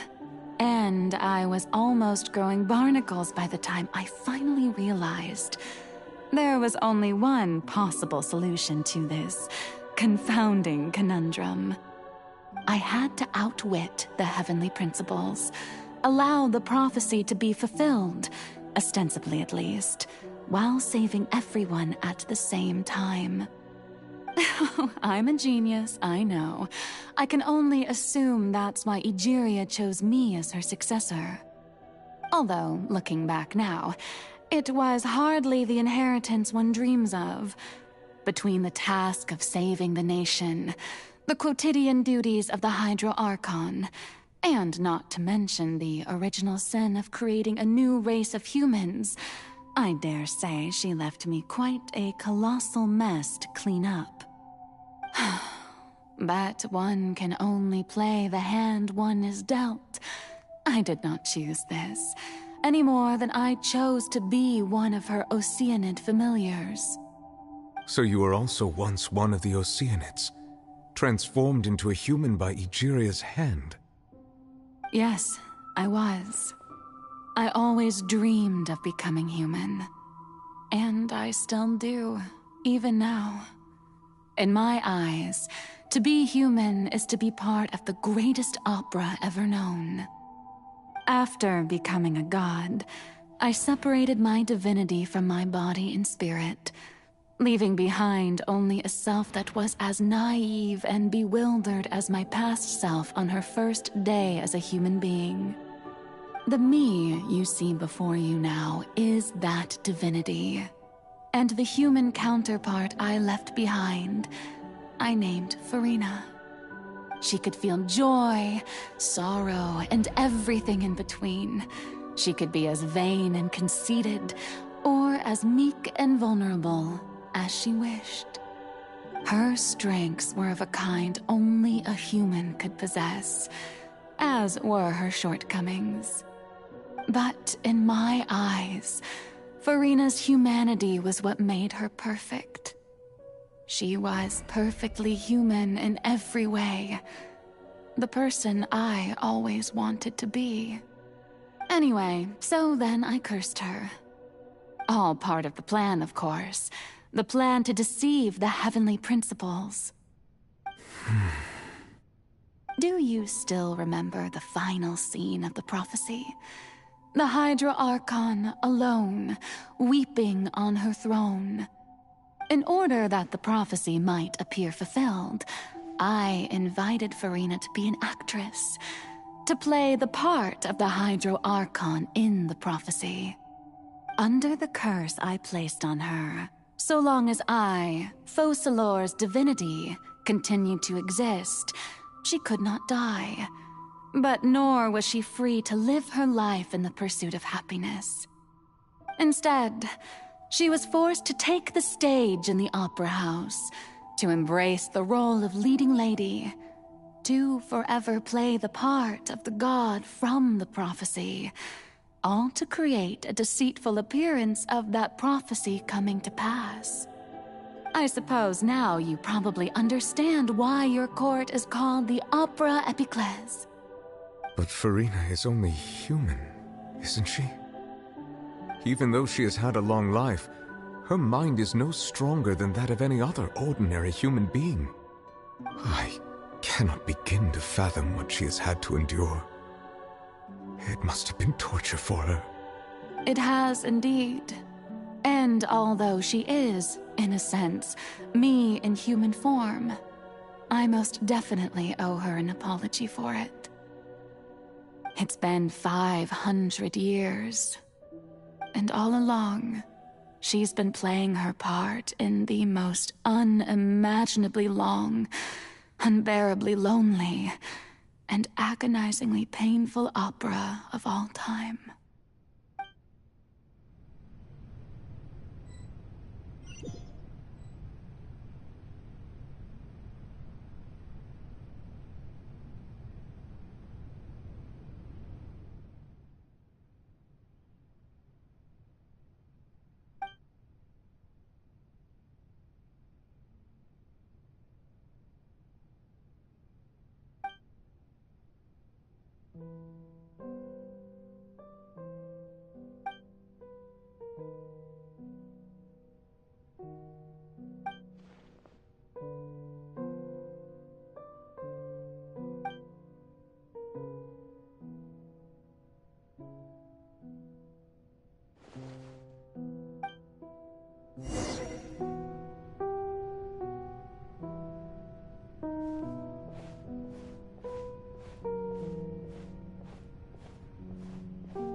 Oh, who permitted you to come onto this stage?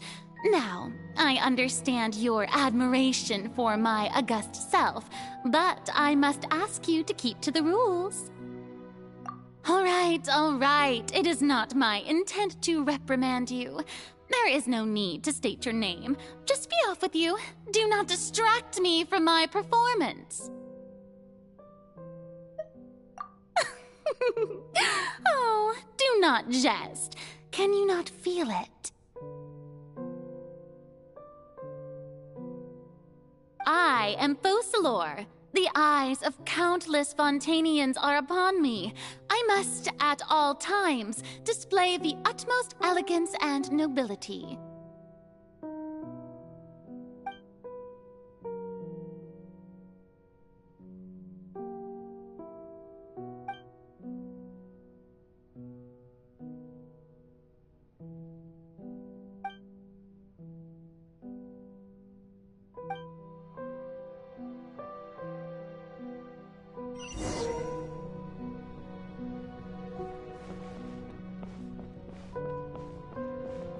Dear audience, the performance is experiencing a technical difficulty, but worry not.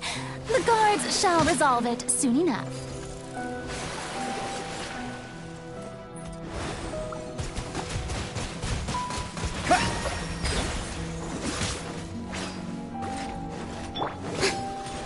Yoo-hoo!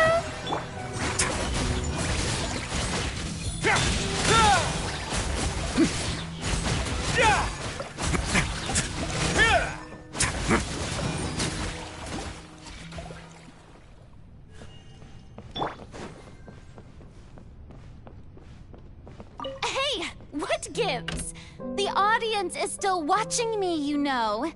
Guards? Wait, where are the guards? Guards!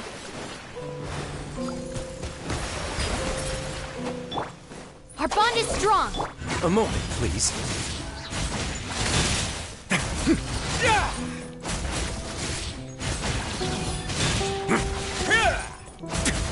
Shower me with praise.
Farina. Farina. Huh? Who's that? Who's calling me? Where are you? Be not nervous. Be not afraid. I am before you. Wait a moment. You're mirror me? How can this be?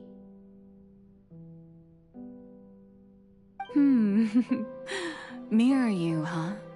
You know what? That's not bad. Let's go with that. Mirror me. What do you wish to say? The prophecy. Have you heard of it? What prophecy? Wait. I know. I think. I don't know why, but it's in my head somehow. The people will all be dissolved into the waters, and only the Hydro Archon will remain, weeping on her throne. Only then will the sins of the people of Fontaine be washed away.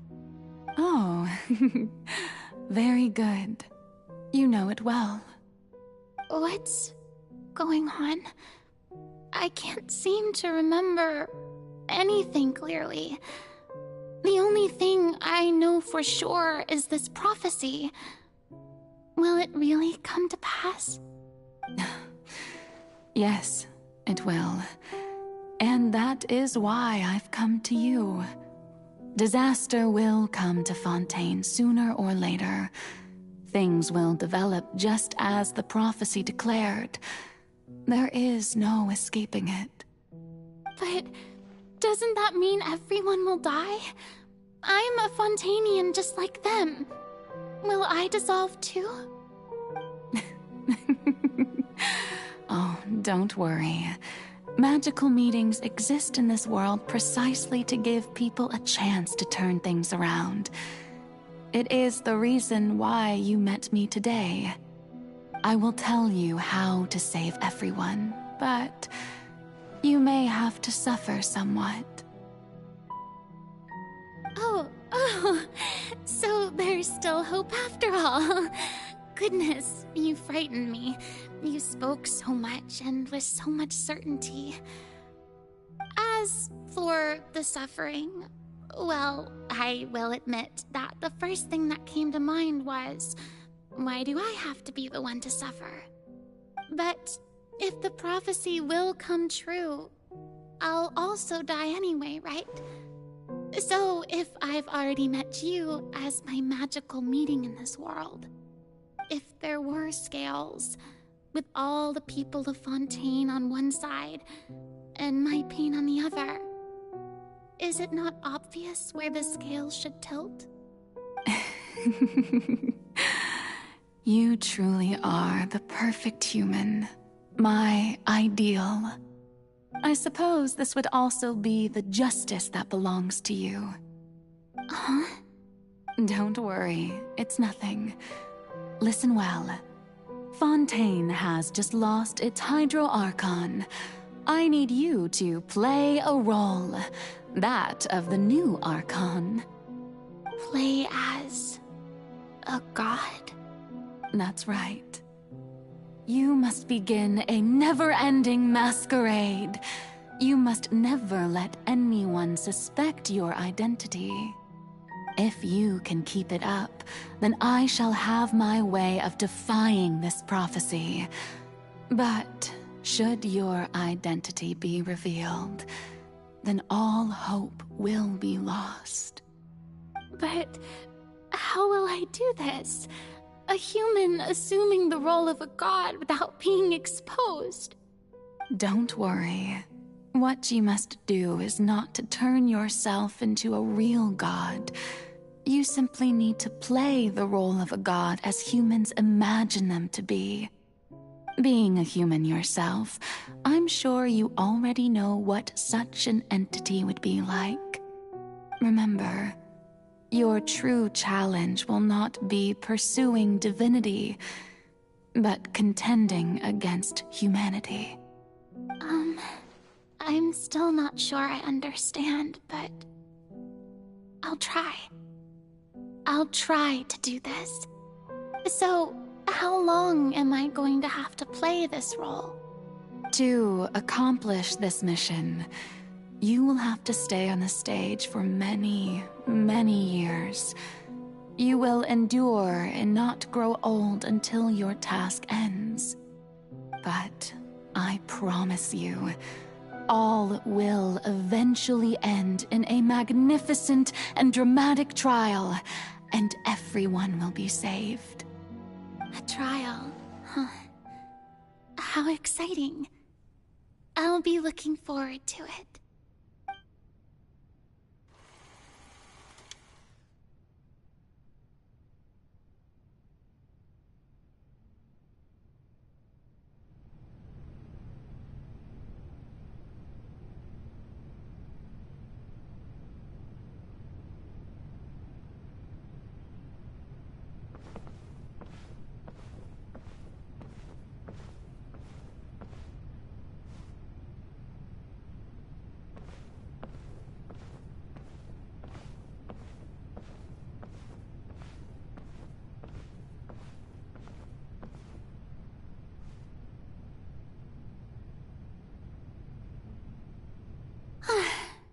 The Maison Cardinalise has announced my accession, but this is my first time facing the people.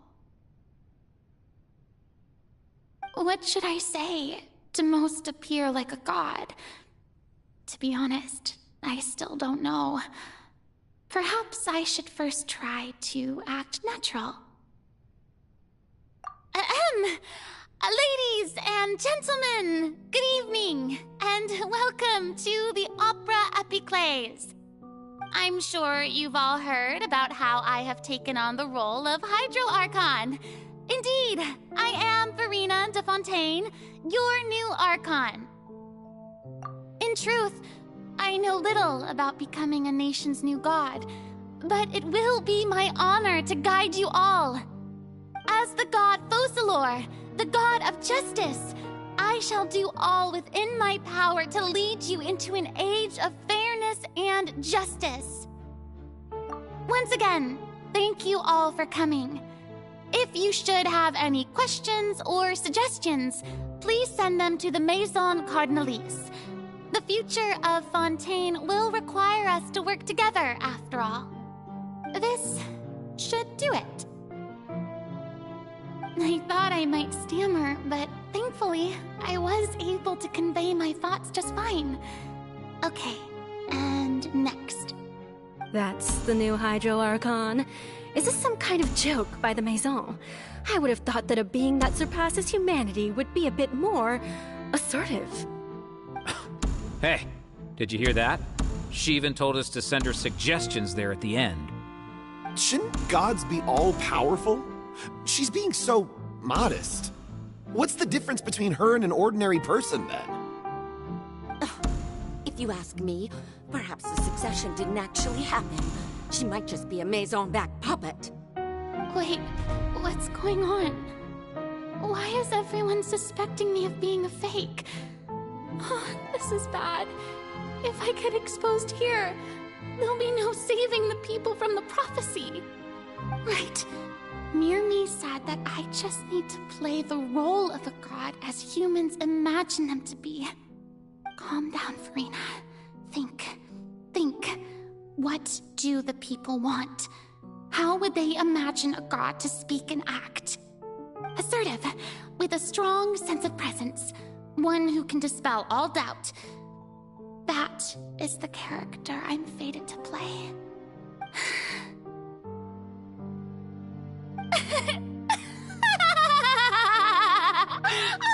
Oh, very good, my people. Only ones such as you are deserving of my rule. Now, I was wondering if some weak puppet were to one day come onto the stage and claim ownership of this opera house, would the children of Fontaine follow them? Well, it seems that you would all see right through them. Having passed my test, you are qualified to witness wondrous trials alongside my august self, here in this opera house.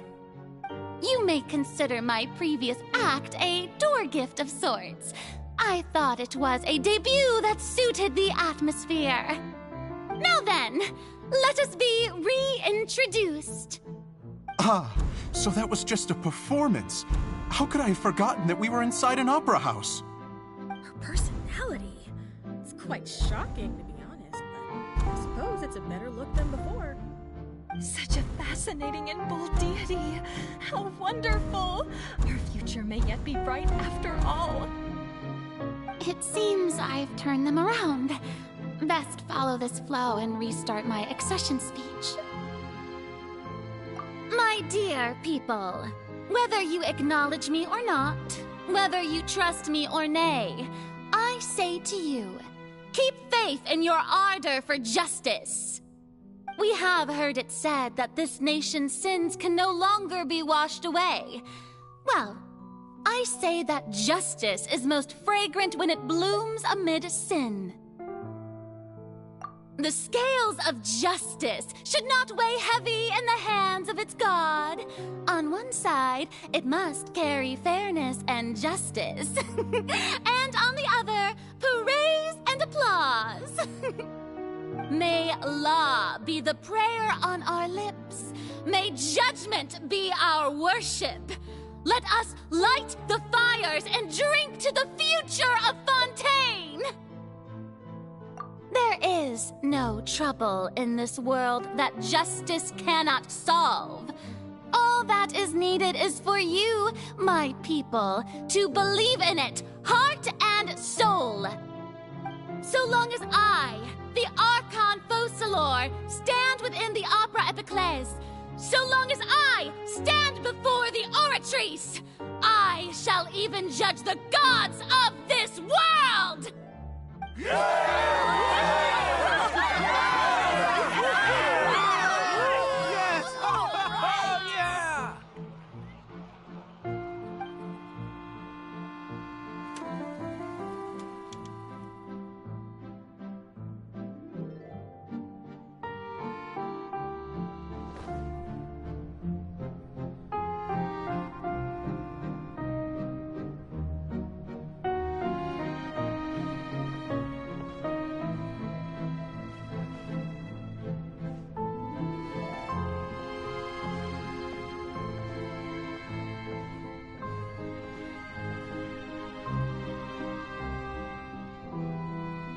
Lady Farina, here are today's case reports, as well as a summary of the follow-up for your perusal.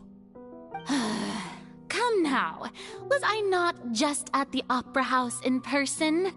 Leave these kinds of things to Neuvillette. Besides, none of these trials were the one that I'm looking forward to the most. If I may be so impertinent, what kind of trial are you truly looking forward to? A magnificent, dramatic, and wondrous trial. A trial to end all things. How could you hope to understand? That's true. I fear I lack the ability to grasp your divine thought, Lady Archon. No need for fright, and do not take what I said before too seriously. Go now, do your duties. The trial I await. It will come one day.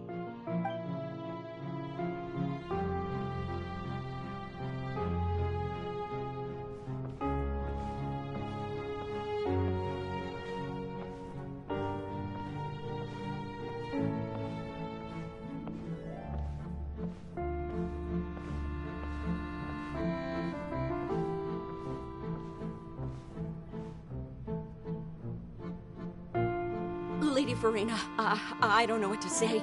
Thank you for agreeing to see me. No need to thank me.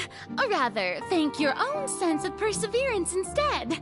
Long have you stood in line to meet me, have you not?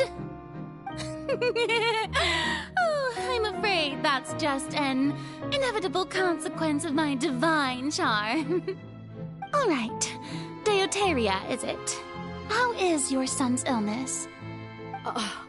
You remembered me, and you knew of my family, too. He is doing much better now. In fact, he is far more of an ardent believer than I. He was the one who forced me to seek an audience with you, and to bring your words back to him. Oh, good. Very good. If this should happen again in the future, please do not hesitate to come and tell me.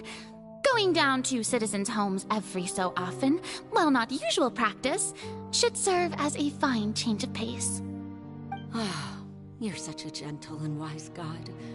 Thank you once again, on behalf of my son.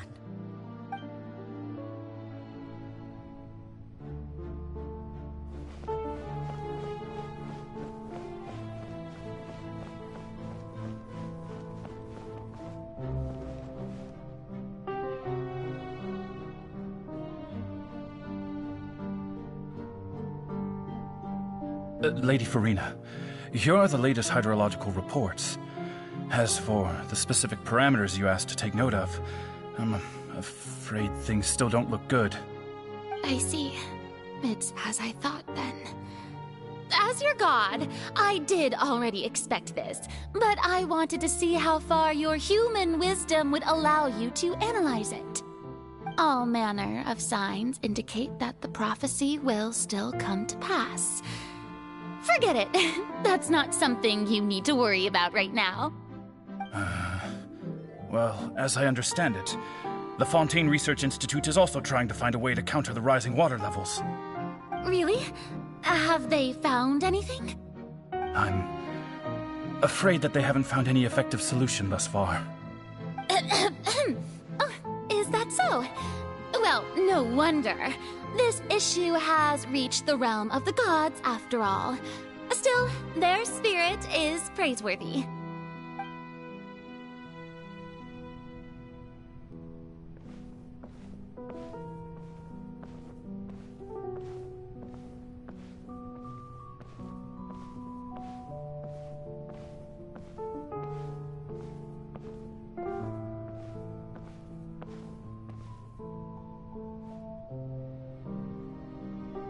The day is finally over. I haven't had a moment to breathe this whole time. But it's good to see that everything's getting on track. There are no longer any voices of suspicion. Maybe this is fine. I just need to keep going, and everyone will be saved. All right, Farina, don't think too hard about this. You need rest. Tomorrow's a new day.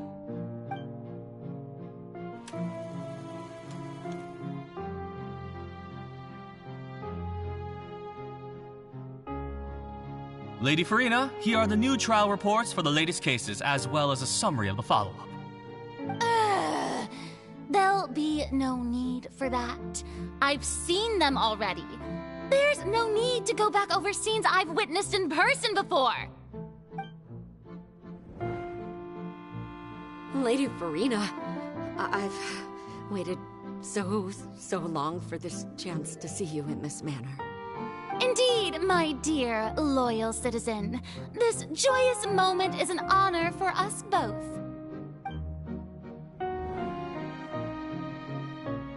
Lady Farina, we're detecting significant hydrological anomalies near Poisson.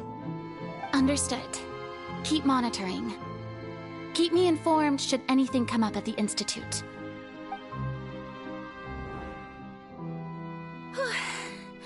I don't think I let anything slip today.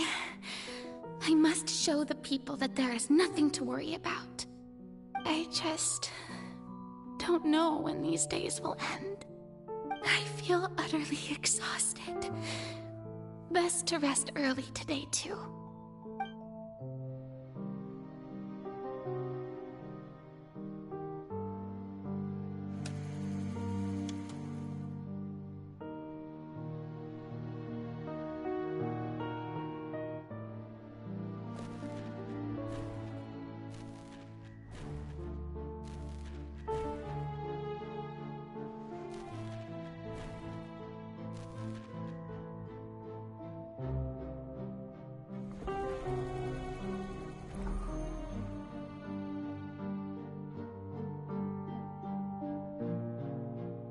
Lady Farina, it's like a dream being able to speak with you up close like this. I've heard that the first member of our family who was honored to receive an audience with you was Madame Deoteria, almost 20 generations ago. And what a fine family yours is indeed. It brings me great joy to meet such a faithful believer, a descendant of a line most ardent. Surely you exaggerate, Lady Farina. My lady? What is it, good citizen? Are you crying? Oh, really now? I didn't even notice. This must be the overflow of hydro from my person. Well, can't quite help being the god whose dominion is the waters, can I? No wonder. No wonder. A manifestation of your power, then. Oh, Archon, I am honored to have witnessed it. Honored indeed.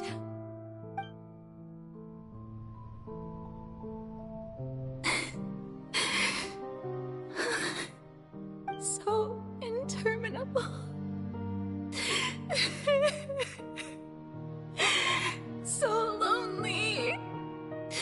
Just how much longer? Hundreds of years must have passed by now. Perhaps the show must go on for hundreds more. I never imagined that it would hurt so much. Have I reached my limit? No. Perhaps I reached it long ago. Today I didn't even notice my own tears. I want to tell someone, anyone, about this. But would that not destroy all I've done so far? I've conducted so many investigations across the centuries, but there's not even a sliver of hope that we might break the prophecy. All I can do is keep heart. I must maintain this act. It is the only way to save Fontaine. Please, mirror me. You have to succeed.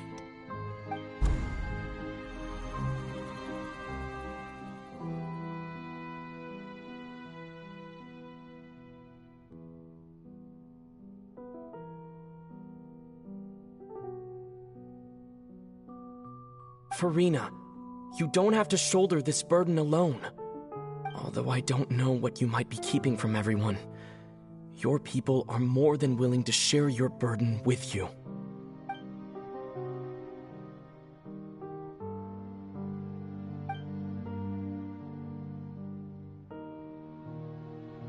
Share my burden. That's impossible. It was fated right from the start that this would be my duty alone. But even if your burden doesn't need to be shared, you can still choose to confide in someone. Just share it with me. I'm what you'd call a witness. A witness? Yes, I've heard that you came to Tevat from beyond the stars, yes. In other words, you never belonged here. And if Tevat is, in its entirety, a show on a stage, then you're just a spectator, aren't you? If that's the case... He's right. I could confide in him, couldn't I? But if things don't play out as expected, the people of Fontaine will be the ones to pay the price. No, Farina, you shouldn't be selfish. But what if it's really all right? Farina, you've worked so hard for so long.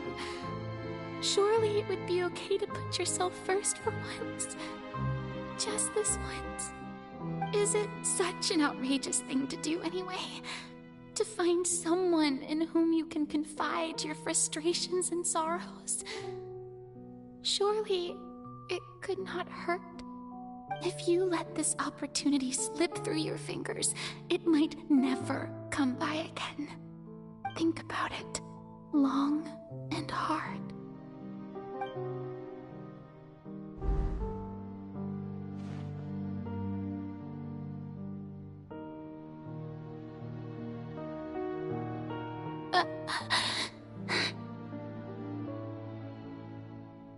No, I have nothing to say. I am Farina, the Archon of Fontaine. Everything will surely get better. All you need to do, dear spectator, is to witness my performance until the curtains fall.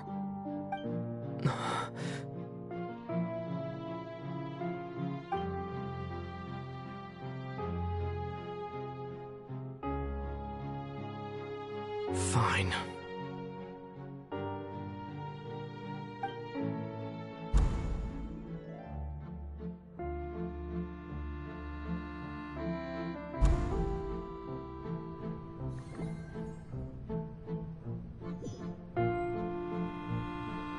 So even Farina doesn't know the truth?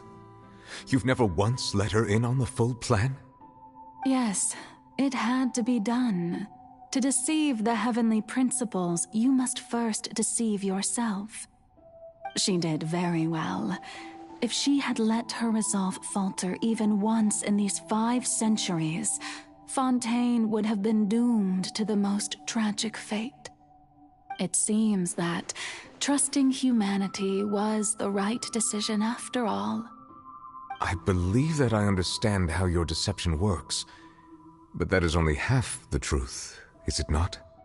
How would you build on this foundation to save the people of Fontaine? That is the most important thing.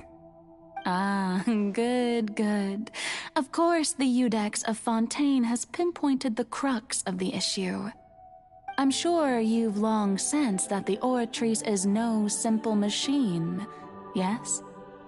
I've always suspected that it had its own consciousness. And Linny did mention that he heard a human voice within the core chamber. It now seems that that person was you, hidden within the machine all along. Am I right? And then I became one with the Oratrice, taking Fontaine's gnosis with me. Yes, it would seem so, wouldn't it? Alas, your understanding of this device still lacks sufficient depth. In truth, it is no enactor of justice. It is, in fact, a device created to kill the god of justice. I beg your pardon? Oh, you have it. And to be more precise, not only will the Oratrice take down the god of justice, it will also take down the divine throne upon which she has been placed. I mean, did you think I would be the sort to enjoy peaceful repose while Farina suffered?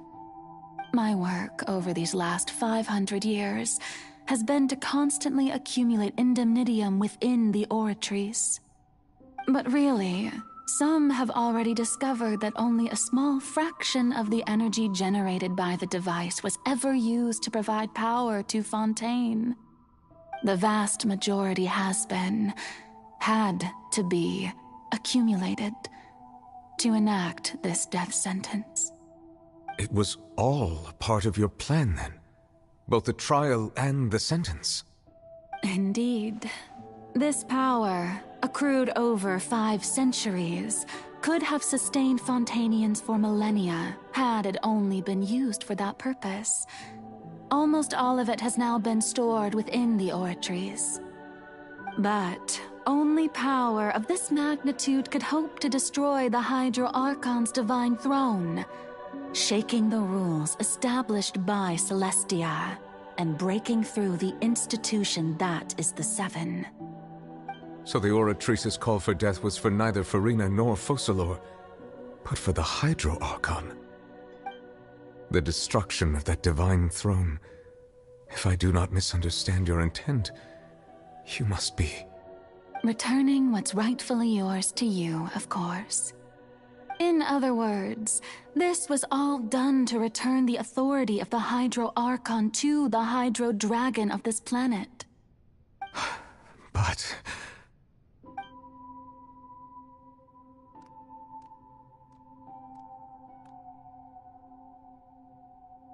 Oh, what? Getting sad again, are we?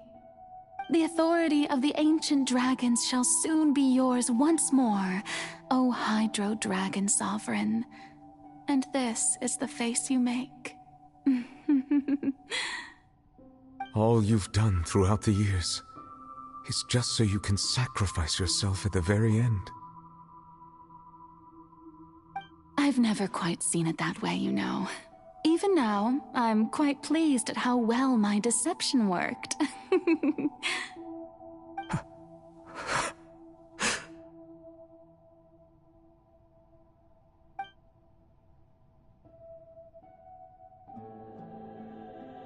Hydro Dragon, don't cry. I must say, had it been within my rights, I would have loved to judge the heavenly principles themselves. Were they not guilty of essentially the same crime? Egeria stole the power of the primordial sea, and the heavenly principles stole the power you ancient dragons possessed. I, for my part, am the god of justice. And is it not just that your original powers should be returned to you? Speaking of justice, I have always believed that justice lies in the process of pursuing human existence itself.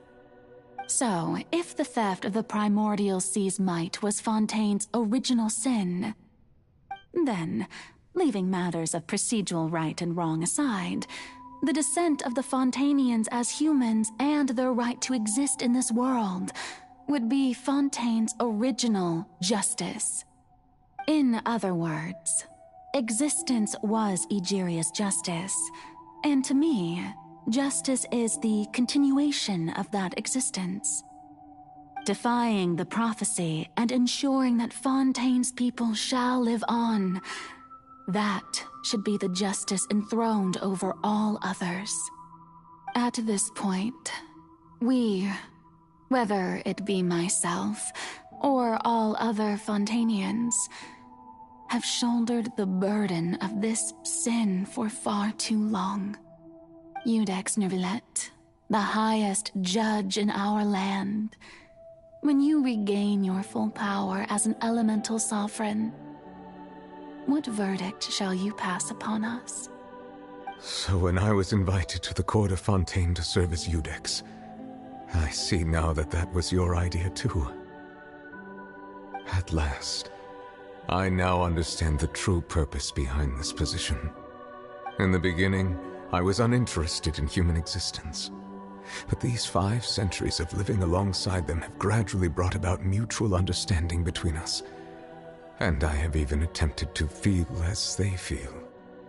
You are a devious one, Fussalor.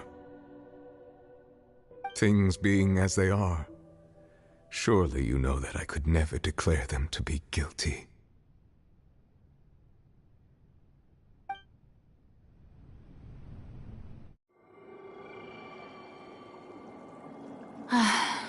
The hour of my execution is almost here.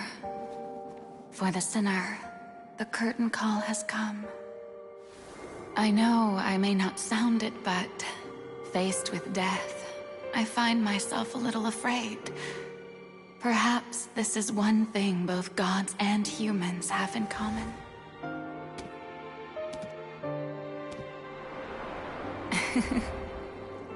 Farewell, Nervalette.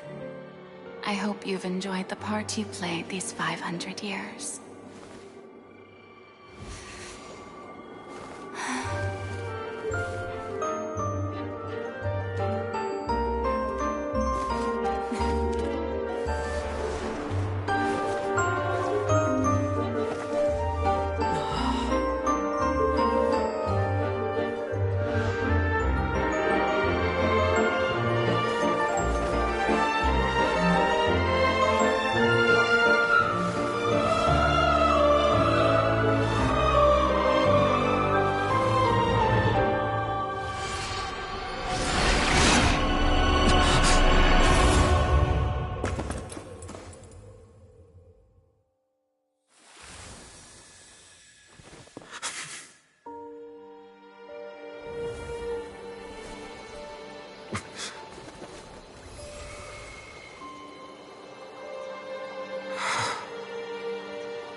Iudex Nervalette, hereby declare,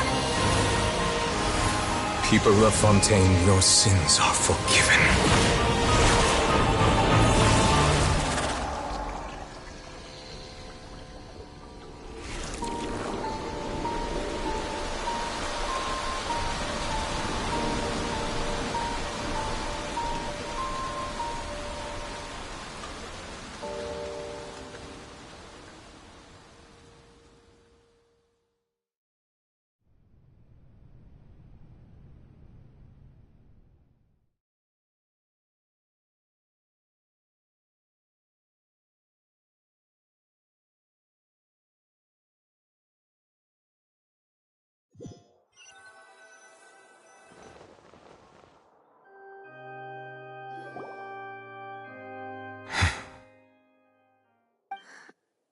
What just happened? Has the death sentence been carried out? Was that bright light some sort of misdirection? I have a feeling that something huge just happened. But since we're all still alive and haven't been dissolved, I assume whatever happened was good for us. It's time to end this. We must mete out punishment to that beast. Didn't you say just a moment ago that it can't be defeated? I have gained the strength sufficient to deal with it. Through certain means, I now have the ability to separate the power of the primordial sea from that creature. We should seize the opportunity to pursue our quarry. Traveler, now that the oratories can no longer function, I require an executor to help me mete out justice. The root of the calamities befalling Fontaine, the beast that enacts the prophecy, its name is the all-devouring narwhal. Come with me, traveler. The hour of execution has come.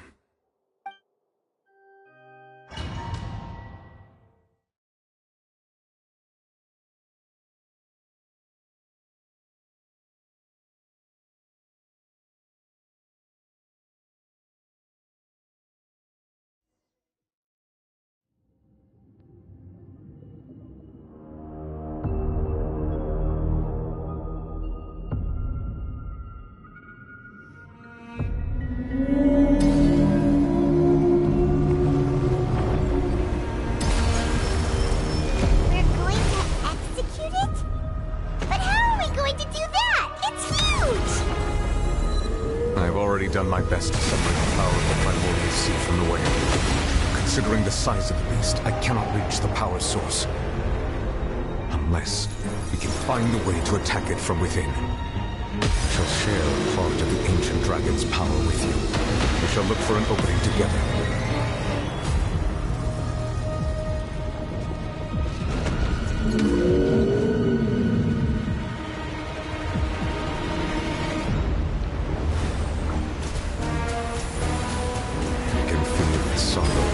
Hostility.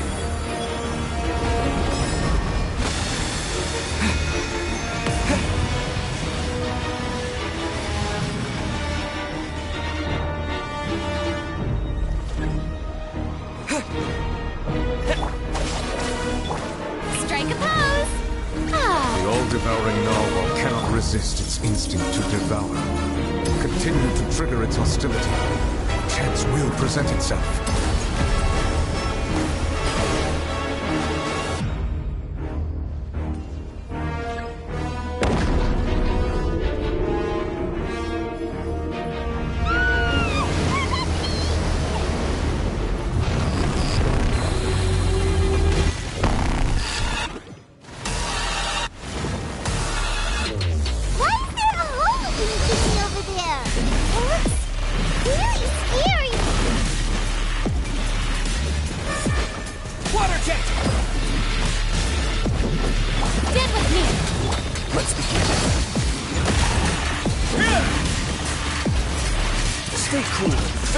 I have granted you my protection. Do not fear.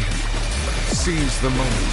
You manifest the authority of the ancient dragons. Witness the might of the primordial sea.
Thanks for helping with the cleanup. It should have been my job, but... oh well. It was just supposed to be a short private training session for me. I didn't think that my disciple and my master's pet would start brawling in the meantime.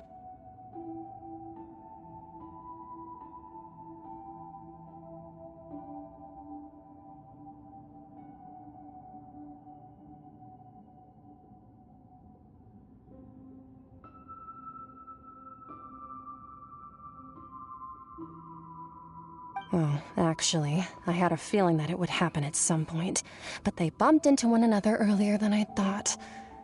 What a blunder. I suppose I'll have to swing my sword 3 million times as penance. That power. Who are you exactly?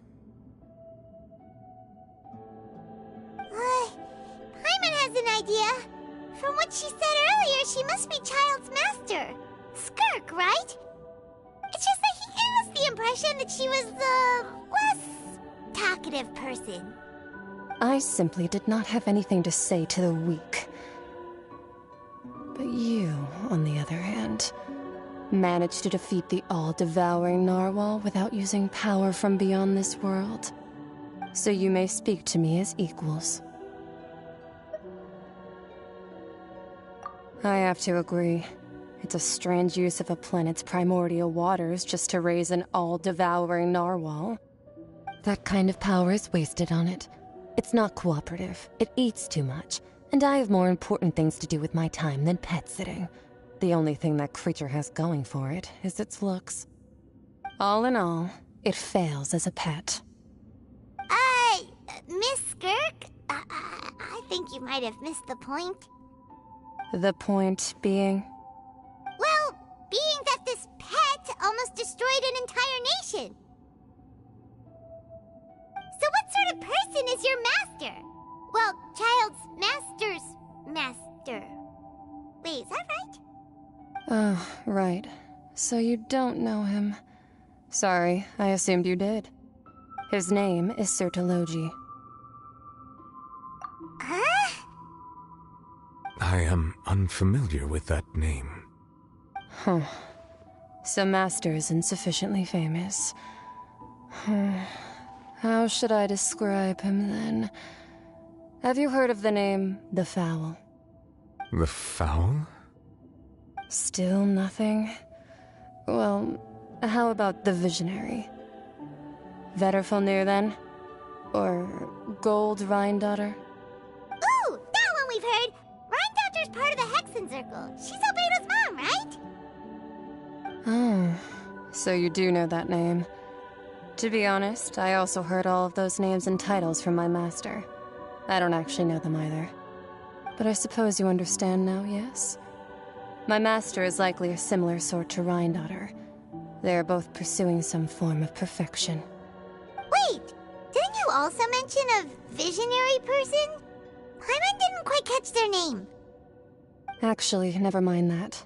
I believe it expedient to inform you that the all-devouring narwhal used up nearly all its strength fighting you. Such roiling hydro energies will prove difficult for the planet's deep seas to digest. As such, the fontaine back on the surface has most likely been thrown into chaos.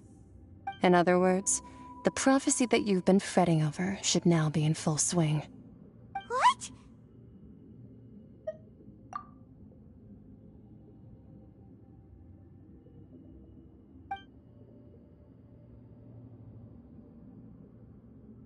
Not to worry.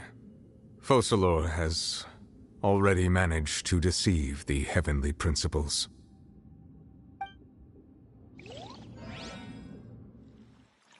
In the end, the people will all be dissolved into the waters, and only Furina will remain, weeping on her throne.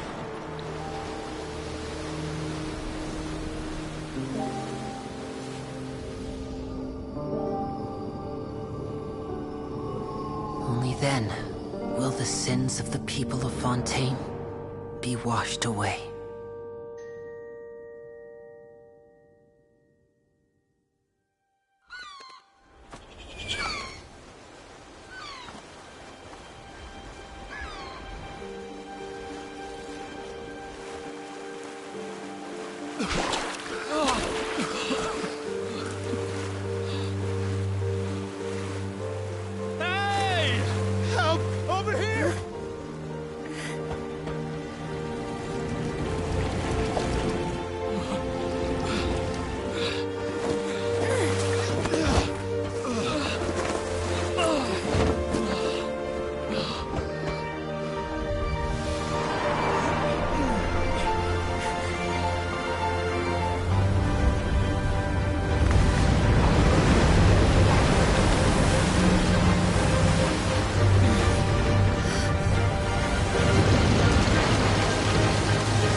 Commands initiate emergency rescue!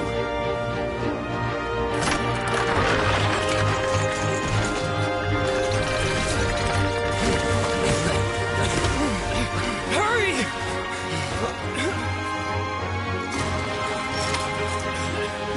Hey, lend a hand!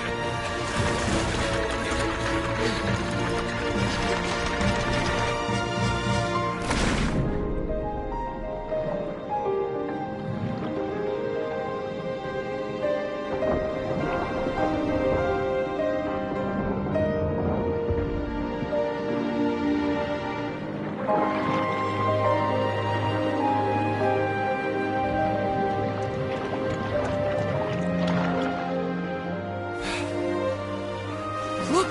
The water's receding!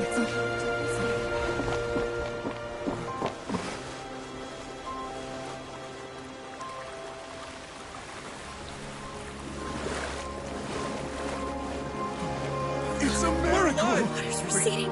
We didn't dissolve. The prophecy was wrong. The prophecy was wrong.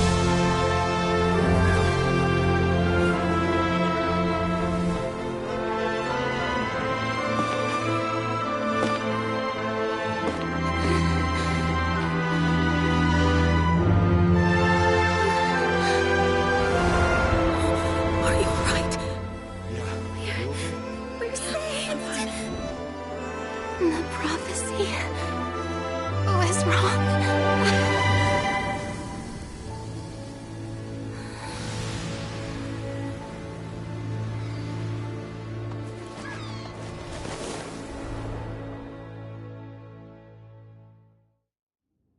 If they are attacked.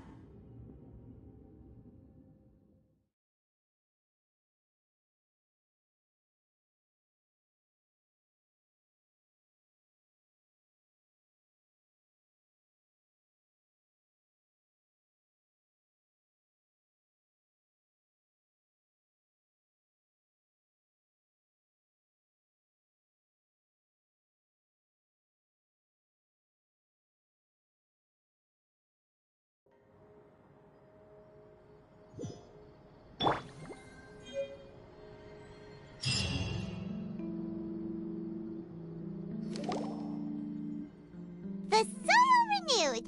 The Svina talks post-disaster rebuilding.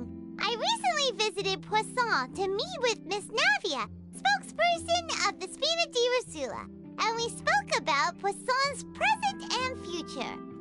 Old soil can still give birth to new bloom, Miss Navia stated. Hope is like seeing a small cookie when you're starving late at night. You just need a little of it.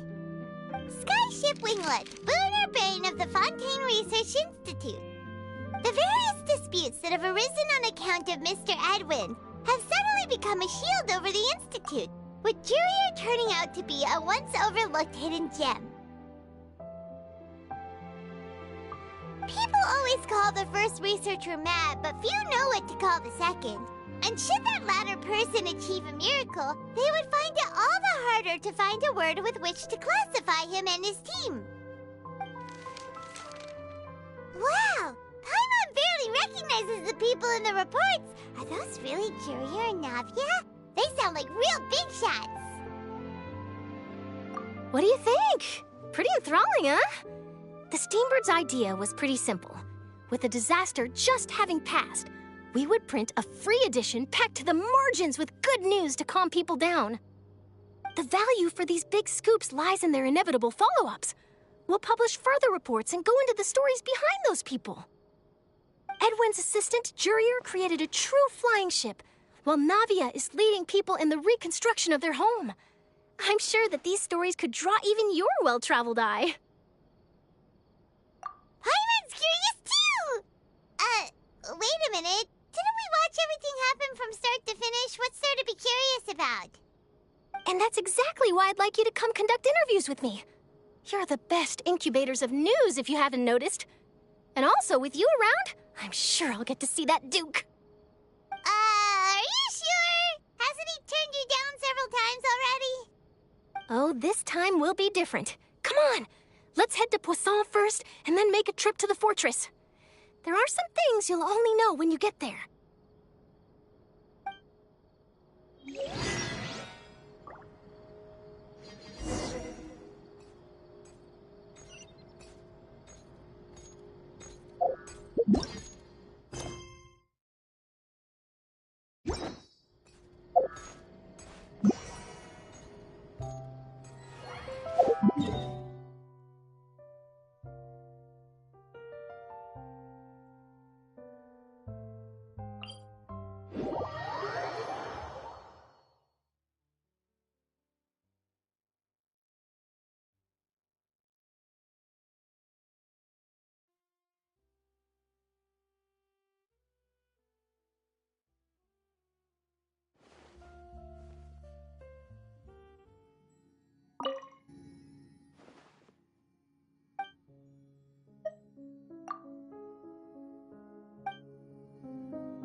Oh, it's you.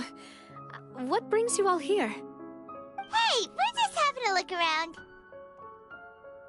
I'm here to update myself on how things are going here. Oh, the Fatui are here too. Let me introduce you. This is Mr. Garunt Snežević. He represented the Knave in sending us a large amount of supplies, and is helping with our work. Our residents are hard at work as well. Thanks to everyone, work is progressing nicely. We've lost a lot of people, but we're moving forward. That will have to be enough. Hello, Miss Charlotte. I'm a big fan of yours. I especially like that article you wrote last year about Fontaine's stray cats. But if you don't mind, could you not emphasize our role too much in your report? It's not charity we're doing here. We just happen to share the same interests as the Spina. I get where you're coming from. I'll keep it as simple as possible. Or would you be willing to feature as friendly neighbors? That would be fine. Thanks. Oh, you're back too. How are things? We finished laying down the construction materials. It'll be another hour before the workers are able to go over there. Huh? You're here too, Clorinde? Well, her reputation's greatly risen after that whole duel business with Miss Farina. So she's here in Poisson to wait out the heat. All right. She really came here to help me out. There's too much to consider in the reconstruction of Poisson. The Spina has need of more decision-makers. And, well, I do already happen to be connected to Mr. Callis. Oh, wait just a moment. Do you mind me asking a few questions? You know, about how you felt before the duel, about what it was like facing down a god. There's lots of exciting material there, I bet. Forget it. I'm sure you can find a better theme than that, Miss Charlotte. I see you're the same as always. Couldn't you do me a favor, for Navia's sake? Well, if we're talking about doing things for my sake, you might as well just take a few more photos of me. Or of the Traveler. It's better than wasting time persuading Clorinde, at any rate. Of course I will. I'm not gonna let him off that easy. All right, then everyone who wants to be in the photo, gather up. And smile.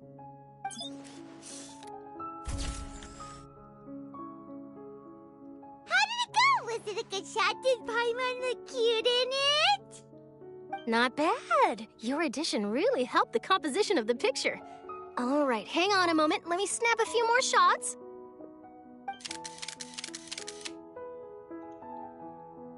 All right, that should do it. I'll be back here later anyway, so let's call it a day.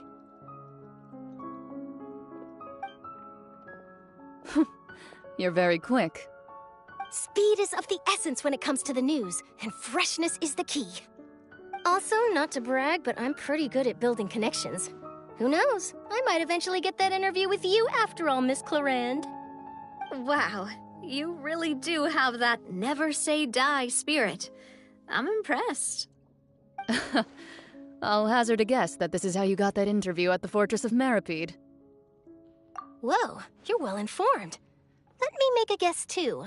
I asked Sijuin, who told Monsieur Neuvillette, and he told you, right? That's a very complete information chain. In truth, all Monsieur Neuvillette asked me was, when did the Fortress become so friendly towards the media? I told him that it was best not to speak too soon. There's no guarantee that Ridsley will make a personal appearance.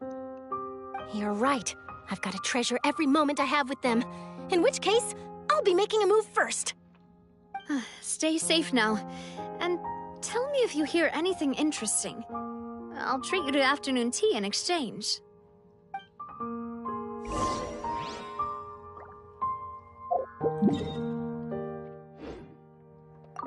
You seem curious about the fortress. Of course. That Ridsley. I still remember going down to the fortress to grill him for information on my father's case. Boy, did he take me for a ride. Without telling me anything, of course. But he did invite you to tea, didn't he?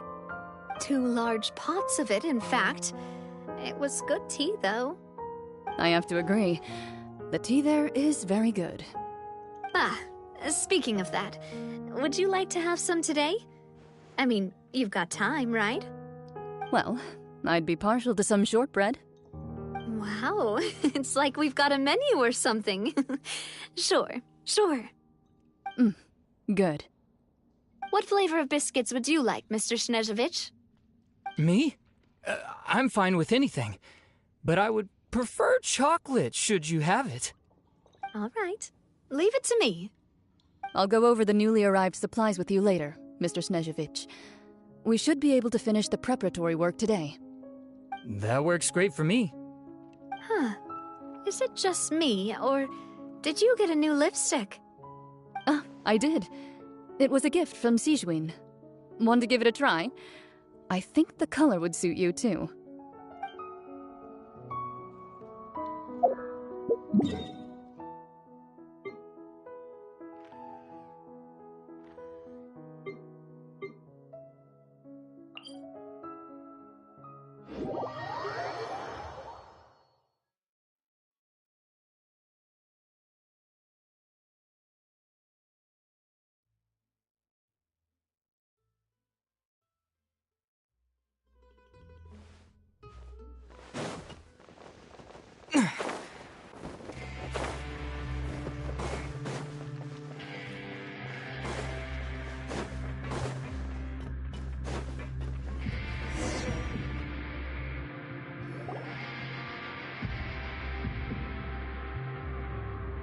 Wow, guess we're here again, huh? There's a real nostalgic feeling to this place. Looks like you've been missing us. Duke! Did you come all the way to the entrance to greet us? Of course. I'm here to welcome you and our dear Miss Charlotte, whom our good head nurse recommended to me. It's an honor to finally meet the much-rumored Duke. Thank you for consenting to my visit to the fortress, sir.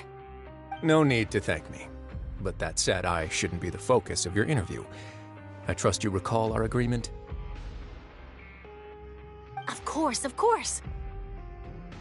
All right then, this way.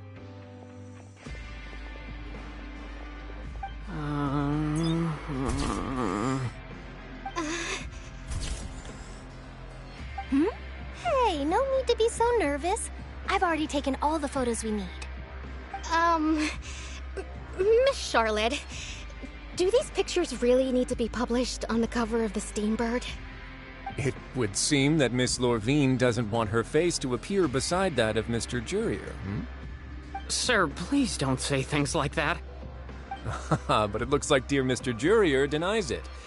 Might this interview be very important to you, then? No, I just... This is my first time being interviewed, and I'm very thankful to the Steambird for...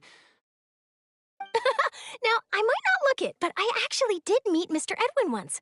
And I'll be honest, I enjoyed chatting with you more. You've definitely got more of that genius vibe going on. The boat that brought about a miracle, the ark that saved the people. Why, you recreated a myth back there, like an emissary of legend. Still, if I might ask, where's that flying ship now? Huh! Looks like Charlotte's trying to get herself another exclusive scoop. I have to apologize, but that ship is presently in the bowels of our factory. I'm afraid it won't be easy for you to get a shot of it. Really? Well, then in that case, could I have an interview with you to make up for that loss?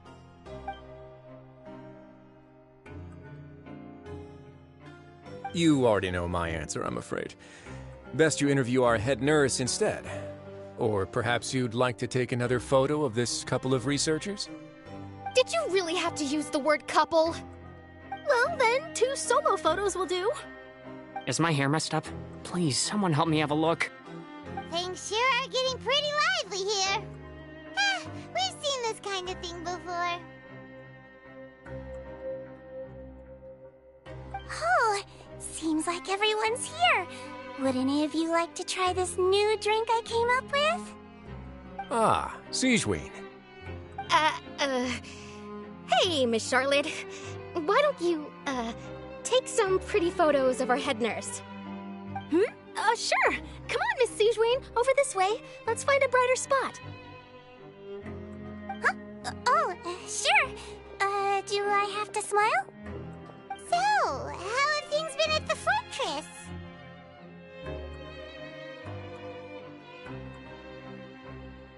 same old, as you can see. Fontaine's undergone some changes, but this place is still more or less the same.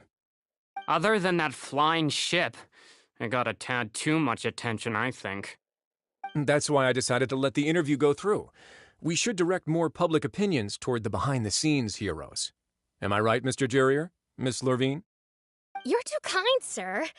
I believe that you too should have your day in the sun. Not that you would want that, which is a pity. I'll just leave the spotlight to you two.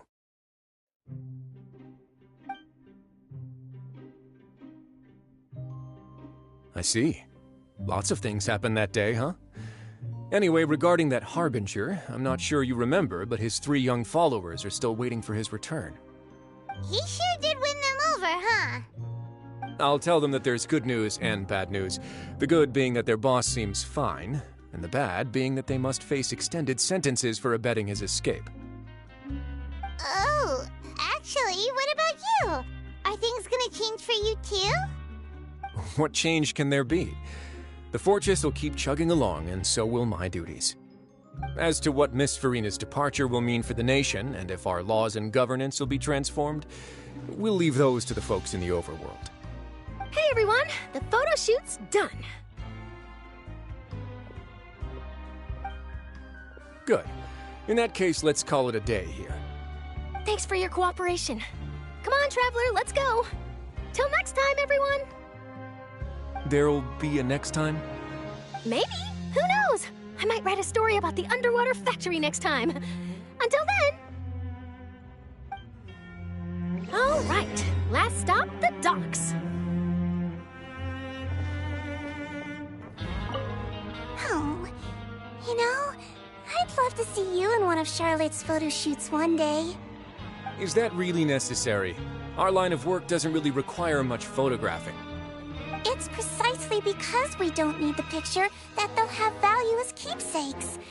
You don't really look all that opposed to the idea, you know. Maybe I'm just happy that I managed to once again avoid the spotlight.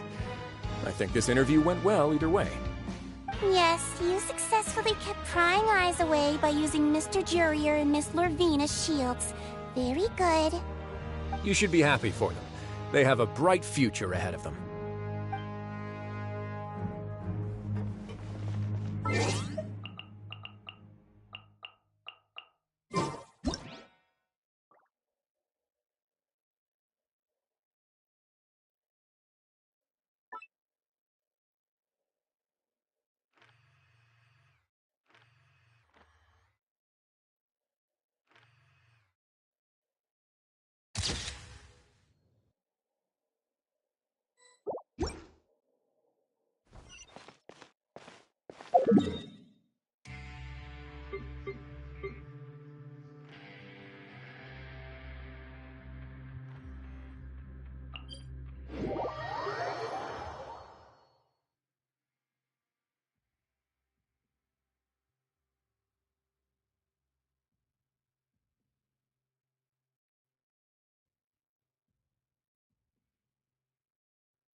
Navia mentioned that she stayed in touch with Linny and the others after working together.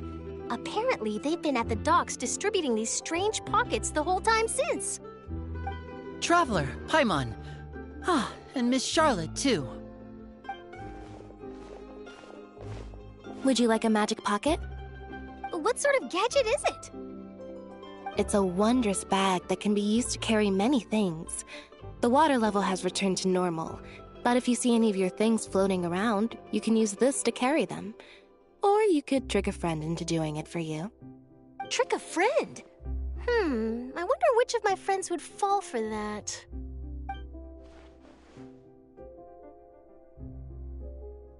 You could just make a friend like Fremine here. Isn't that right, Fremine? Is this what you meant by, I'll help you make some more friends?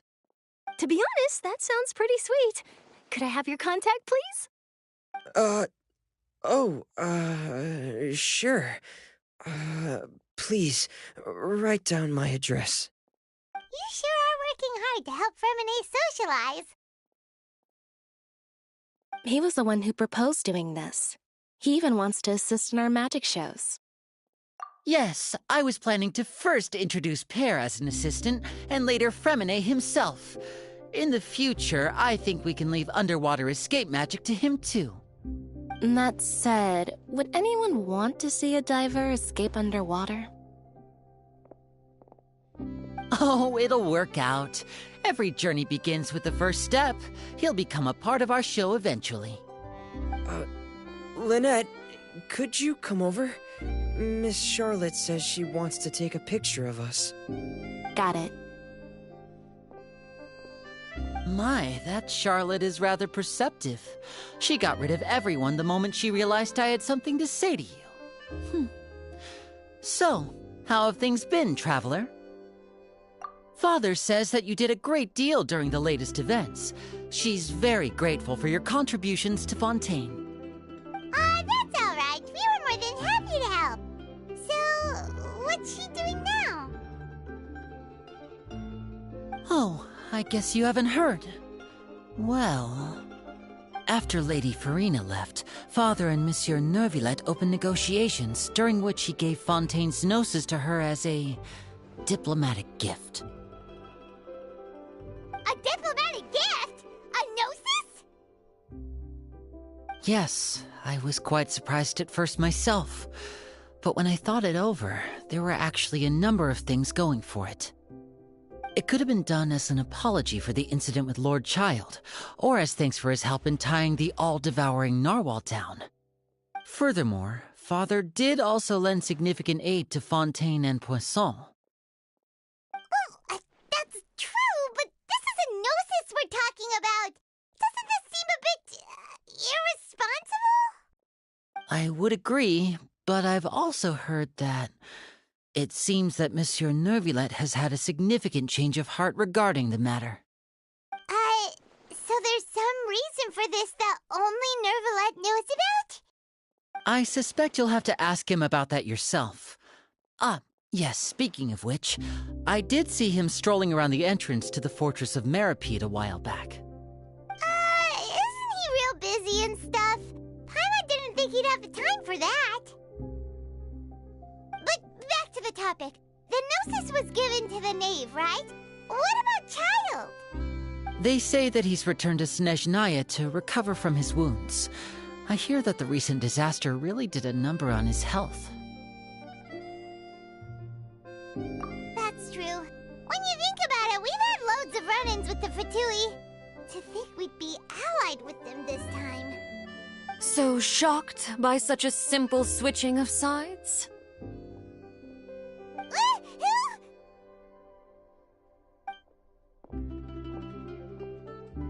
Father! Well, what do you know? Come to the docks to see how my children are doing and meet the Traveler by chance.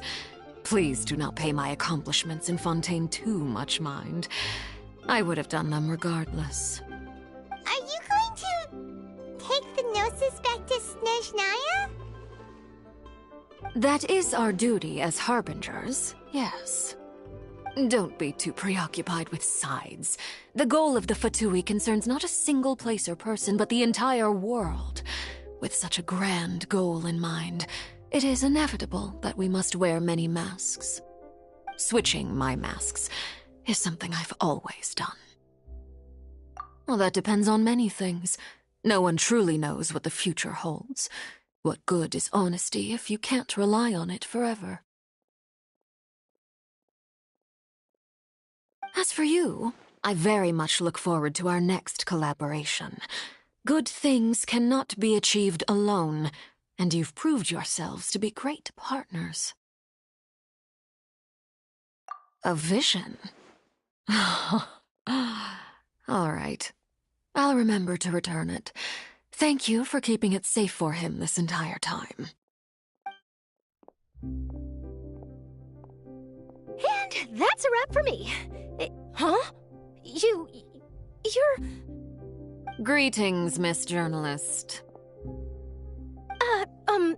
Hello. If I'm not mistaken, there are diplomatic channels I'll need to report to take a photo of you. That is correct. So forgive me, but I will not be able to serve as a subject in your article. However, feel free to write as much as you'd like about our dear magicians and our upcoming rookie talent. I will. The sea breeze is quite pleasant. I shall continue my walk while the weather remains so agreeable. Farewell. Farewell, Father. Oh, she has such an intimidating presence. I didn't even dare to take a picture. Thankfully, I've already wrapped up all my pre-scheduled interviews. Thank you all. This'll be more than enough for me to write about, I'm sure. Don't be too nervous. Why don't you take a magic pocket before you go? Here, Traveler, Paimon, you take one too. To move things about? That's right. Funny. I was giving out magic pockets when we first met too. And what do you know? I'm doing the exact same thing right now.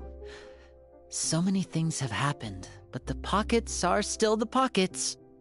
I guess this must be life. We will all follow our own paths, and serendipity will lead you to your fated friends. All right then. We'll be handing out pockets in some other districts later, so we'll get going now. Have a good day, you two.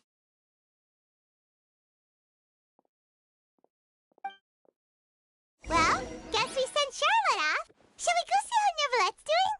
As long as he's not so busy that he doesn't have time to chat anyway.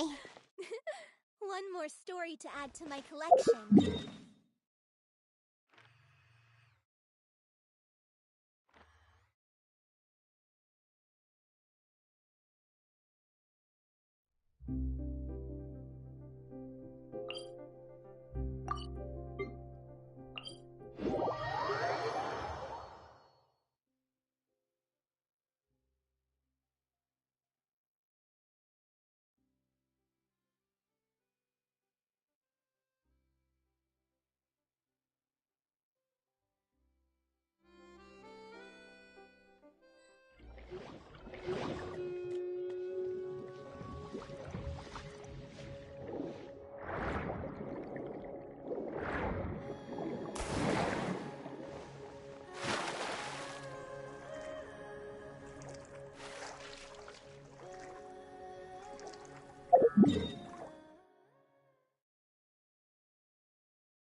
going to have free time this hour of the day.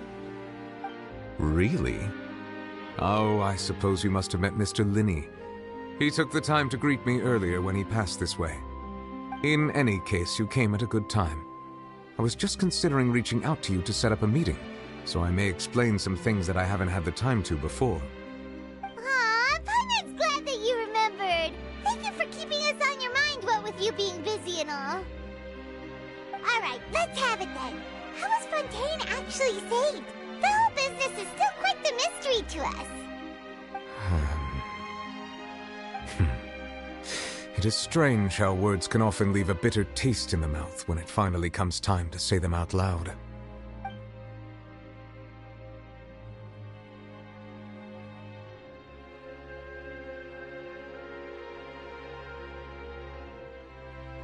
Whoa, so that's what happened? Focalor destroyed the divine throne of the Hydro Archon and restored your power to you, transforming you into a fully fledged elemental dragon sovereign. But Paimon still doesn't quite get what you did to save the Fontainians from dissolving. For me, the authority of the ancient dragons refers to absolute control over the hydro element. Fontainians were incomplete humans born of Egeria's use of the power of the primordial sea, with constitutions similar to that of mimics.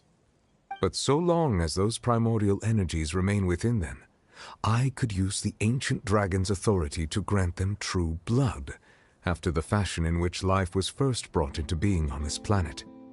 In other words, when I gave my verdict, Fontainians became true humans, and thus would naturally no longer be dissolved by water from the primordial sea. Focalor must have counted on you to make that decision as well. Your verdict was the key to making the prophecy appear to have come true while saving everyone. Yeah, and in a manner of speaking, Focalor finally managed to fulfill the original Hydro Archon's wish to turn Oceanids into real people too! It seems from your expressions that you still have more things you wish to ask. Ask away. I will tell you the truth as I know it. I have investigated his case along many avenues, and I have learned that he once fell into an unknown chasm when he was young. There, by chance, he awakened the all-devouring narwhal. But whether it be by sentiment or reason, that should not have been enough to consider him the root cause of the disaster. At most, he would have had tangential liability. As for the judgment passed by the oratrice during the trial, whether it was due to that liability by association, or Focalor deliberately using him to buy time for us on the assumption that he would be able to hold the creature off, I cannot say. Guess Focalor had Fontainians in mind the whole time. In the end, it was thanks to her that they finally became real humans. Hang on a second. Paimon suddenly got another question. Back when Fontainians hadn't yet become real humans, were the children they had also transformed Oceanids? Life has always flowed like water. Do you recall how Fontainians would often come to the Fountain of Lucine to pray for children? Yeah! Lynette said the fountain is where all the waters in Fontaine converge. In truth, even those couples did not know that such prayers were no mere custom, but instead a form of ritual. Those Oceanids who were blessed within the spring water would later descend as new humans in the coming months. Paimon sorta gets it now. Either way, seems like this ritual won't be of any further use, but it'll probably live on as a local custom. Ask away. I will tell you the truth as I know it. Yeah, about that. Risley said Farina has already left. What's that all about? Ah, Lady Farina. The people are only aware that her death sentence has not been carried out. She abdicated the post of Hydro Archon and left affairs related to that title to me, before leaving the Opera House. I related Focalor's words to her faithfully and completely. After hearing them, she seemed neither saddened nor comforted. She simply said that she was tired and needed to rest. Having said that, she then packed her things and moved out of the Opera House, not unlike how an ordinary person might. But she's still got a place to stay, right? You need not worry. I will make arrangements to ensure that she will not want for food, clothing, board, or travel. In truth, I am somewhat happy for her. The wear and tear on her spirit will, of course, take time to heal.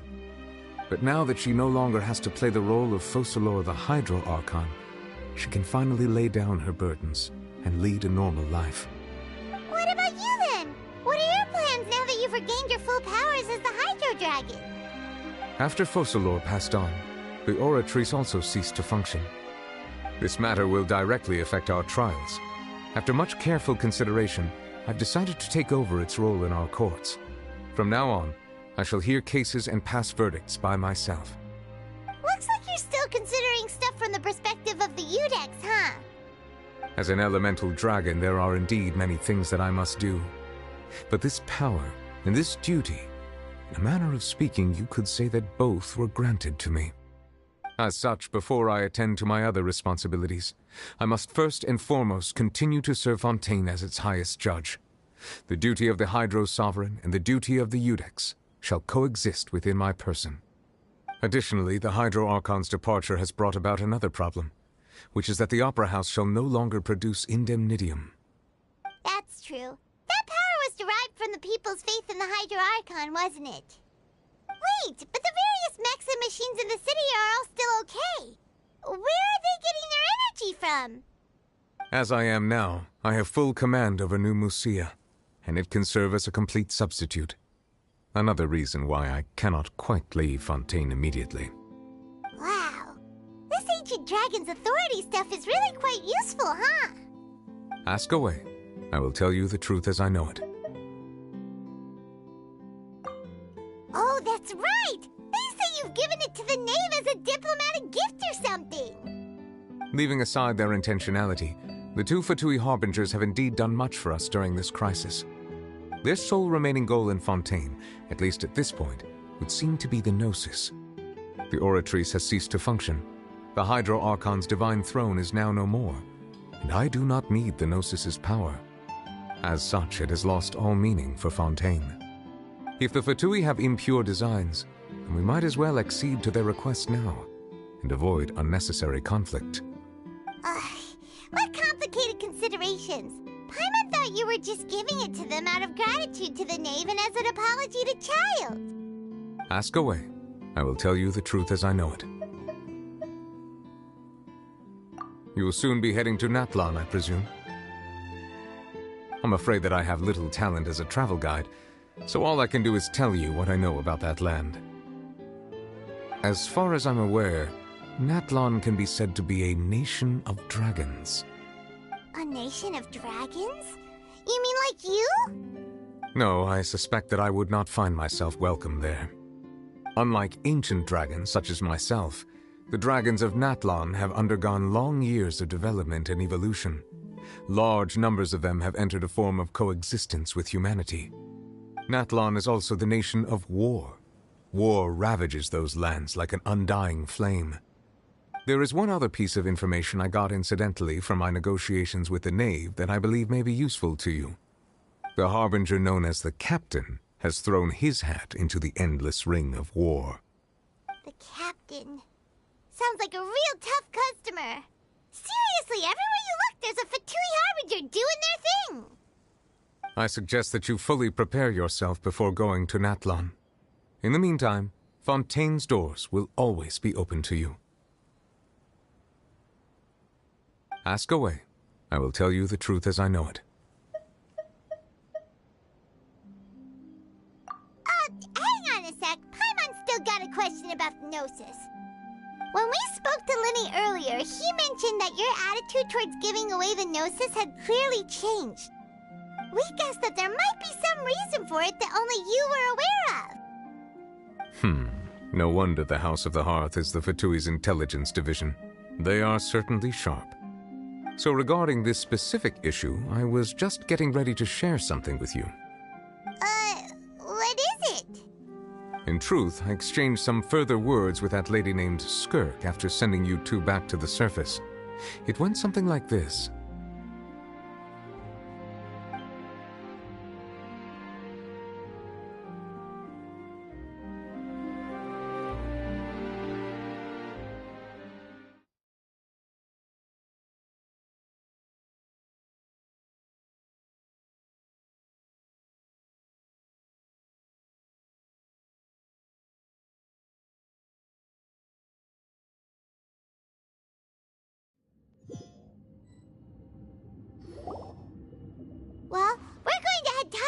see what's going on. You hurry over soon as well, all right, Nervalet?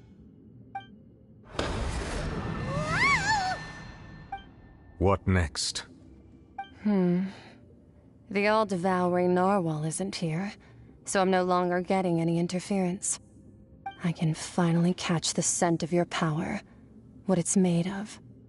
It is the authority of the planet's primordial dragons, but with something very similar to a god's curse mixed in. It's quite a novel blend. I'm sure I've encountered something like this before. What was it again? I do not know what you speak of. Of course. How could I forget? You should have the remains of the third descender on your person, yes?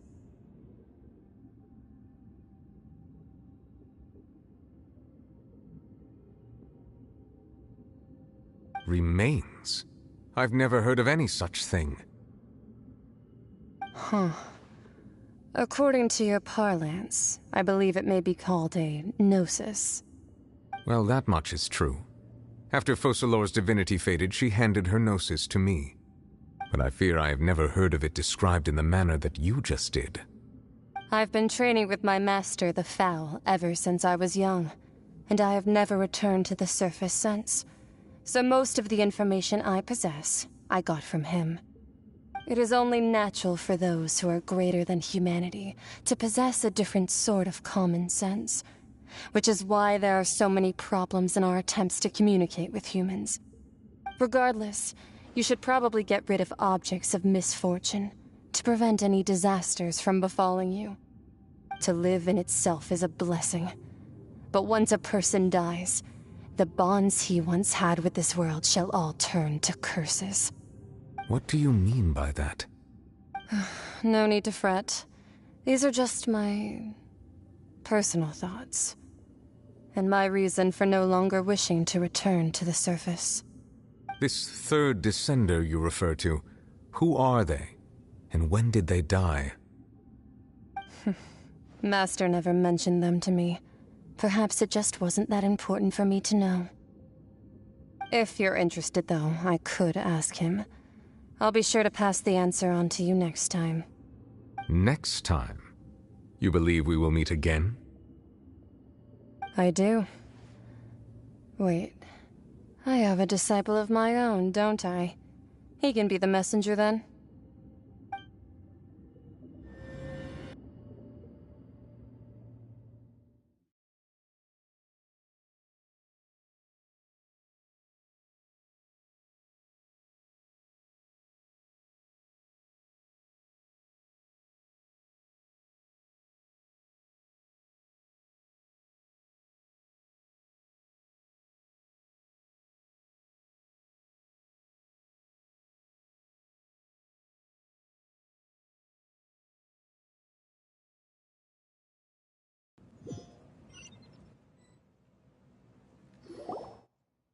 That's what she told me.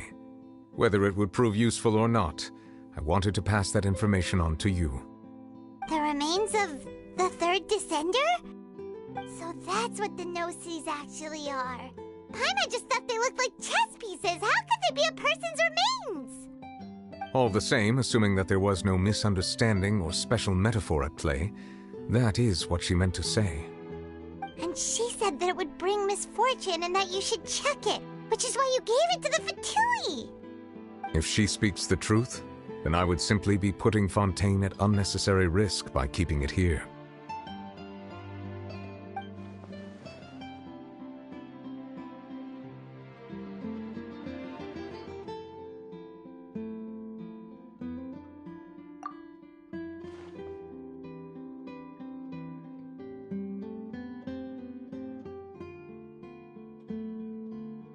I had guessed that you might already be familiar with this concept, but I did not expect you to be one of them.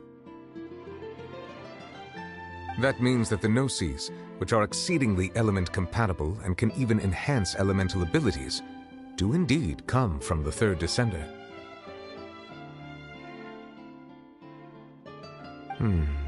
I wonder, does your body also possess similar properties?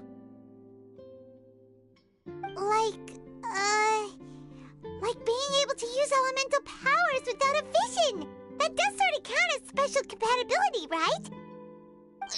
No, let's not think about this stuff right now.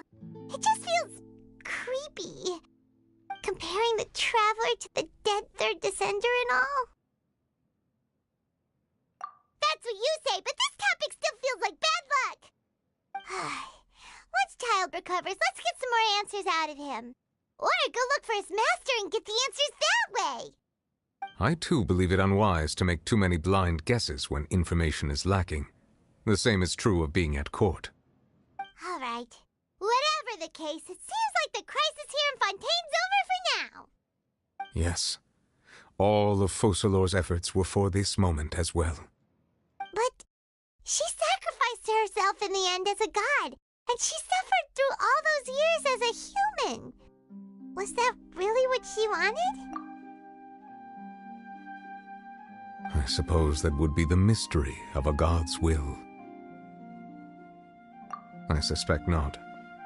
But once in a while I too would guess that if wishes were like the clouds in the sky, they will one day return to the earth as raindrops. Life flows like water, and rain is the final answer. The water levels may sometimes tilt one way or another, but the rain falls fairly upon all. And what ultimately is the difference between the rains that fall upon all of us?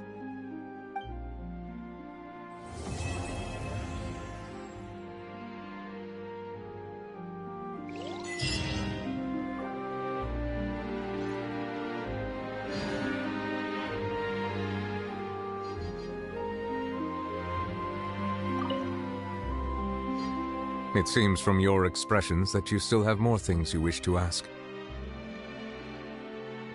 Ask away. I will tell you the truth as I know it. I suggest that you fully prepare yourself before going to Natlan.